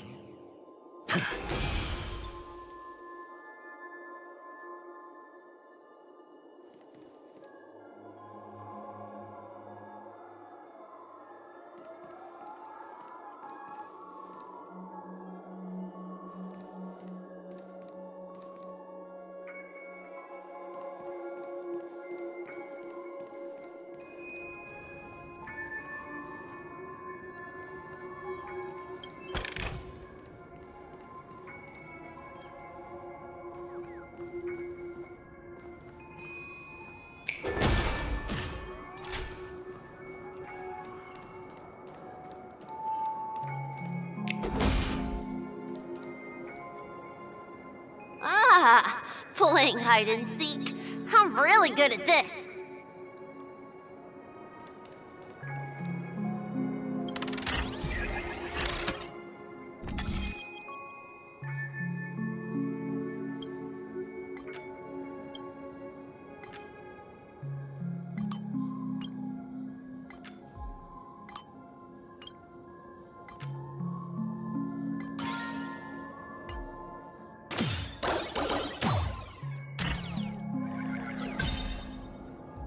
It's my turn to hide now. I bet you guys can't find me.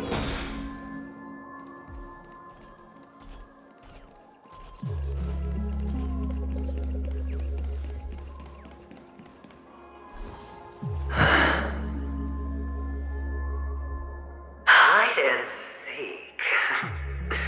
What sweet childhood memories.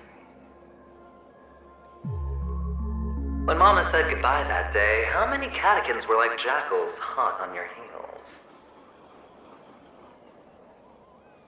I know you won't forget that sound anytime soon. Those shrill cackles. You had to hide right under the noses of those savages. You and Big Sis, playing dead, drifting in all that bloody water. Completely ruined that shirt. Shame. Wasn't that the last one Dad left behind? It wasn't ruined. I've always kept it. Come on. It's a rag. It's not like you can ever wear it. Now you don't have to hide. You probably won't even deign to get your pretty outfit wet in the rain. Your social capital has changed after all. I've never changed. On the contrary, now you're the one who does the hunting. The last round of hide and seek, and you get to be it.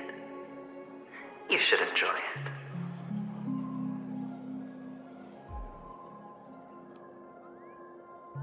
That child. Could he be in here?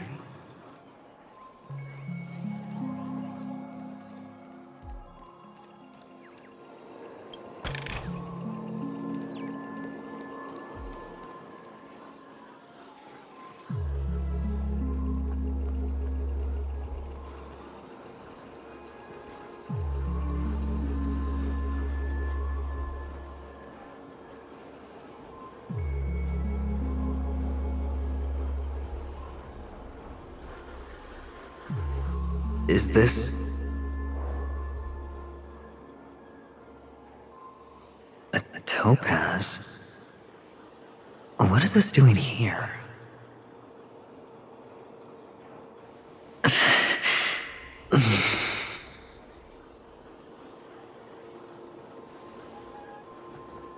What? Does your cornerstone wrench out your heart, son? was merely curious at why it was here. Maybe that winged guy put it here to taunt you. Just to make you realize that your painstakingly arranged magic show is nothing but a death rattle. The cornerstone's hue is the same as the radiance of Clipant's body. I've got to give it to you. I've heard a lot of baloney, but that lie deserves a prize for sheer nerve. If he were just a little bit smarter, the jig would have been up right there. This is just bait. Of course. That's why Ratio's betrayal was one of the keys to your plan. I have to say, that doctor's acting was superb. Or maybe he wasn't acting at all. All the better for you. Sunday didn't become head of the Oak family by acting sloppy. He's obsessed with control. You have to give him enough detail to satisfy his meticulous nature, but not so much that he gets suspicious. Which is why you had Ratio seek him out and leak the plan on purpose. To prevent the other party from suspecting anything. The intel you gave to Ratio was all true, and he spoke the same to Sunday. Finally, Sunday took the bait, found the other cornerstone, and before you know it,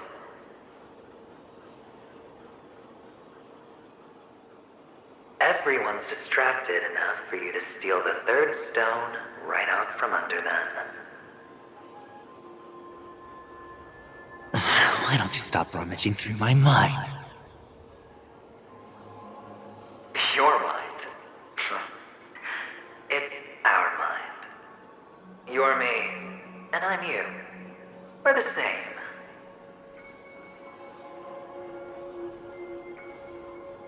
The best way to prevent others from seeing your true colors is to first be able to fool yourself. Really? You can't even fool yourself. You just got lucky this time.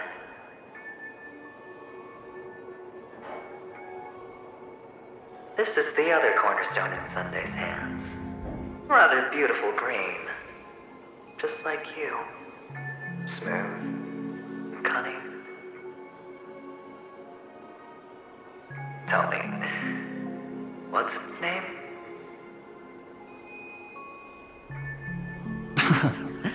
Why are you even asking me? Must I do all the work? Aventurine is the stone of luck and trickery. That's what she said when he received the stone, wasn't it? This type of stone isn't rare, but its hue is very similar to a certain gem. In fact, it's often used as a substitute. And that more precious gem is...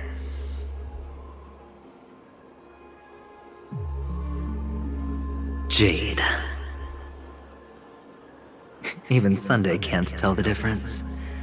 Oh, looks like Jade can be substituted for Aventurine, too.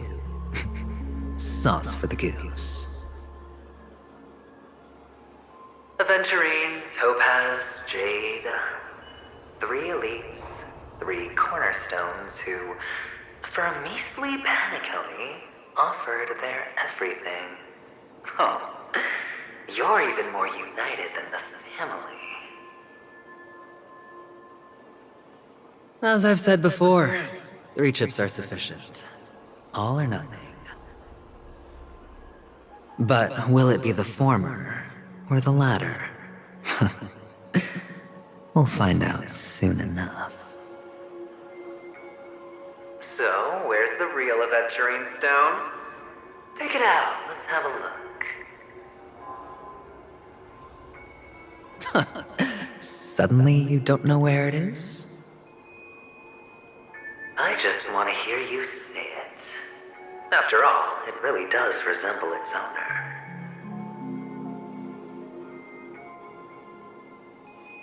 As you wish, then. They never went anywhere. They're right where they belong.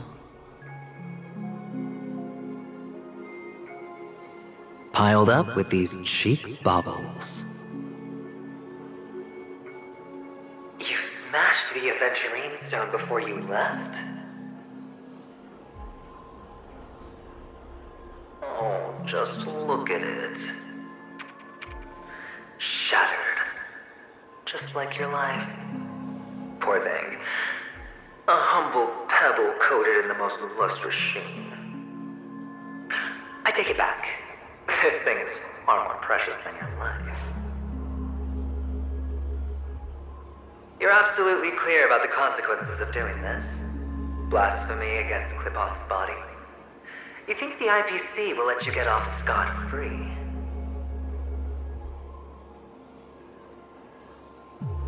Well, Diamond has always been all about results.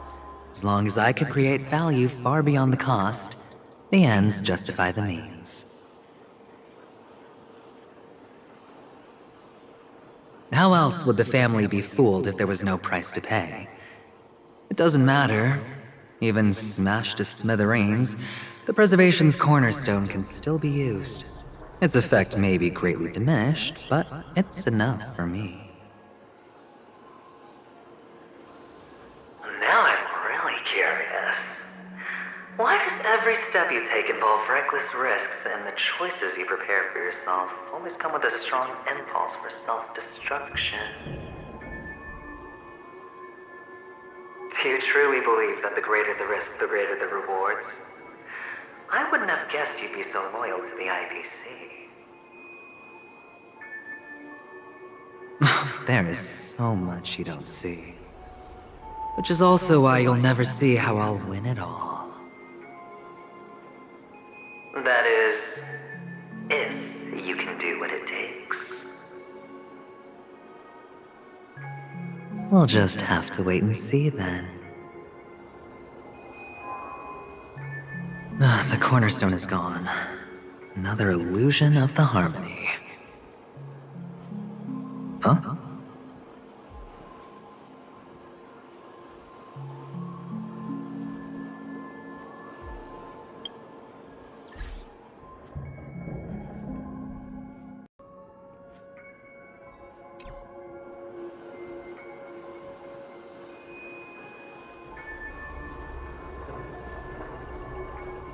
Hello.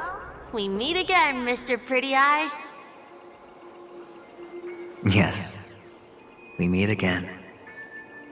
Did you find your mother and father? Of course. Big Sis is there too. The four of us were just playing hide and seek. I'm so happy. On our way here, Papa even brought me to see a blimp. I think you mean film. Yes, that's it. Putting many drawings together and turning them into a moving wall painting. They put me, Papa, Mama, and Big Sis together, turning us into one big family. You should give it a try too, mister. You look sad. The amusement park will cheer you up. Sure.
How's that?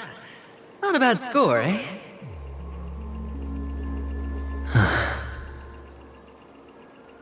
Boring.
Feeling lucky.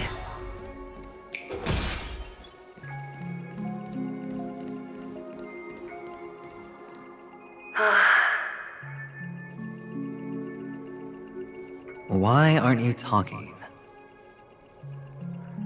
You've piqued my interest. I'll admit that there are still aspects of you that I don't completely understand. Well, you sound sincere this time, at least.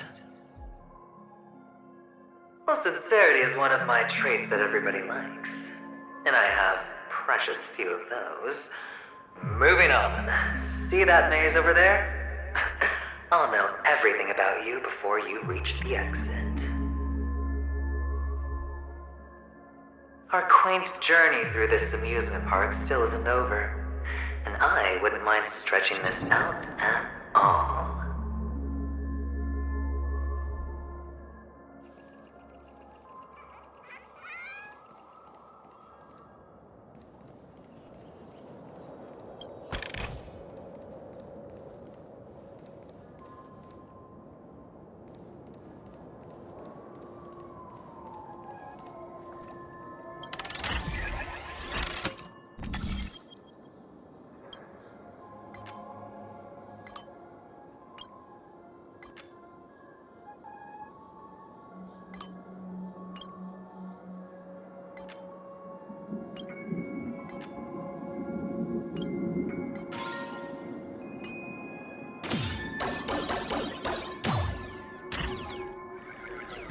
Whoa, this place, it's so tall, even taller than the tallest rocks in the desert.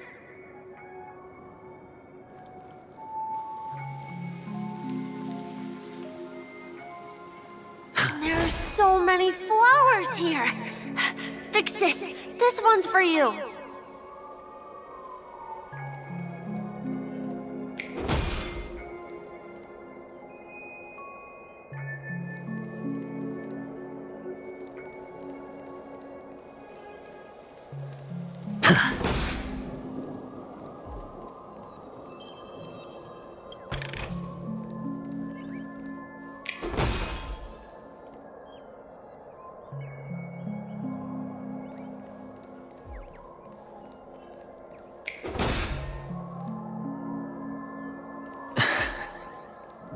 A dead end? Oh, is this the wrong way?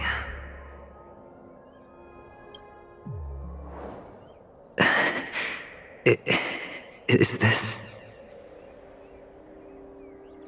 Oh, what's on your mind? It's got nothing to do with you. Do you need a hint? These are manacles on you. That man gave you your first job, and you made your first pot of gold. I remember it all too well. You wrapped that iron chain around your fist, for that is the only tool you could find. Then, in that maze, you... Shut up! don't wish to face your past?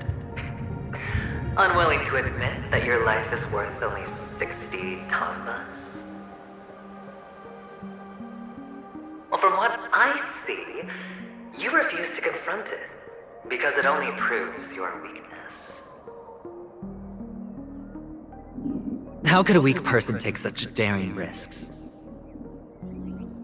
Oh, that's right. You love the thrill of danger. But you refuse to let go of meaningless sentiments. Even in this beautiful dream, the only thing you dare allow yourself is death. In your hands, those who follow you could have become Joker cards. They're far more useful that way. It's not like this is the only place the family ever cut corners. You could have had tons of action if you weren't so all or nothing. All it takes is a meager sacrifice. I bet Opal would have resolved this without a fuss. A pity you're not him. Well, you wouldn't be in this state if you could just get with the program. And why couldn't you? Out of professional integrity? Those techniques you mentioned are highly efficient, but it's not that I don't know about them. It's more like I couldn't care less. Get it? What fun is it if the fight isn't fair? Fair? You assume your opponents would fight fair in the first place. The odds are obviously not in your favor, so how are you just breezing by? But did that masked fool's words awaken something in you? Well, she gave me an answer that could turn everything upside down. Everything? You mean it could make all the cards on the table just disappear?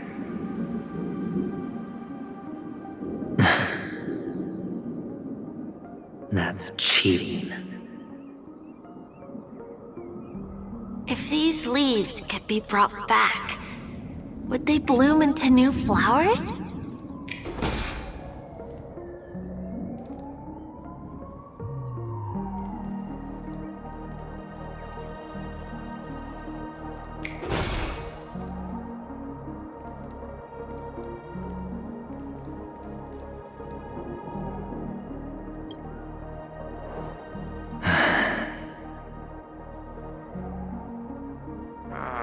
Your expression right now is hard to put into words. The lucky charm Mama left you is made from gold. Why did you never consider selling it? You obviously could have lived a normal life like Big Sis that way. Looking back, that was the better choice. Mama only left us with 2 pieces of jewelry. A necklace and a lucky charm. There won't ever be a 3rd piece.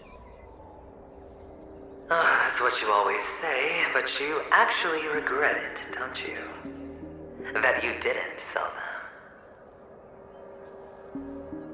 You can zip it if there's nothing to talk about. I know. You must remember what Big Sis told you.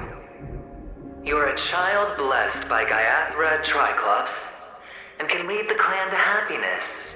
So always remember to protect yourself and never resent the pain and poverty you're going through. The words still ring in your ears, don't they? You're a good kid, so you definitely won't have forgotten. So, you surely won't forget how tragic her last moments of life were. How the piercing laughter behind you felt like it was drilling into your heart. You ran away without looking back, just as she told you to.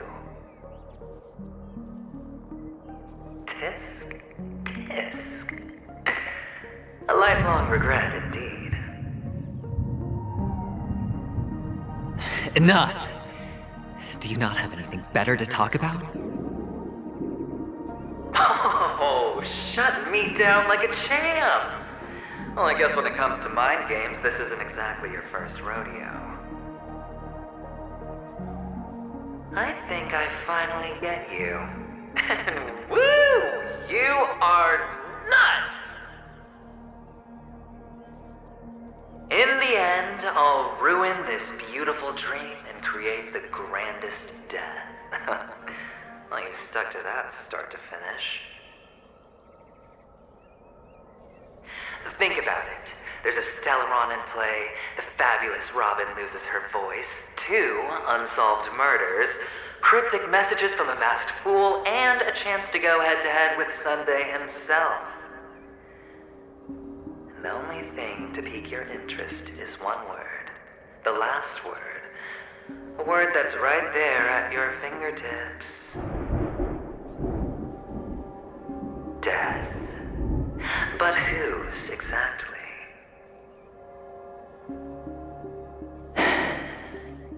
We'll know when the dice falls. All right then. Reserve a seat for me in the audience. I'm curious to see just how capable you are. Still, you never answered my question.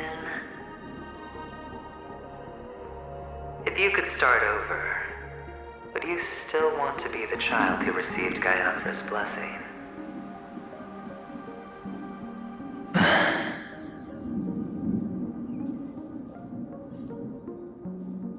It's so quiet this time. Is he finally gone? Or am I the one about to disappear?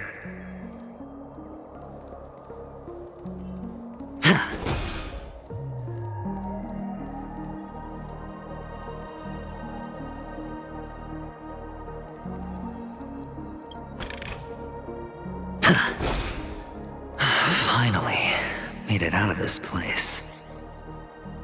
We're going home? But I don't want to go back yet.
It's so fun here. I want to stay here forever.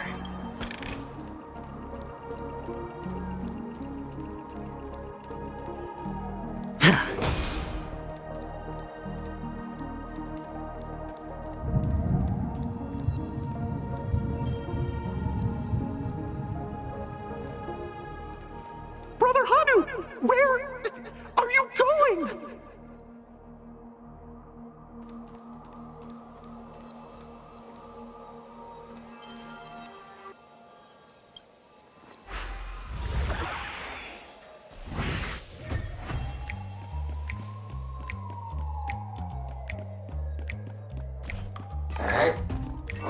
There's only one place he can be going. whether it's in the past, present, or future.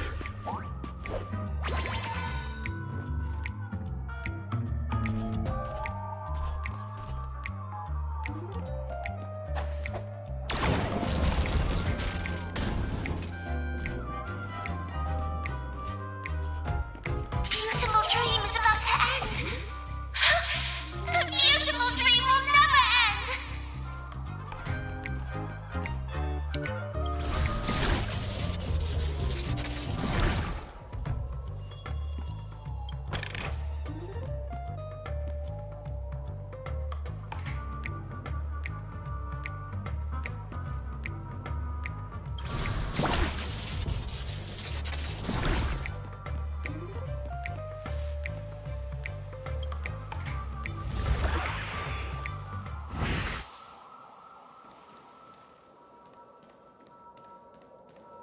Mister, is that you?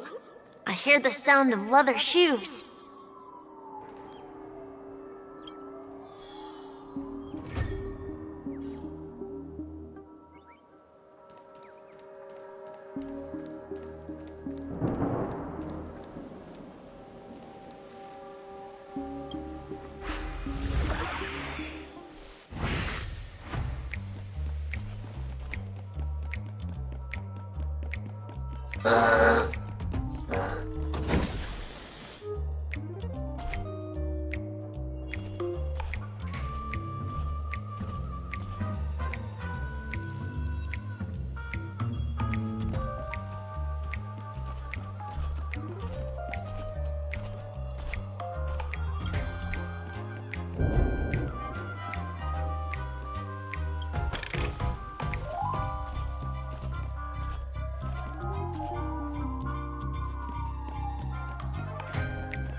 Ah, it really is you.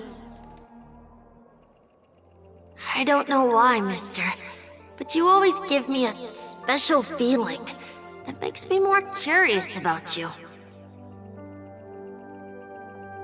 It's sad that I can't get to know you more. We have to say goodbye. Did you have fun? You're going back? Yes, I should go home. The day's getting dark, and it's going to rain. I don't want to worry the others. You're home. Where is it? What a strange question. It's where Papa, Mama, and Big Sis are. In this dream.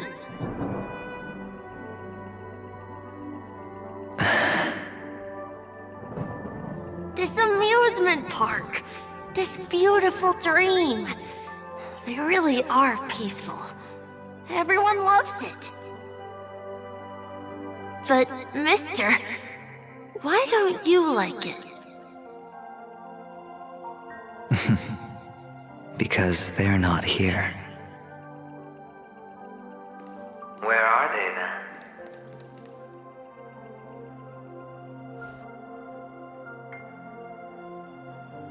I don't know. You do know. But there's no point pressing the issue.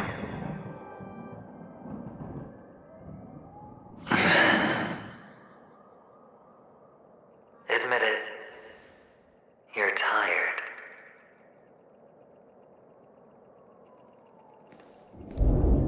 We all are. Which is why we chose to stay here. Me and him. Your past and future. How long will you stay? Forever. We'll be with you forever in this dream. This is the greatest honor that we can offer to those who hurtle towards death.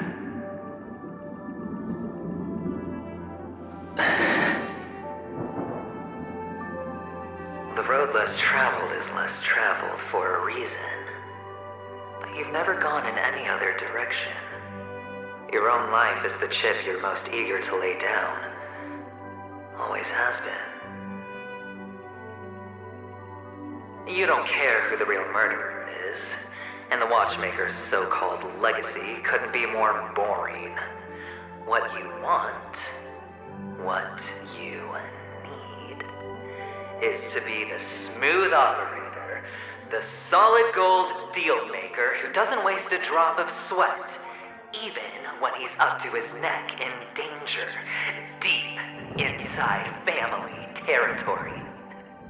You want to be polished up, cuffed with red-hot chains, and spotlit center stage.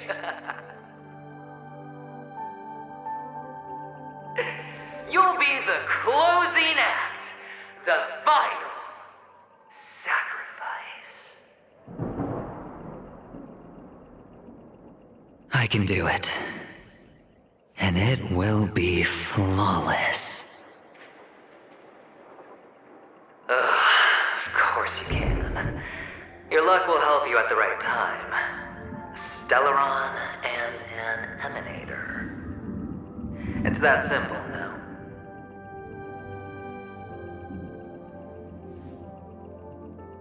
That way, the IPC will earn a place at the table.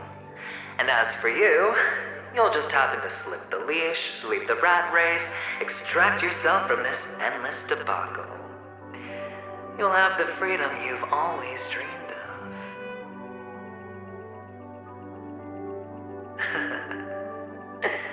This isn't the first time. You've been an escape artist from day one.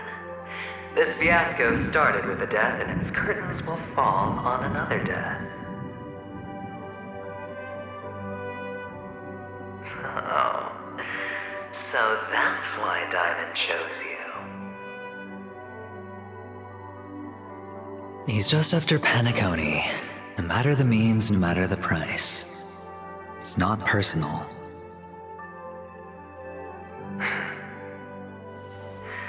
It's hard, isn't it? Well, don't get soft on me now. What, did you suddenly grow a conscience? I was born from yourself. I'm well aware that climbing out of the hole you've dug is basically impossible. I can't stop you from doing what you want. We can't change where you want to go. Well, what's done can't be undone. All we can do is play the cards we're dealt and rake in as much time as possible. Yes.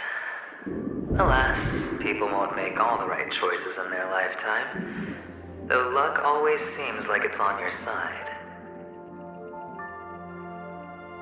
You will keep winning, having never lost before, but why you?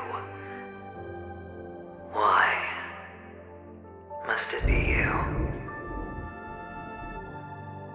If all your luck is built on the pain of someone you love, on the loss of dozens more, if these windfalls, these jackpots, aren't a gift from Gaiathra, if all they are is a long string of meaningless deaths, then what did we do to deserve living in a world like that?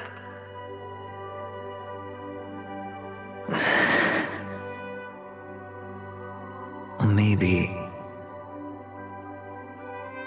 when I get to where I'm going and look back, I'll know what the trip was all about.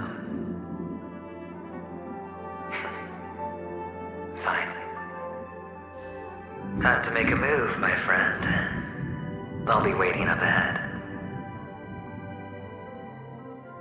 Say goodbye to the kid before you shuffle off.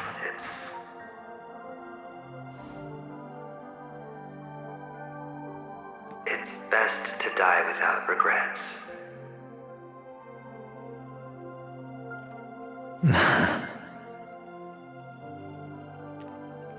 And now, only we are left. Can you take a photo for me? I want a memento. Sure. Come on.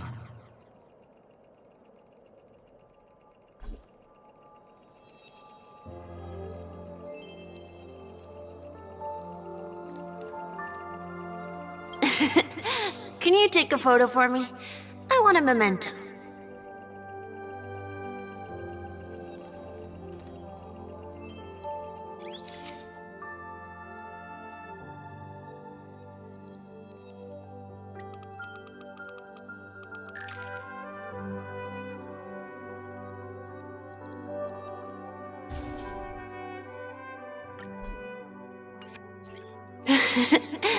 How nice. Now I can see what I look like too. Look at the lens when you're taking a photo the next time. Your expression will look more natural. Sure, I will. Then, mister, are you going back too? I can't leave yet. I still have a show to do. Oh, you're about to go on stage, aren't you? Let's go then. I'll take you to the stage. Sure. So you're an actor. No wonder your clothes are so stylish. I'm actually a merchant, but I do have a show to do. Are you the same as those men in black in the sky? But you're not wearing black. Only ordinary employees have to wear that. My position is much higher than theirs. Awesome. I hope I can become as good looking as you when I grow up. Of course you can. You'll be better and stronger than me.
Behind this curtain is the grand stage.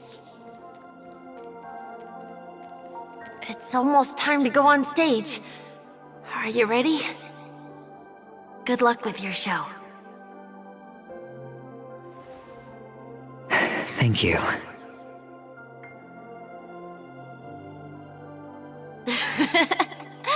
You still seem pretty nervous. Let's put our palms together. If you receive Gaiathra's blessing, you'll feel more relaxed. Putting our palms together is a simple ritual. By putting our palms together and reciting the prayer to Mama Funga, she will bless us. If you're not familiar, I can guide you.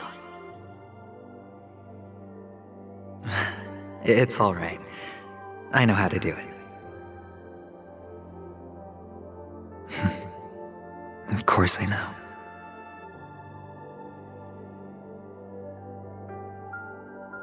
This is where we go our own way, Kakavasha.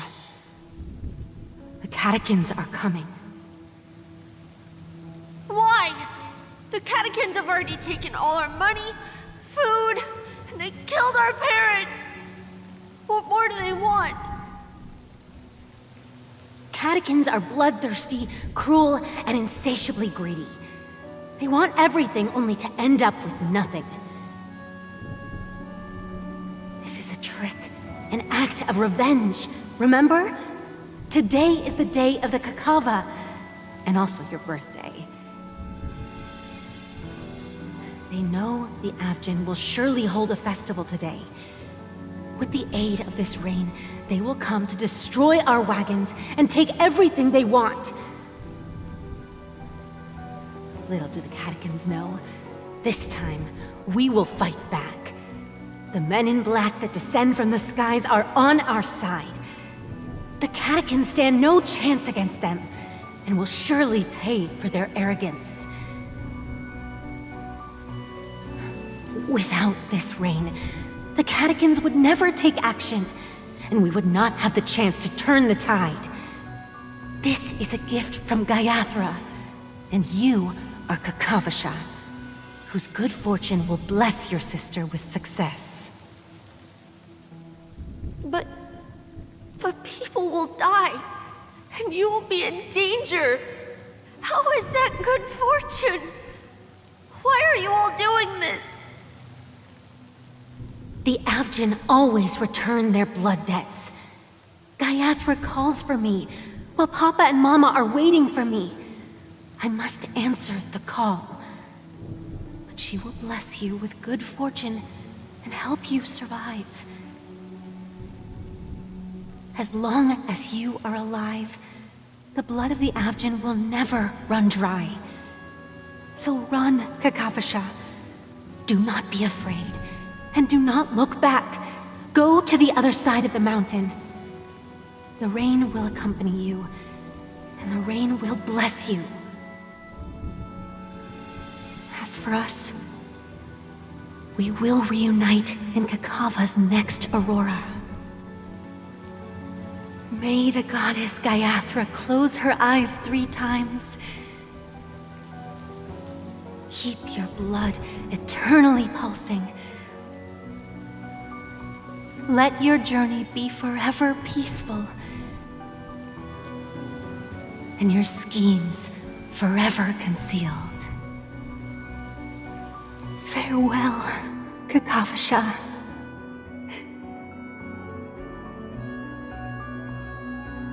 Newsflash from the Interastral Peace broadcast.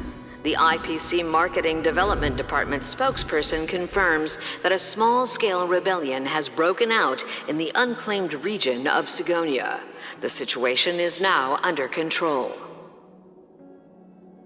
The insurgents are from a local clan known as Kataka, which has a long history of disdain towards the IPC. This has caused a serious negative impact to the work of the IPC's Marketing Development Department. The clan launched a massive attack on the Avgin, who were under the protection of the IPC, resulting in 6,728 deaths and 3,452 missing. The casualties are currently under the care of the frontline trauma team. The spokesperson expresses his deepest condolences for this devastating humanitarian disaster. At the same time, delivering an important message on this matter to all interplanetary citizens.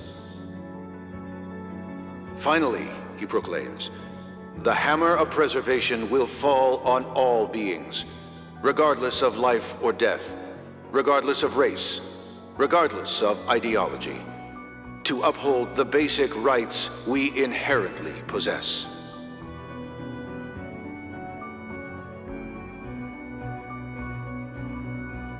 Kakavasha?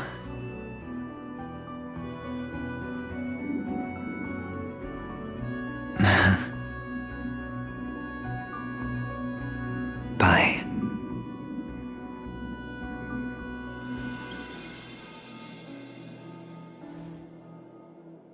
Okay. All the actors are in place. It's time for the show to begin.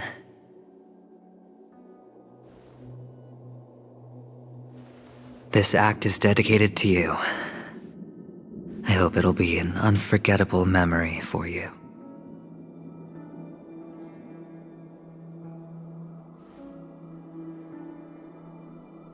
Kakavasha. By the way, before you go, I have a personal question. Do you truly want to destroy the world with your own hands? Let's assume, just assuming now, that every time I roll the dice, there's a possibility of achieving this particular outcome. Then I would be quite happy to make that wager.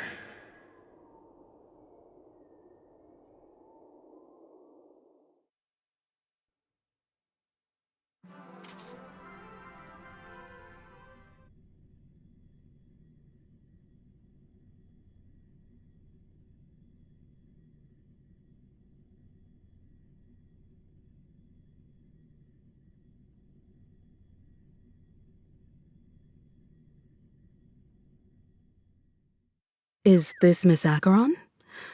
Hello, I'm Himiko, the Astral Express's navigator. Hello, I'm March 7th.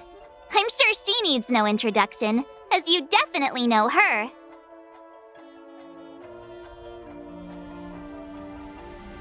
Hello? None of you seem surprised by my arrival. Since Welt has decided to travel with you, it means that he trusts you. And we trust his judgment. I envy your close friendships. Miss Acheron here doesn't present a danger, and she's of no threat to the Astral Express. Aventurine's prior accusation was based on nothing more than his own subjectivity. Which is why, before we continue working together, he has a duty to explain himself. You want to create a situation where all three parties are present? There must be some deeper meaning behind Aventurine's actions. I suspect he's been aware of Penaconia's secret from the beginning and has been continuously strategizing to unveil it. In that sense, the Astral Express's role in his plans would be imperative. In the worst-case scenario, he may use us to do something unexpected.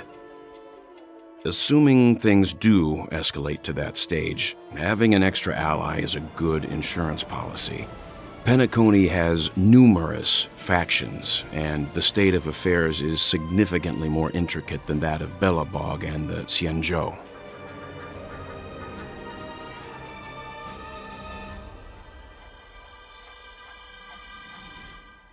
She's right. No matter what, we cannot ignore the safety of Peniconia. To solve the mystery of the Watchmaker, it is crucial to get the IPC's intel. The path ahead is fraught with danger. But What's trailblazing without a little danger? Sounds like we've reached a consensus. Now, Miss Acheron? I will accompany you, of course. Let's move out then! But where do we start looking for him? No need to rush. If he truly has laid a trap, he will definitely use every means to lure us in.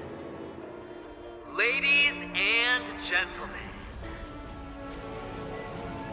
the most wondrous, most magnificent show in Penaconia's history is about to begin. The IPC cordially invites everyone to Clock Studios Theme Park. Look. Should both the performers and spectators fail to arrive, won't all of Aventurine's plans be for nothing? Let's get going, everyone. The hour of trailblazing is upon us.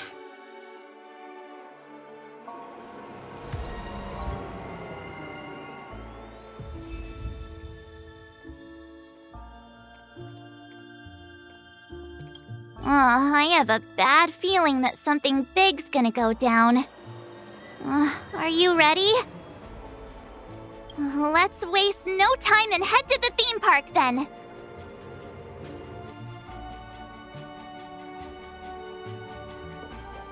Mr. Yang.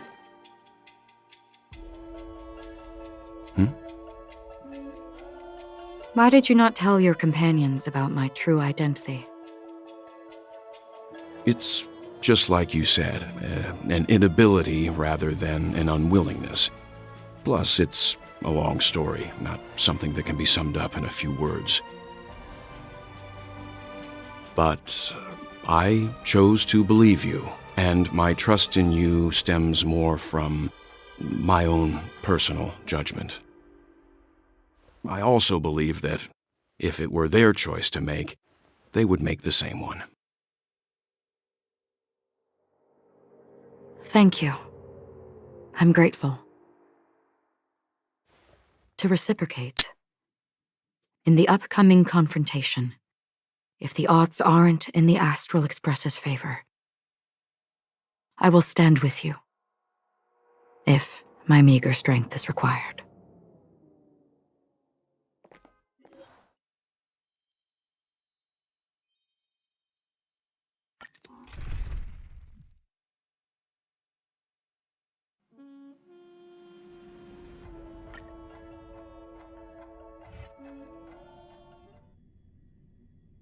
We're back here again.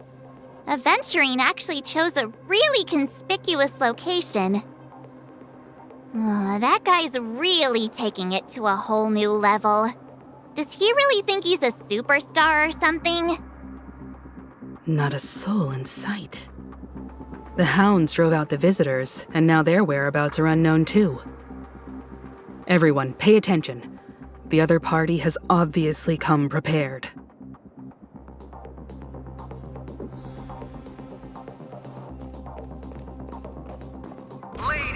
Gentlemen, dream seekers, tycoons, esteemed guests of the Watchmaker and the family. Also not forgetting the nameless of the renowned Astral Express. Welcome to the Interastral Peace Corporation live show!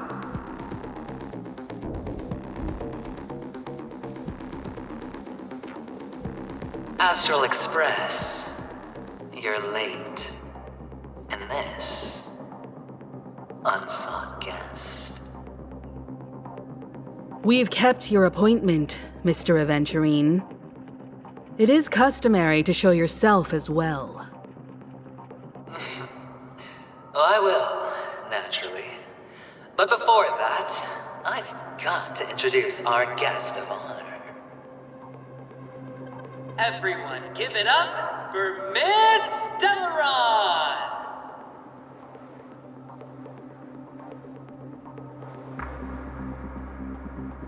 Let me remind you that in all likelihood, this stage and her identity have nothing to do with the wanted murderer. Oh they do. Of course they do. Otherwise, why would I work so hard to gain your trust and then invite you all here? Because she's the only one who saw all 3 homicides. She is the key to proving that the family's death does not exist in Dream's promise is nothing but a sham! 3 homicides? That's right, madam. The 3rd one is about to happen right now, right here, in Clock Studios theme park. A truly grand death. You, and you. All of you are going to die, and it's all because of you, Miss Stellaron. You will become the personification of death.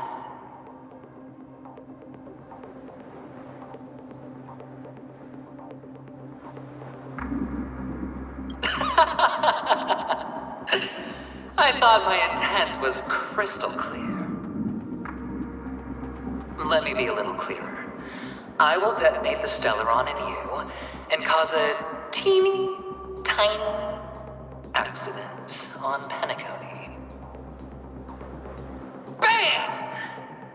The entire theme park will be reduced to a shattered dream. Then before the family can even react, I'll become the IPC fleet's navigator. Your bluff isn't fooling anyone. If you could really do that, you would have done so earlier. You wanna bet? Sure. I'll bet with you. I'm betting that it'll be a sweeping victory for me. By detonating an unprecedented explosion to prove that the vow of harmony is a complete and utter joke. You won't do it. Of course I can. It's just another gamble. I came from the wastelands of Sigonia. For just 60 red copper coins, people paid to brand me. Put me in chains. Place me in the gallows and bury me in the golden sands. But the sun could not kill me, and the quicksand sent me back to the embrace of the Guild and the IPC. Bear in mind, my victory wasn't just a stroke of luck. I've never been defeated. Have you ever heard the saying, sleep is the rehearsal of death? Why do the living sleep? Oh, because we are not ready for the final rest. Every night is practice for the end. You and I are escaping into our dreams for fear of death at this very moment. And death will surface in our dreams. Friends, the game has commenced, and you cannot choose to decline. Nor do you have any reason or grounds to!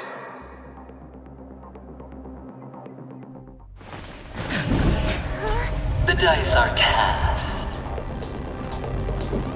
Ladies and gentlemen, ready to unveil your cards?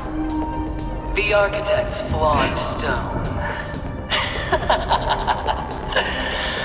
Of no value at all. I'm putting down the bet. I'm taking the gamble. I'm claiming the win. Oh, and fate spin the wheel, a daring gamble. Walking the brink of death for rebirth. Oh, for the Ember Lord! All right. Let's see who has the last laugh. Let the game begin! It's on me. final. Yield. In lunar flame.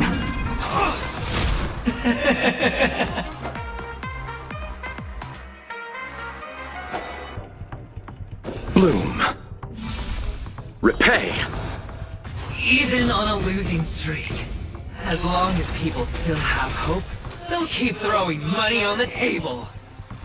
The chance, no matter how small, the potential is what you hang on to. That's what justifies the gamble! The dice have been cast. Bust. Or maybe I'll take it all! Everybody's like that, down to the last player. So why can't I be happy too? Why can't I feel that free?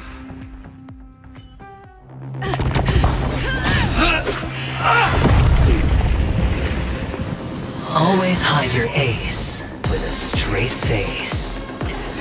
I'm starting to get a little impatient with you all.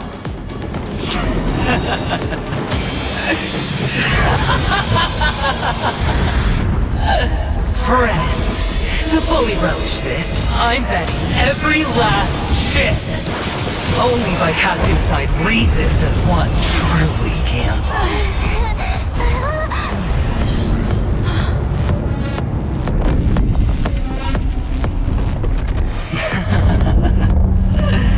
Emanator, I know you'll match my wager, right? You're leaving?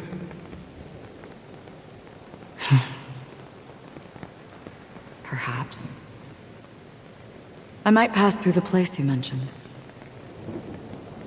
Peniconia. What do you hope to find within a dream?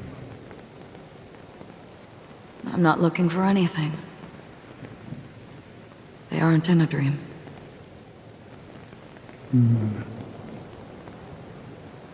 I'm afraid the family will not open the doors for you. Why? Because the path you walk is not accepted by the Harmony. Even if that's not what I want.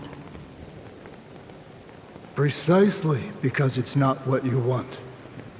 Because they are not like other eons. They have never glanced at anyone, and they never need to.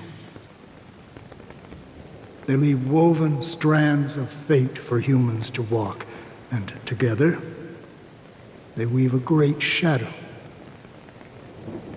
And this shadow silently envelops them.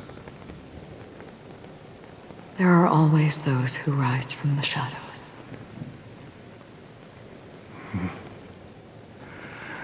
They mostly become a part of the shadow.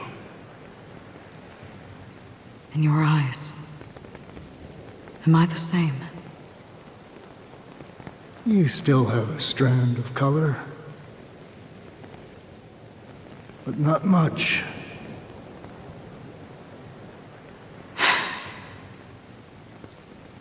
That is enough.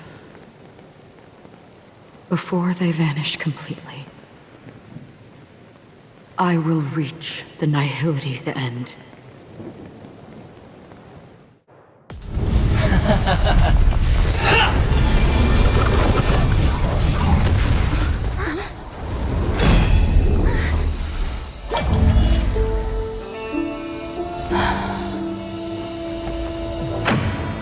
I wish to mourn the departed, weeping like rain, to swell the crossing stream.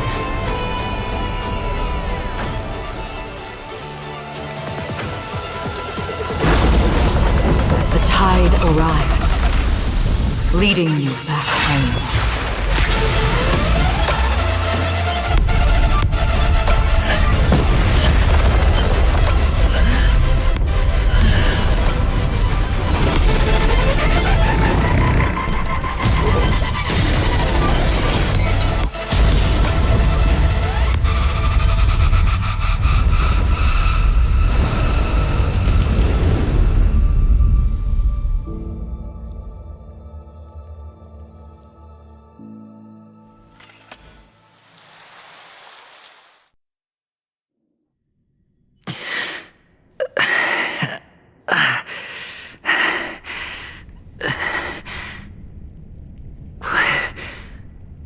What is this place? A gigantic black hole. And see? Have I succeeded?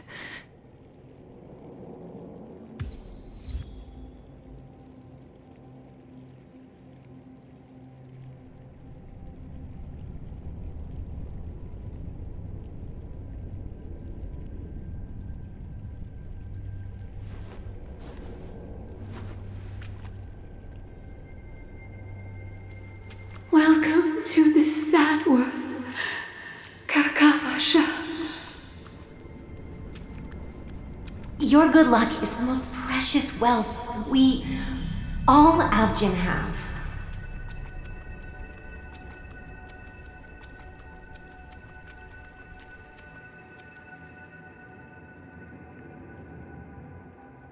You came out alive after 2 days. It proves that you are the real deal. Wealth, status, power. The IPC will give you whatever you want, even what you don't want. As for us, we will reunite in Kakava's next Aurora. It's a pity this is not the place you were expecting.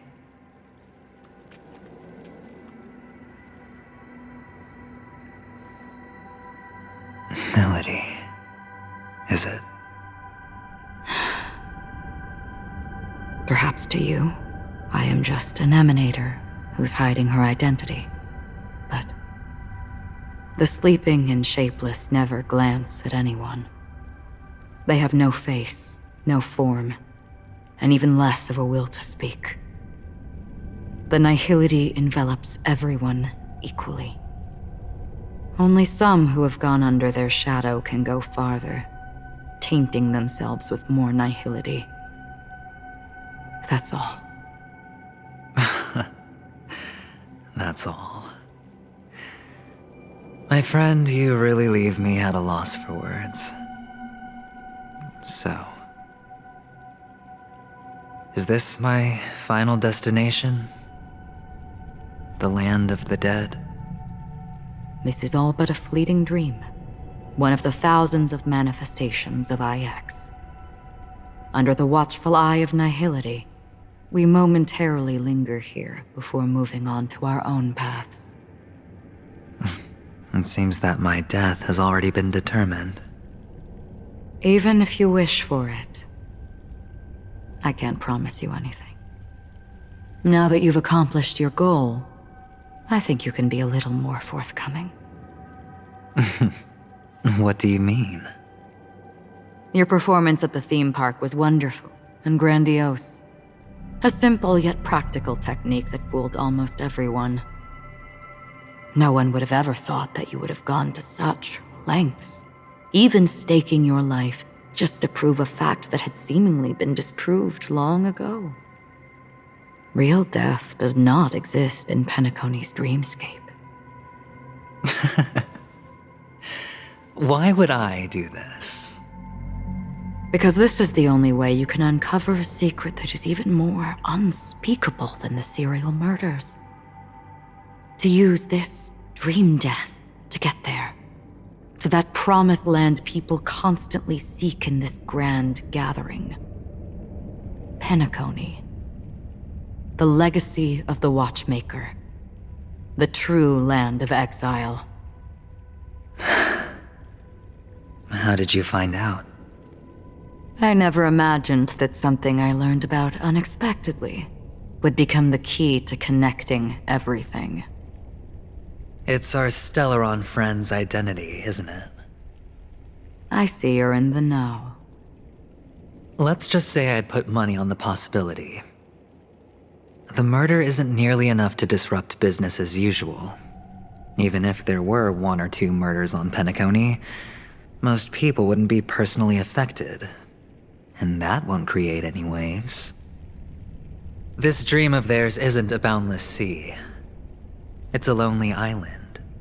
The family used the Harmony to build a high wall and isolate them from the vast and treacherous ocean of the outside world. That barrier they built keeps death out, but it also keeps the secrets that are lost in that watery abyss from floating to the surface. In a beautiful dream, free of suffering, who would want to go fishing for those secrets? No one. Unless someone goes to the other side of the barrier and lives to tell the tale. Someone already has. I got the idea early on, chewing on that masked fool's little hint. If a mute isn't someone who cannot make a sound, then it has to be someone who cannot speak.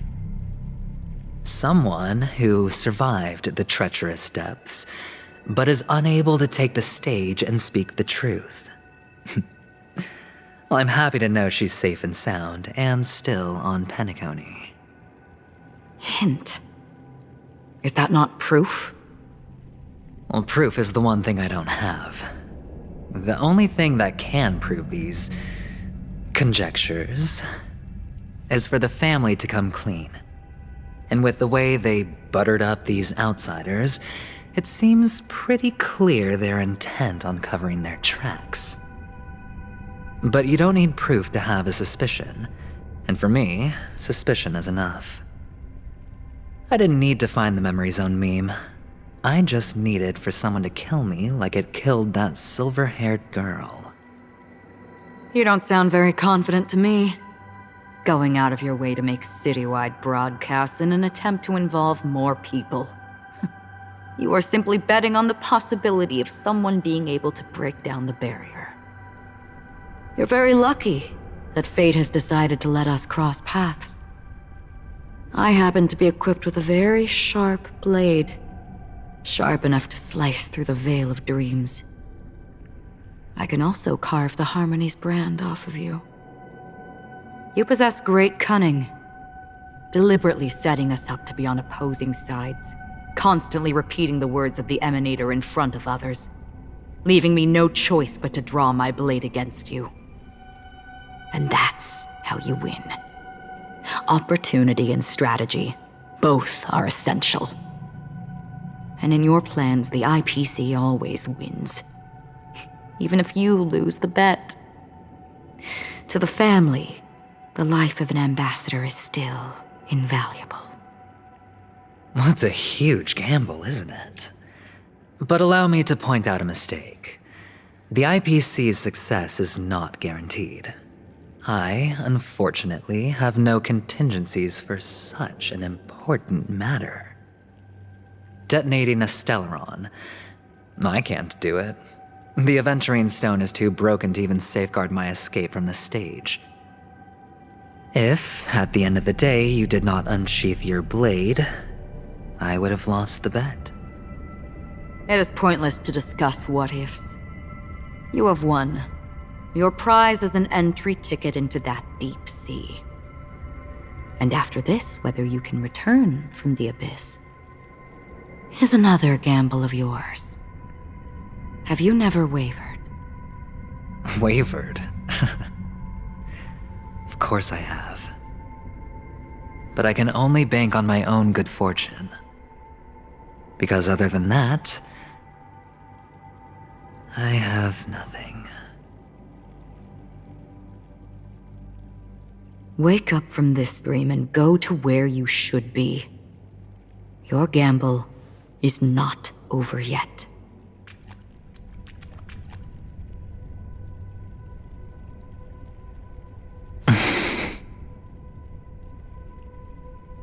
Before we part, can you answer one more question? As someone who has traveled on that road, can you tell me, why are we born into this world? If it's just to die. I don't think this and never have. Nor do you. But the nihility envelops you and I. And everyone. And because of that, it's pointless.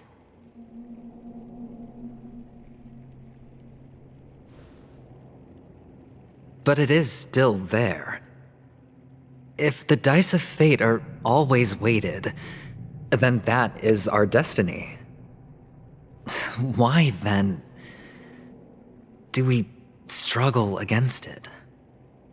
My answer might not be able to resolve your confusion, because it has been with you throughout your journey and is already a part of your life. But you said, sleep is the rehearsal of death. So why does life sleep? Because we are not ready to welcome death. So you can definitely understand why we want to be prepared. Even if the ending has been predetermined, that's fine. There are countless things that humans cannot change. But before the end, there are many things that humans can do while on their journey. And because of this, the end will thus reveal a completely different meaning. Take a good look at your pocket. Your friend has already given you the answer. Good luck.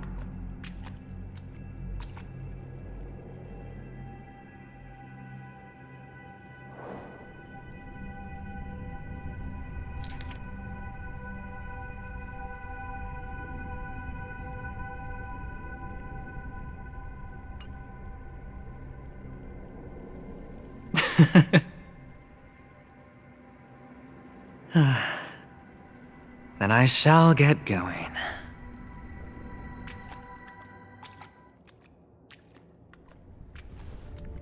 Mister? You're leaving? You ultimately chose to leave this dreamscape? Yes. Because they are not here. My papa, mama, and big sis. Then where are they? They are in a place where everyone will go. A very, very distant place. Then are you going too? I'll get there one day. But not now. There will come a day when the sky will drizzle, and I will hear the call of Gaiathra Triclops, and know that it is time for me to go, and be reunited with my family. So, until that time comes, I should be preparing. Preparing for what? Well, preparing to face them, Kakavasha, and to make them proud. I know you'll be able to do it. Good luck. Well, of course, for I am the child who received the blessing of Gaiathra Triclops.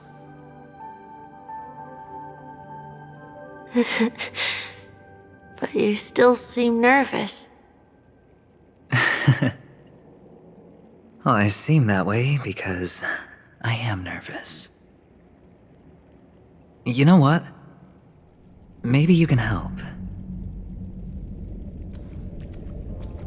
What do you say? One last time? Put our palms together?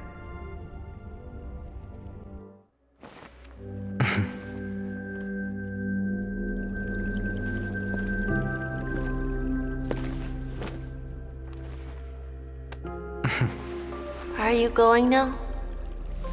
Yes.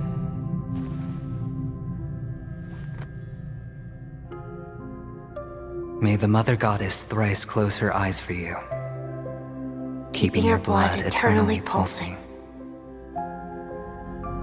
May your journey be forever peaceful, and your schemes forever concealed. Our paths will cross again beneath Kakava's shimmering auroras. Farewell, Kakavasha.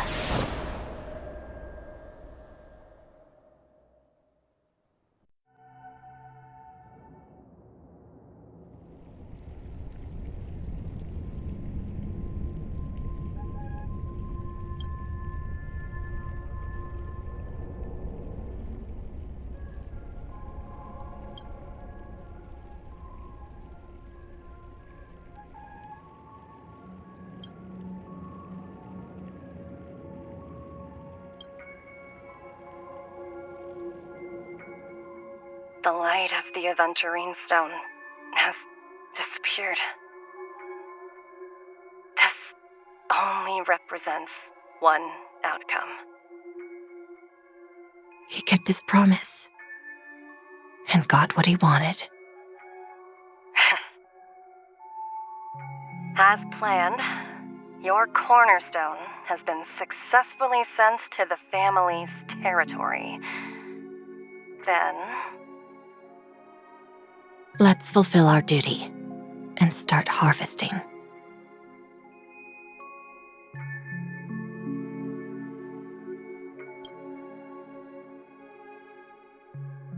I come for an audience.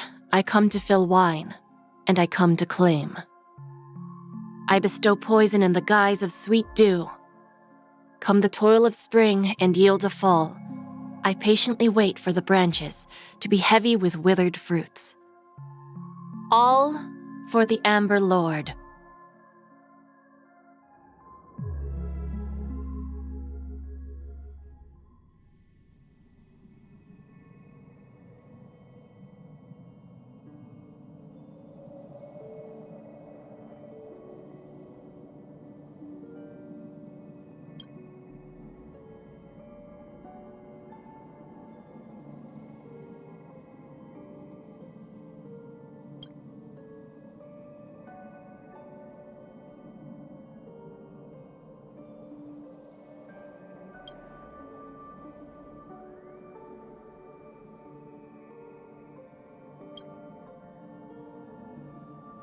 You're awake.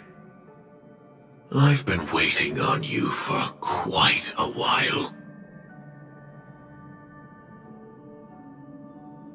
I didn't do anything but wait for you to wake up.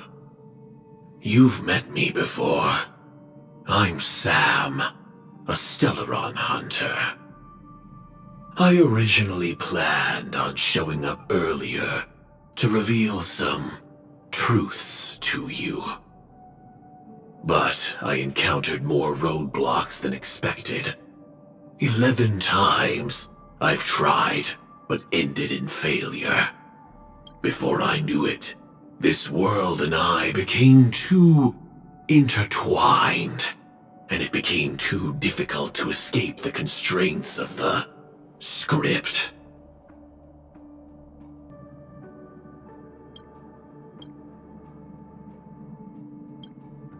Elio is right. In this land of the dreams, you and I will reap unforgettable gains. I don't know people's hearts as well as he and Kafka do.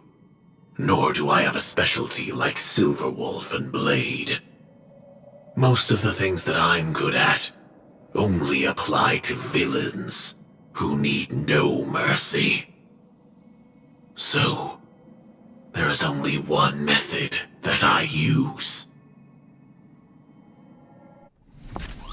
This is to show you.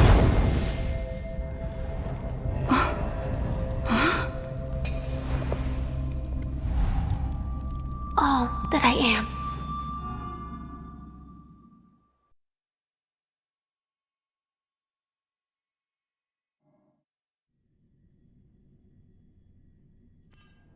Labyrinth-like corridors and halls? Traps everywhere? The owner of this mansion must be a bit paranoid. You are so funny, Mr. Security Officer. I hope that sense of humor of yours has helped you find the serial killer. Just expressing a personal opinion. Why? Did I hit a nerve? Mr. Gallagher, my patience is wearing thin. Neglecting duties will only make me more suspicious that you and the real serial killer are connected.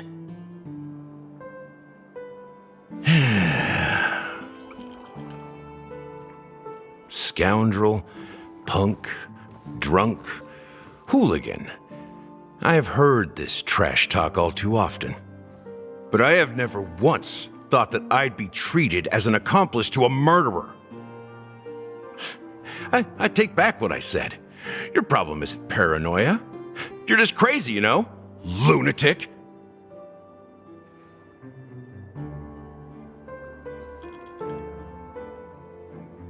You, the family, you broke my spine and pulled out my fangs, and now you want to accuse me of murder?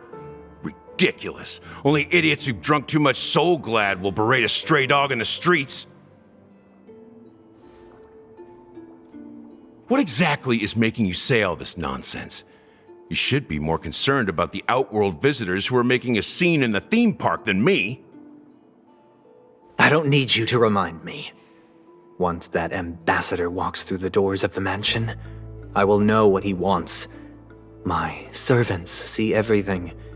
His little magic tricks may have fooled me, but no matter. I'm happy to see how it's turned out. Why do you think that I just let him go? And why do you think I emptied the theme park stage? Because my target from the beginning has always been you, Hound. The more noise he makes, the more opportunities I have to make you and your true master pay in blood.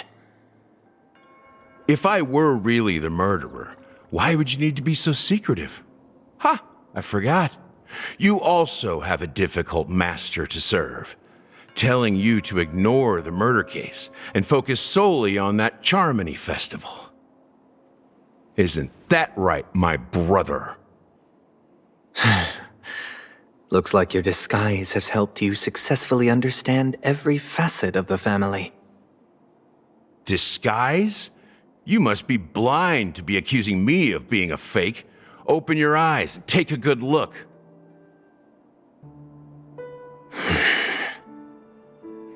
Indeed, every part of you is real. The brown hair, soft and curly like Benny's. The orange eyes, which make me miss the gaze of Sir Whitaker. That odd scar, the mark of Wolsey. And the gray vest, tie, hound emblem, bottle, the bartending, and your role as a security officer. These are all true traits. From all 52 loyal family members. When they are gathered, countless tiny truths are woven together into a lie. You collected a small piece of each of them and claimed them for yourself. Then you invented this facade, a complete Gallagher. Tell me I'm wrong.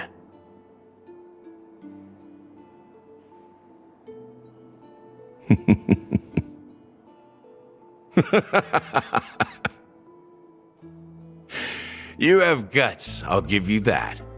Not bad. I severely underestimated you. Admirable. But so what? Can this prove that I murdered your sister and that stowaway? This proves that you and the Memory Zone meme death are linked. And that's enough. Listen up. I don't care how you did it. I only care about one thing. The answer to a question.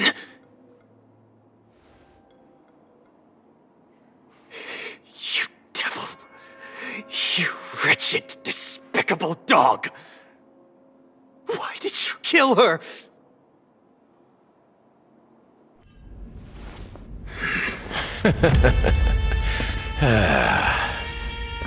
You know, in the thick of things, people are blind to the grit in their eyes. Yet they can always feel it scratch. Want the answer? I'll give it to you. The whole thing is just fate playing a cruel joke on us.